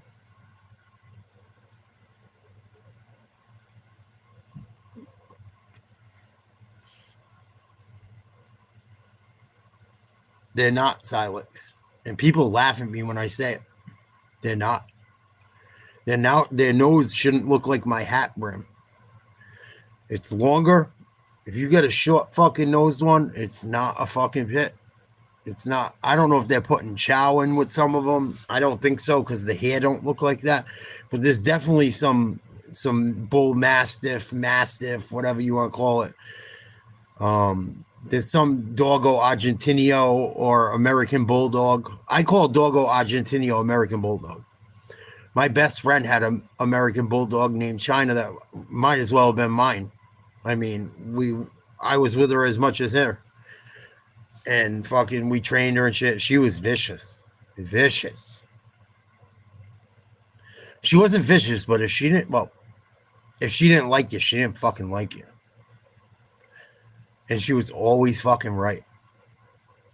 Like, she went after people that ended up stealing off my buddy and fucking around and being funny. Want nothing to fuck it. And then over time, like, holy shit. She was all white. Her name was China. I'll try to find a picture of her. She was fucking... But she wasn't a pit. She was like that all white, what they call it. I see it on YouTube called Doggo Argentino, which I mean Argentinian dog or something, I would assume. I don't know. I know Perro in Spanish is dog, but that white fucking scary death look. And they're bigger than a pit. She was big. She was a big bitch. She was big. She was well over 80 pounds. I hope it lasts, Andrew. That's my take. I hope it lasts. I don't want people to ever die. Unless they do something totally horrible.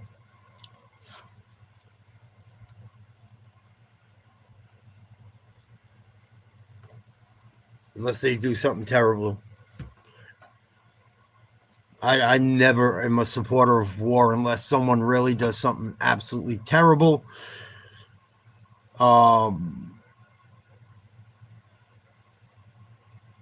And even then, it's like, how do you fucking know nowadays? So I really try to stay out of it. How do you know anymore? Everyone thinks they're being told the truth. And I don't think we are. It depends on what you watch. I think they're all lying.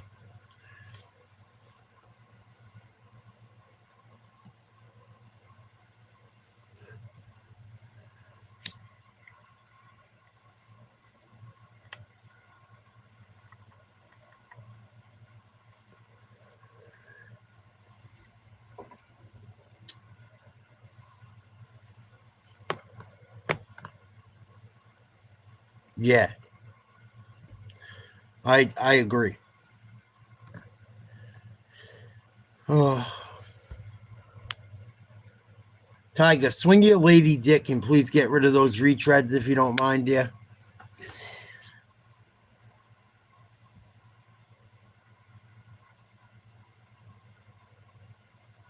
Yeah, I don't know, bro. I don't know, Andrew.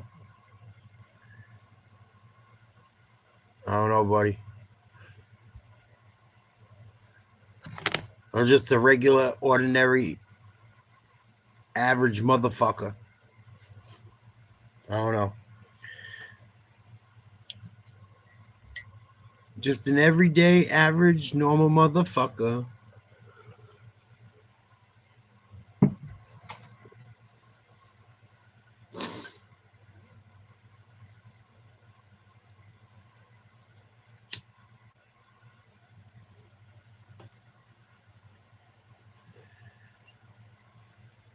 Nah, I wouldn't go that far, Tiger.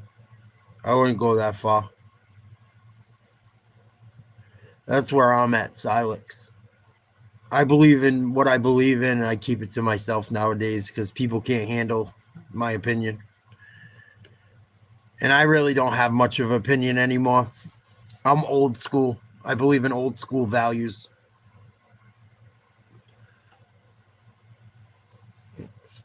I like America. It certainly isn't what it used to be.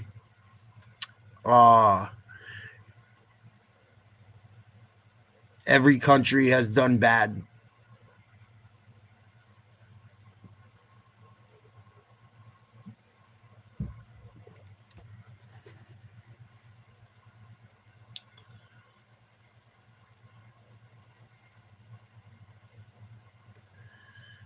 It's fuck anyone that wants to hurt average people or civilians or terrorize people. Yeah, it's fuck anyone that terrorizes people.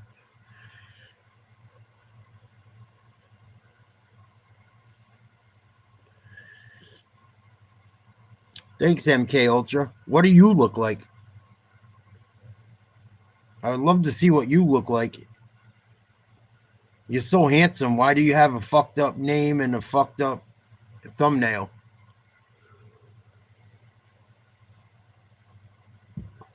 I'm not 5'4" either, and I'm not 56, but thank you.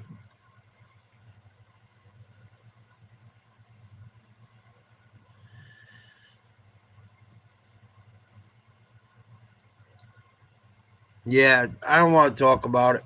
I don't want to talk about it, Tiger. It's disgusting. It's disgusting when it happens to anyone that isn't hurting people.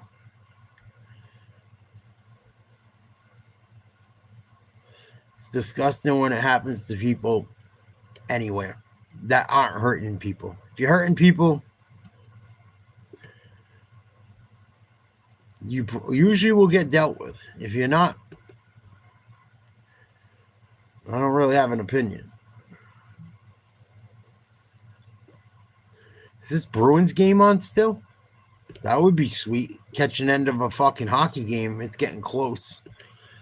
Oh, I don't think we're going to catch the end. Nope.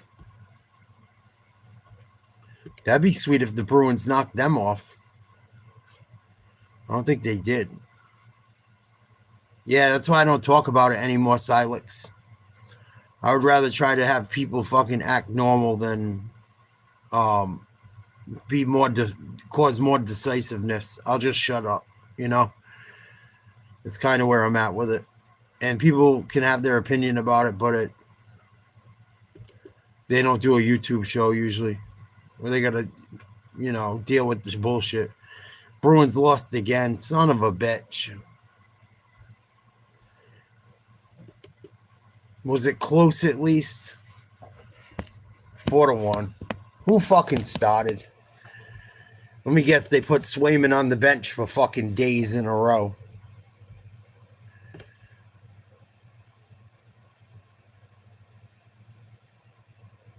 Who is in net?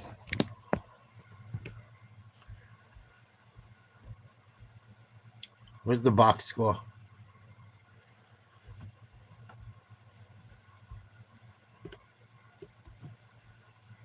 Fucking Bruins. Good. Bruins got off to an awesome start. What the fuck?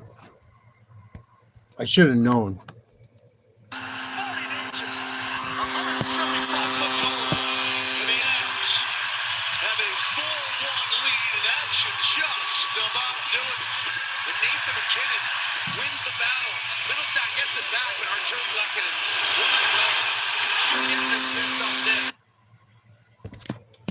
Fuck. Box score. I'm stumped. Friendly insurance lizard. First letter G. Geppetto? Swayman was in Just net. switched to Geico for car insurance. They knew exactly what you needed. Friendly people at Geico weren't lizards. 34 saves. How much more can he do? Yay big. Napoleon? No, not even a lizard. Maybe I can. 34 saves for fucking Swayman. This guy knows crosswords. 64 across is quibble. And he gave up 3. Get more support. And the Bruins put 14 shots on goal and only scored 1. They scored once. Wonder why. Yeah, it's Swayman's fault. I don't know. I'm so overwatching Marab. He's boring. He's so fucking boring. Miss our daytime thrills. And I try not to be like that. He is fucking boring, dude. He had one good round in his last fight. I mean, his wrestling's good, his grappling's good, but he doesn't do anything with it. He doesn't, it's great. He's very good, don't get me wrong, but it's like, and I understand all that shit, but it's like takedown. Sandhagen, get right back up. Takedown. It's just fucking, I can't take it. I've had enough of them. But he don't ground and pound people till they fucking quit. I think he just fucking cruises instead of and just kind of fucking had it with him. He's not so strong. He's not so strong. He knows what he's doing. He's fighting to win, and I get it. But it's not fun to watch. It's fucking terrible. That last fight against Sandhagen, he should have just held him down. Sandhagen, get up. Just drop him again. Get up. He didn't even throw fucking punches, but that one round where he almost finished him. And it's just it's kind of fucking lame. It's kind of lame. And I'm going to say the same thing again. Kamzat. At least he held fucking DDP down longer than that. Marab, it was takedown, 3 seconds later, back up. Takedown, 3 seconds later, back up. Well, he's getting right back up. I get he's getting dumped, but there's no damage. Where at least there was major control time for stretches when DDP got smoked. There's a difference, in my opinion. It's just my opinion, but I'm not going to continue to watch him. Fucking, And the thing is that bothers me is all right, he's knocked people out.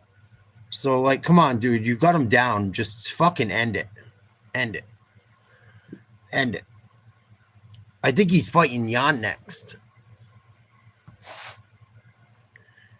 And he's probably going to do the same thing to Jan. Just take him down, take him down, take him down. Jan's getting up there too, but Penguins, San Jose, or Calgary, Vegas Golden Knights?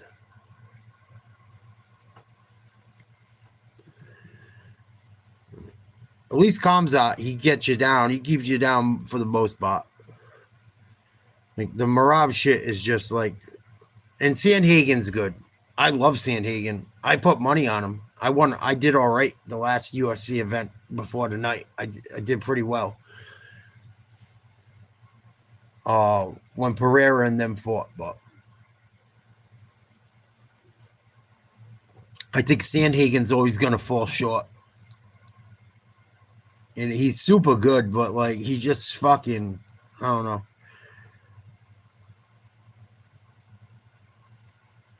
I don't know. He just fucking he's had his opportunities. He falls short.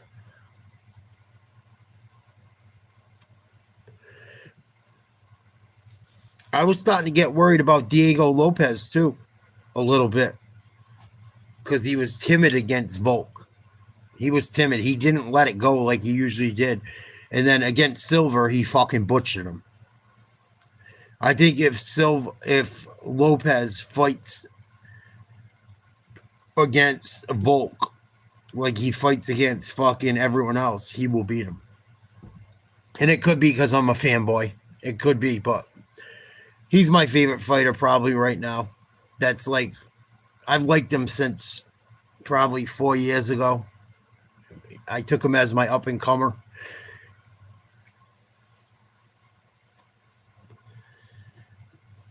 There's not a lot of young blood I'm too excited about. I think the Ilya fight, Patty fight is interesting. I think that's interesting just because of the height.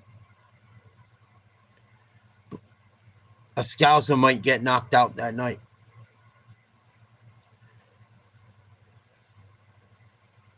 I've never rooted for Paddy Pimblett. I'm not a big Paddy Pimblett guy. He got a big fucking mouth. He's backed it up. He certainly has backed it up. I certainly don't dislike him as much as I used to. And I know they got to sell fights and shit. I'm not a dummy. But,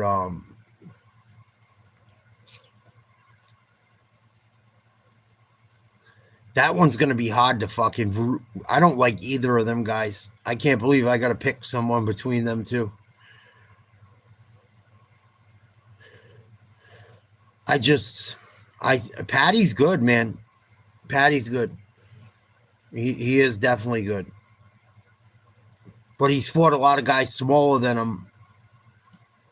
And it's not his fault. I mean, I know they all do the weight bully shit and whatnot. Michael Chandler really outlasted his fucking... Michael Chandler ruined his own career waiting for Conor. I don't know if Dana gave him extra money, and, you know, he makes the money a lot out of the ways. Chandler's a fucking hustler. Michael Chandler's probably one of the biggest disappointments in UFC history I can think of. He's one of the biggest.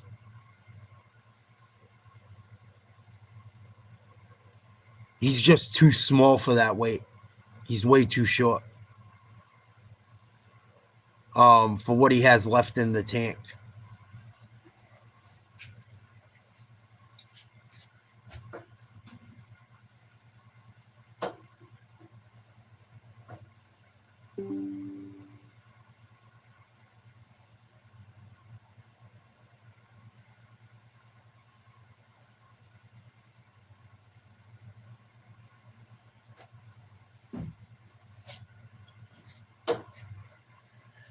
And I wish, like, one thing I do wish is I wish Topuria and Merab duked it out.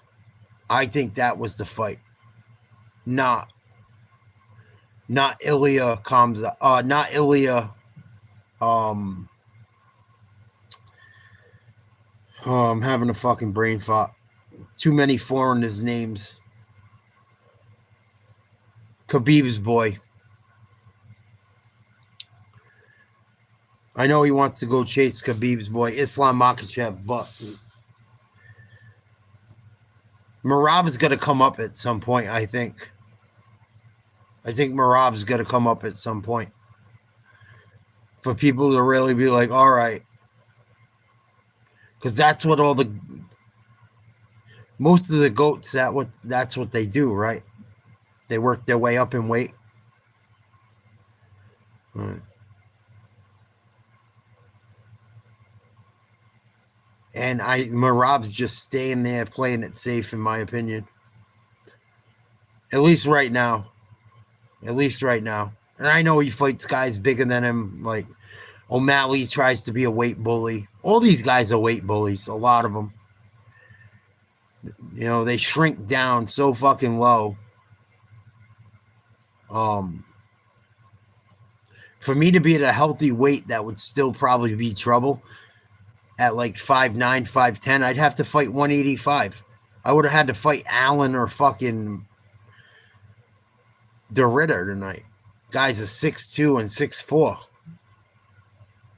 It doesn't mean you can't win the fight, but fighting someone taller with a longer wingspan it's tough. Unless you can get them on the ground and you're superior, it could be tough. Or you have massive knockout power.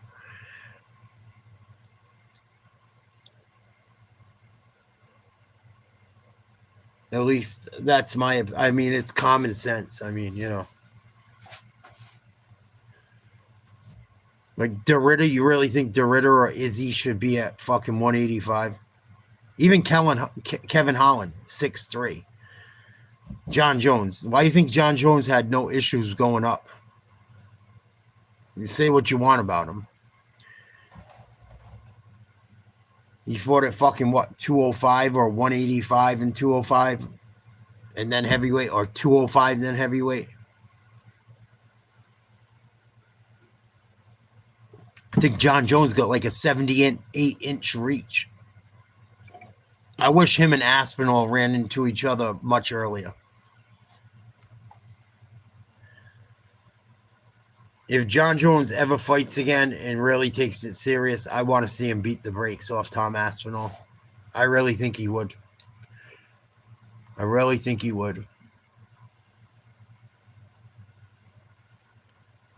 I think Jones is, and I'm not saying he's perfect and shit.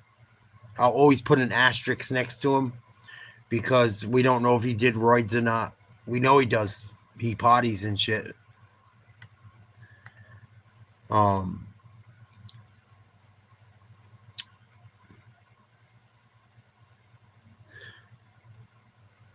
think a lot of these guys do roids.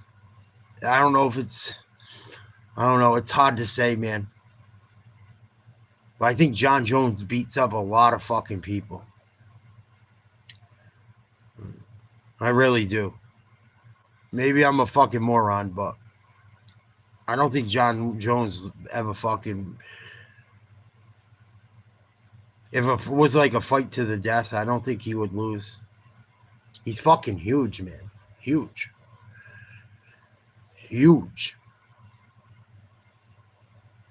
He's fucking got almost an 80-inch reach, I think.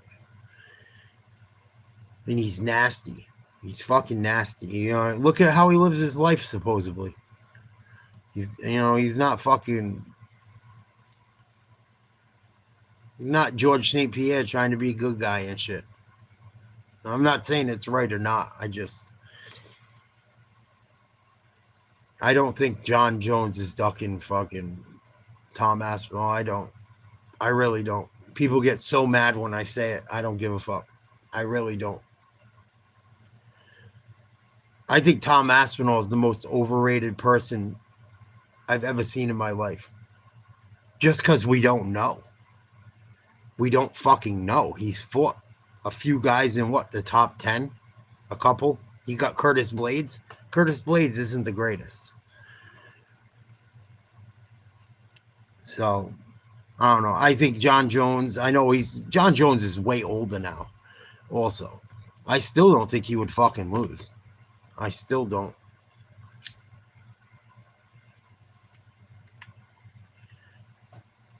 I think so too, Silex.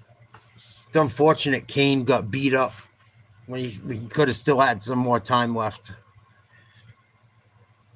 You know, I think he had back problems. I feel so bad. Cain Velasquez, God bless his soul and his family's souls.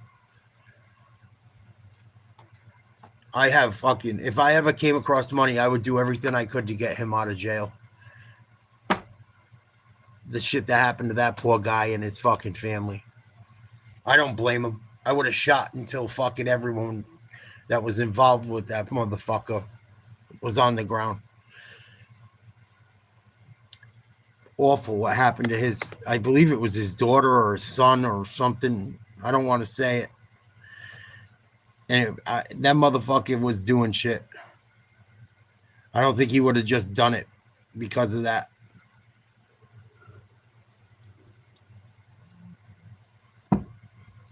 I feel really bad for Cain Velasquez, and I don't think he's the type of dude to just make that shit up. The guy could break most people's skull with his bare hands. I should look into that case more and do a breakdown. Like, I don't know if he came from the doctor or heard something and then they couldn't prove, or they could prove whatever. That shit was gross, disgusting. Disgusting. It's so bad that he even had to get has to do time. It's fucking disgusting.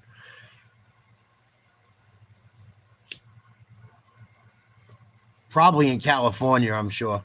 Some woke shit.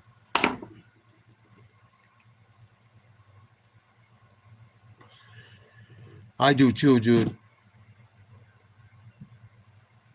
That shit's unforgivable. And there was history of the guy supposedly doing shit like that. It disgusts me. Oh, I'm gonna puke.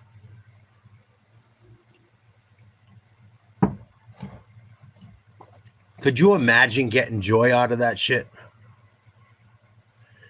I try not to focus on shit like that too much, but every once in a while it comes up in the news, and especially covering sports and covering everything.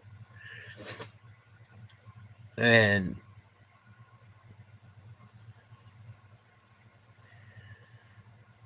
man, how do people enjoy that shit? Doing things like taking advantage of people in that way. Especially being an adult and a little baby. You know, I'm not saying a baby, but they're babies. They're children. They're babies, man.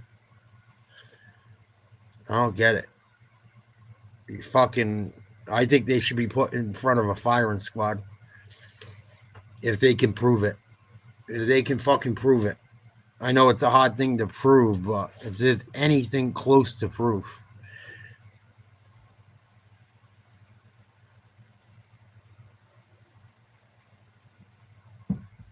I think that's the worst thing you could do to someone. I dated a girl that had something happen to her like that, and when that stuff happens to people, it ruins them.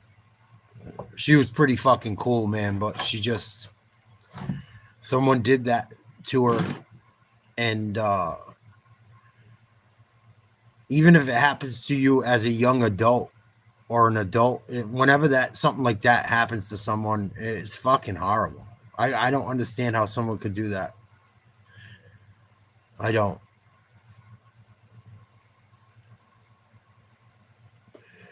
Like, how could you even be in the mood? I'm just saying. I don't want to talk about it too much. I got to be careful how I say it, but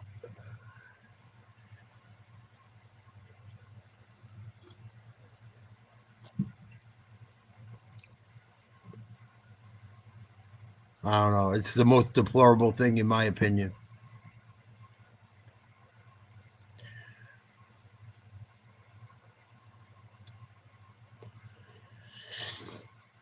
It's awful. It's the worst thing. I've seen so many people ruined. If you see a lot of people that have issues, even mental issues, or might be homeless or mental illness, a lot of them people had something like that or that happened to them. Yeah, people think people are think they're going to be they're just losers. Like, no, Most of the people you see had horrible shit.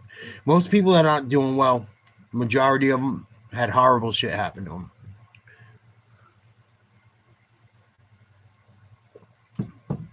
Very few times is there not some kind of trauma of something violent, whether it's of that nature or another. It definitely, it fucks people up.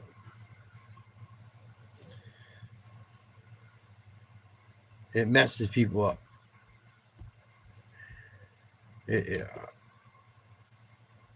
I think it's probably the worst crime you could commit. And hopefully Cain Velasquez and his family can heal somehow. Hopefully not everyone's damaged. And hopefully he doesn't go for retribution again. It sucks. What do? Do you do what you want to do, and you probably should, and sacrifice your own freedom? Or do you just fucking let it go and let it simmer? I don't have the answer. I don't have the answer. You're really intelligent, Philip. Well, we're having that discussion.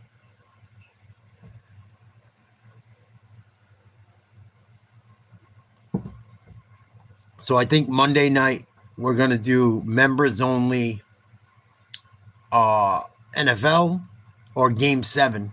We'll probably switch back and forth, depending on what time the game is. If the Blue Jays force a Game 7, we'll do NFL and Blue Jays, or we'll do something with that. Tomorrow, we're probably going to do members only baseball. And I'll do something, maybe a little football in the afternoon for an hour or something or two.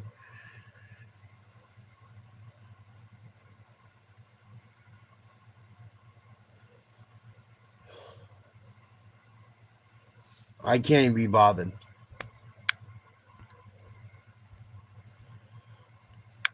Fucking retread. You guys want to talk about anything before I call it a night? I got about half a cigarette.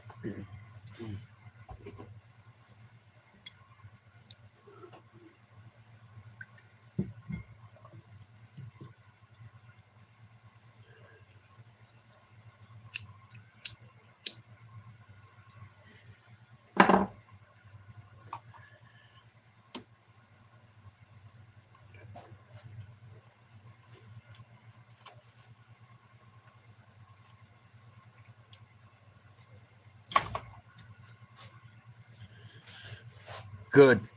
Make sure you shoot it right down his throat with your lady dick. Fucking idiot. The long way with brown butter. Wop wop. Guac guac challenge.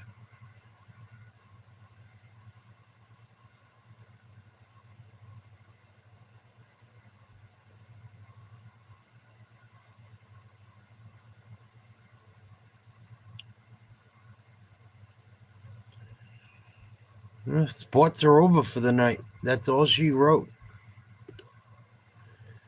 Wow, it's 12:20 that quick. Fuck.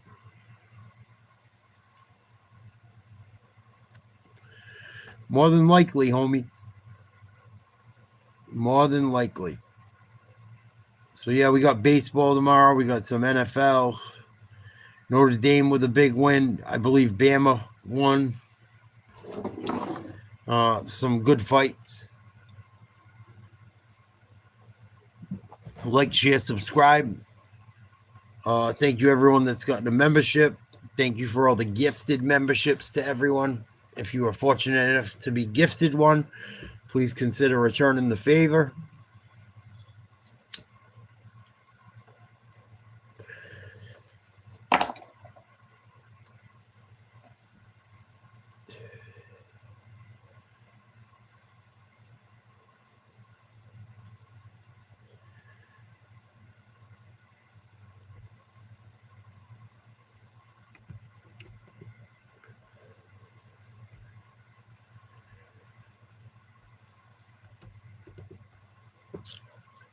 Early Sunday morning on the East Coast. I haven't eaten in about a day. I gotta go eat. I don't got it tonight, Tiger. That's a rare event.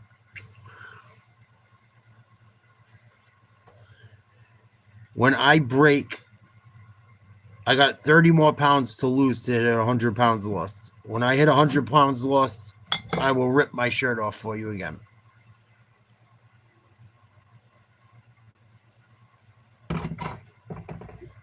What up, Bentley? Getting ready to call it a night. Very soon.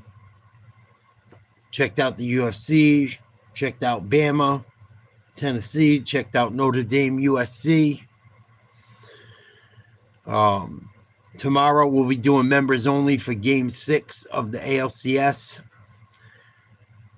Monday night we'll be doing members only. Lions versus Buccaneers. Later, Kai. Please get a membership. You're going to be left out very soon. For all the good shit. Don't miss out. $1 a month.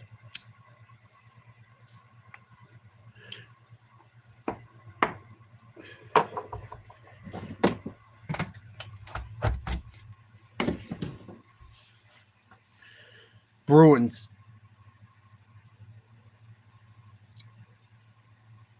Bruins are my hockey team for the pros. College is the Providence Friars. We'll be doing hockey shit too. It's just early in the season. We cover all different types of shit here. Sports, we shoot the shit. Mostly sports related. We have discussions. We shot the shit about a bunch of stuff the last hour tonight. Yeah, but can they win the big one, JG? Night, Kai. Sweet dreams, you fucker. But yeah, it's about $1. I think I get 99 cents of it or something. I have it at the lowest setting. I think it's $1.49 a month. But there are no kings. We have a president, Bentley. We have a president, buddy.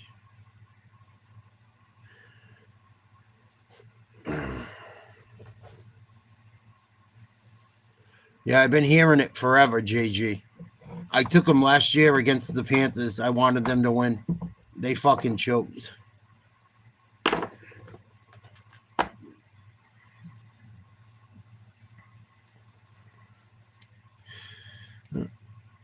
I'm calling it a night, guys. Thank you to everyone that has become a member. You guys that haven't, I ain't going to see you as much, I guess. I'll see you around. My members, I'll see you very shortly. Love you guys. I got to call it a night. I got to grub quick. I got to get my workout in the morning. I got to get to bed. It's late. Yes, your mom is pink. Good night. Oh. Yeah. Spent some of that money, Trump. Get a fucking membership. You've been promising for days and days. I'm going to get one. I'm going to get one. Just keep it real. If you're not going to get one, don't get one. Say, I can't do it. I'll see you guys tomorrow. Either way. I might do a little football for like an hour, hour and a half in the afternoon, and then it'll be members only the next 2 days. Peace.